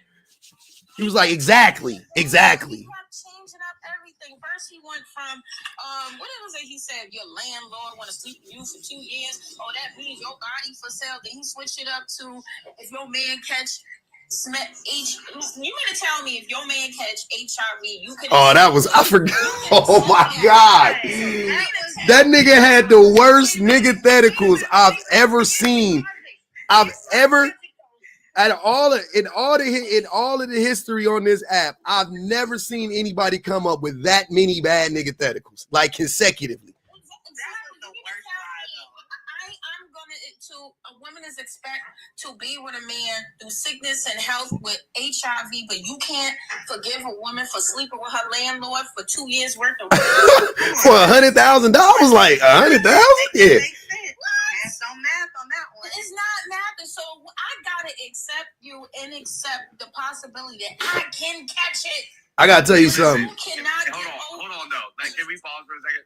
Really? If my partner is going to, you know what I'm saying, sleep with somebody from the mortgage company, and we don't have to pay the mortgage for 2 years, I'm okay with that. Like, we're good. Just don't let me know. I don't want to. The only rule for what? Look, but Jones, that wasn't even the question. Wasn't even like if you're with somebody. It wasn't even that bad. It was like I took it as like in a vacuum. Like I'm just like I'm single. I gotta pay rent. You know what I'm saying? I was like, yeah, what the fuck? Like I wouldn't do it with my wife. You know what I'm saying? Like that's crazy. But if I was single, nigga, yes.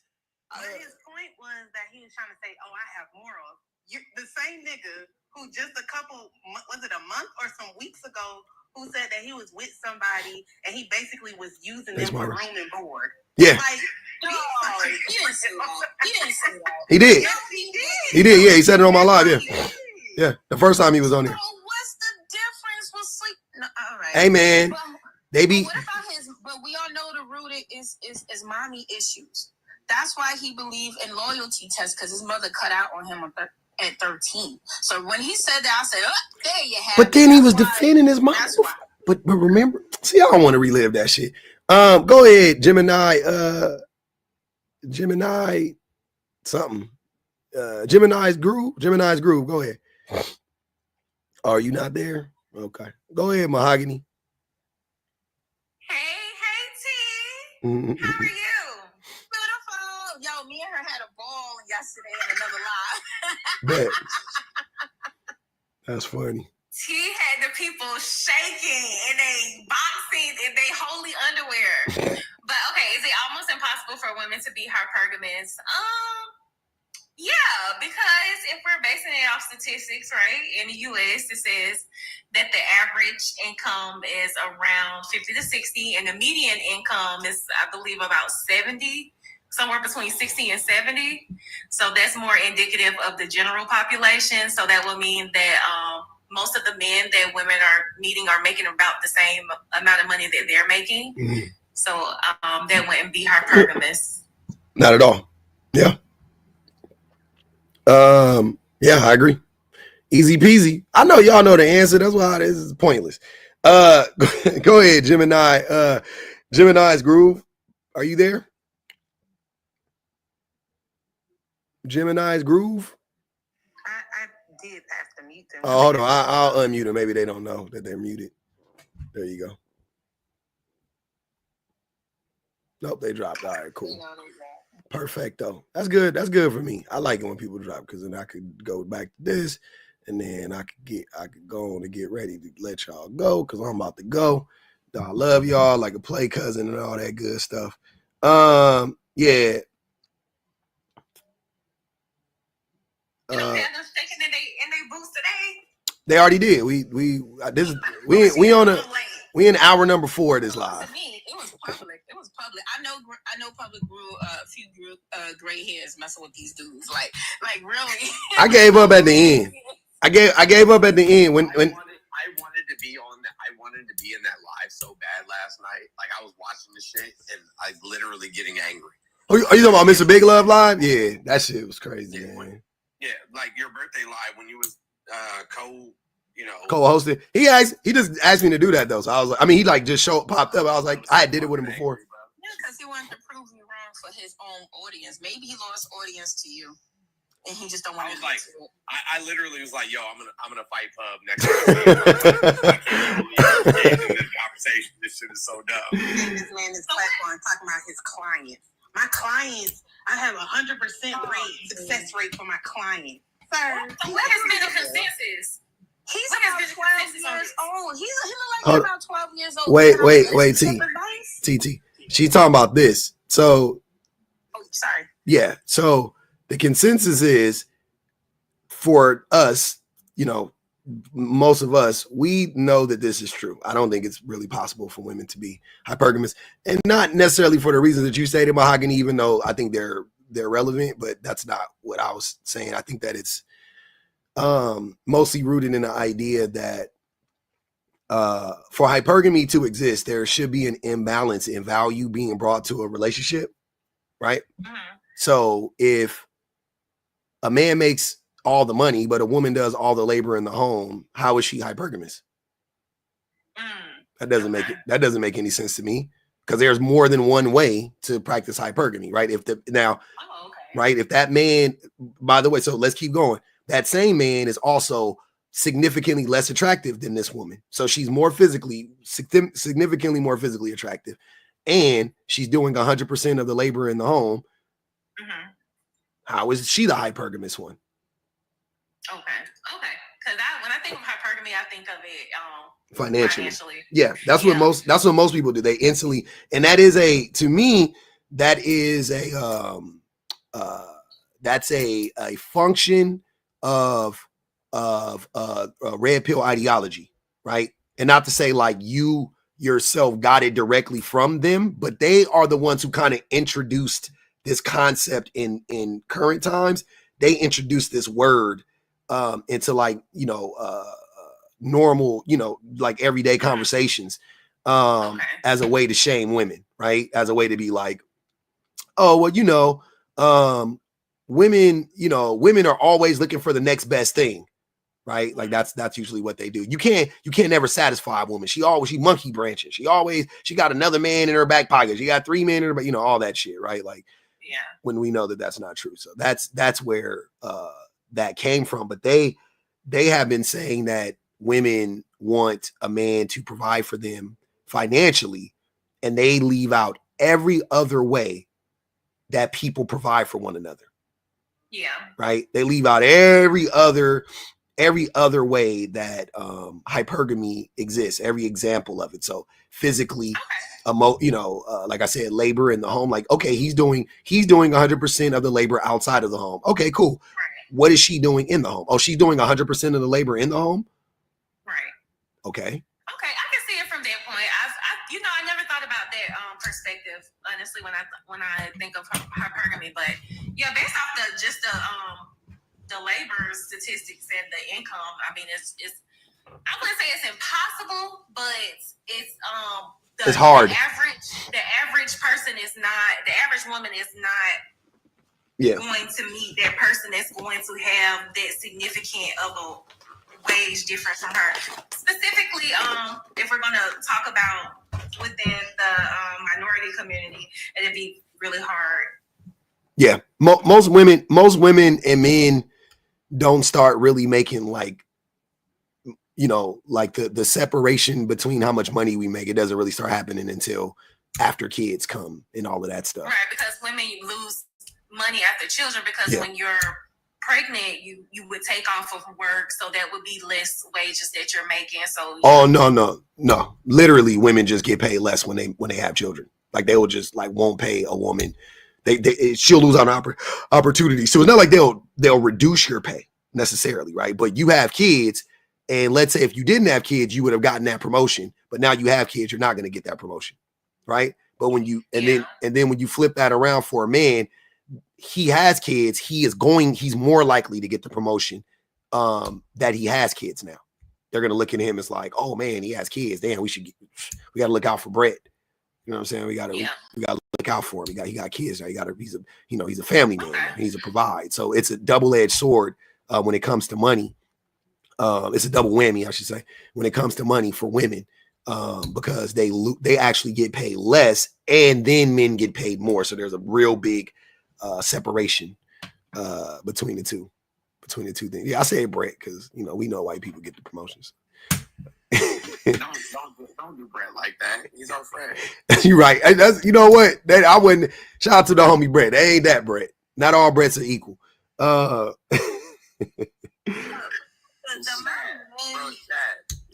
Chad is actually the universal. Yes, you're right, Chad. Mm-hmm. The amount of men that actually want to defend hypergamy, but then flip the script and say they don't want to get married. Crazy. Literally makes no sense to me. Crazy. That makes no sense. You want to entice the woman and then take it away. Crazy. Like, what? That is crazy work right there. I can't imagine. This man I'm about to marry, he said, I promise you this house. And then I marry him. And I said, let me get that house. Oh, well, no, absolutely not. I'm running out the door. Give me my divorce now. You must have lost your mind. Facts. Hey, y'all got something y'all want to say before we go? I want y'all to get y'all last piece in. I'll say first, like I said before, if you marry men for money or marry men for business, not for love. Love is for fools. Love is for fools. I said that. I'll say it again. If you below the age 25, I get it. You looking for that fairy tale Snow White love, I get it. But if you over the age of 25 and you 40, talking about I'm looking for the love of my life, honey, you already single. Just be single. Just you good. You good. Don't worry about it. Don't worry about it. You ain't gonna find it. Just get over it. It's okay. But I'm not discouraging women. If they still want to believe that, I understand. Go ahead. They may find love. That's why I say have it. I wish her the best of luck. I'm not going to be a hater. I wish her the best of luck. Yes. But that's just that's my personal opinion, my humble opinion. And I said, thank you so much, public. All right, team. Appreciate y'all. Yeah. Go ahead, Joe. And I'm gonna say, I'm not gonna stay on this subject, but I definitely understand where T Scorpio was coming from with it. Do whatever works for you. I'm more of a love. If you're marrying for love, that's great, but love is not the only component of marriage. In my opinion, you have to have other things that work out as well, compatibility for sure, financially, emotionally, and stuff like that. So love is great, but I don't think that should be the sole reason that we're getting married, because we think we love each other. Mm-hmm. Spread the linky. I'm gonna go too. All right, bet. Go ahead, Jones.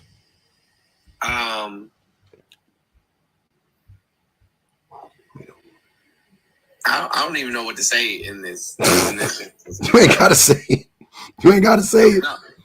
No. So, as I said, I want to take back what I said earlier. No, I will not allow, and I mean that, I will not allow my daughters to be in relationships, you know what I'm saying, with fuck niggas. I just won't. What you gonna do? Huh? Time to the bed? How you gonna stop them? Again, as I said earlier, I set an example, you know what I'm saying, that is irrefutable. Like, I set an example that they're like, okay, well, this ain't for me.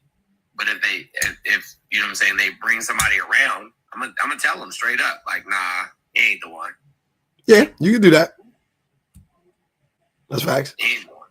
Like, this ain't it. Yeah. I think that's fair. I don't think anything wrong. I don't think anything's wrong with it. You don't have to you know what I mean? Like, that's crazy. Of course you could voice your, whatever it is, you know what I mean? Distaste or distrust or whatever it is. Absolutely. No problem. But they still have to make the decisions. Literally at the end of it all, absolutely they do. Yep. But you know what I'm saying? Like, I'm definitely gonna let them know how I feel though. Absolutely. Hopefully, let's cross our fingers and hope that it never comes to that point. Hey, listen. Here's the thing though. And smashing, you know what I'm saying? I fuck with you the long way. But I'm not joking when I say, like, if bro comes around, you know what I'm saying, he's on some. I'm gonna tell you a quick story, really quick. A young man came to my house to go out with my oldest daughter. He knocked on the door. I opened the door, and when I opened the door, he said, "Is Rachel home?" And I shut the door. He didn't say hello. He didn't say, "How are you doing, Mr. Jones?" He didn't say like there was no, greeting of any kind. I was just like, "Is Rachel home?" So I shut the door. And I went back to doing what I was doing. And so my daughter asked me, like, why I did that, because he knocked on the door again, and I opened the door again, and I said, I don't know, like, who your parents are or how you were raised. I was like, well, we don't do that here. So, go home. Good night, goodbye. Guys, stop. Stop. I'm sorry. Hold on. I said, Daddy, why are you telling our business? I love you, Daddy. I love you too, baby. So anyways, I shut the door. I was like, bro, you know what I'm saying? Go home. Like, this ain't it. And my daughter's like, why'd you do that? And I'm like, yo, if he doesn't even have the respect, you know what I'm saying, to address me in a respectful manner, then I don't have any, confidence that he's going to respect you. Mm-hmm. That's right. Kick him out of the box. That's right. Got to go. Raccoons. Kill the raccoons. Those two. That's fair. Kill the raccoons. We don't like coons. That's for sure. Yo, my kids are nuts, bro. They listen. We don't like coons. I ain't gonna say what we should do to them. We don't like them. No, hold on. But do y'all see what I'm talking about though? Like I have literally conditioned. Well, not. I mean, I don't even know how to put it, but I've literally, you know what I'm saying, like guided my children how to, exist in this society, men or otherwise. I think you're doing a bang up job, sir. Keep on doing it. Them little babies love you. That's all that matters. All right. I'm gonna let you go. You disassociating right now. Y'all don't know my battery is gone. I don't have it. All right, and I got to still do stuff. You it's on 2% right now. Y'all like to live up to 200K. I'm dropping down. Bye. Peace out, y'all. All right, Jones. Yeah, man. We did 4 hours and 20 minutes. I tried to check out around 3. Just so y'all know, at 3, I said, hey, we in this. But I love it. I love when my people come up. And I ate too. So I didn't want to be smacking all in y'all ears. So I stepped away to get some food in my system. But we good now. Miss Truth Teller said, you can love him. Just make sure he's a good business investment as well. It's not as hard as women try to make it seem. That's what's up. Yeah, y'all gotta start like an underground railroad for women so y'all can save each other, because the men's ain't gonna help. They just gonna make it harder and harder and harder. They wanna wrap this shit up. Yeah, I'm gonna eat dinner a little later. It's only 4 o'clock. I just ate lunch. That was lunch for us. I'm still on the West Coast. It's a late lunch. I'm gonna eat dinner in a couple hours. I'll be good.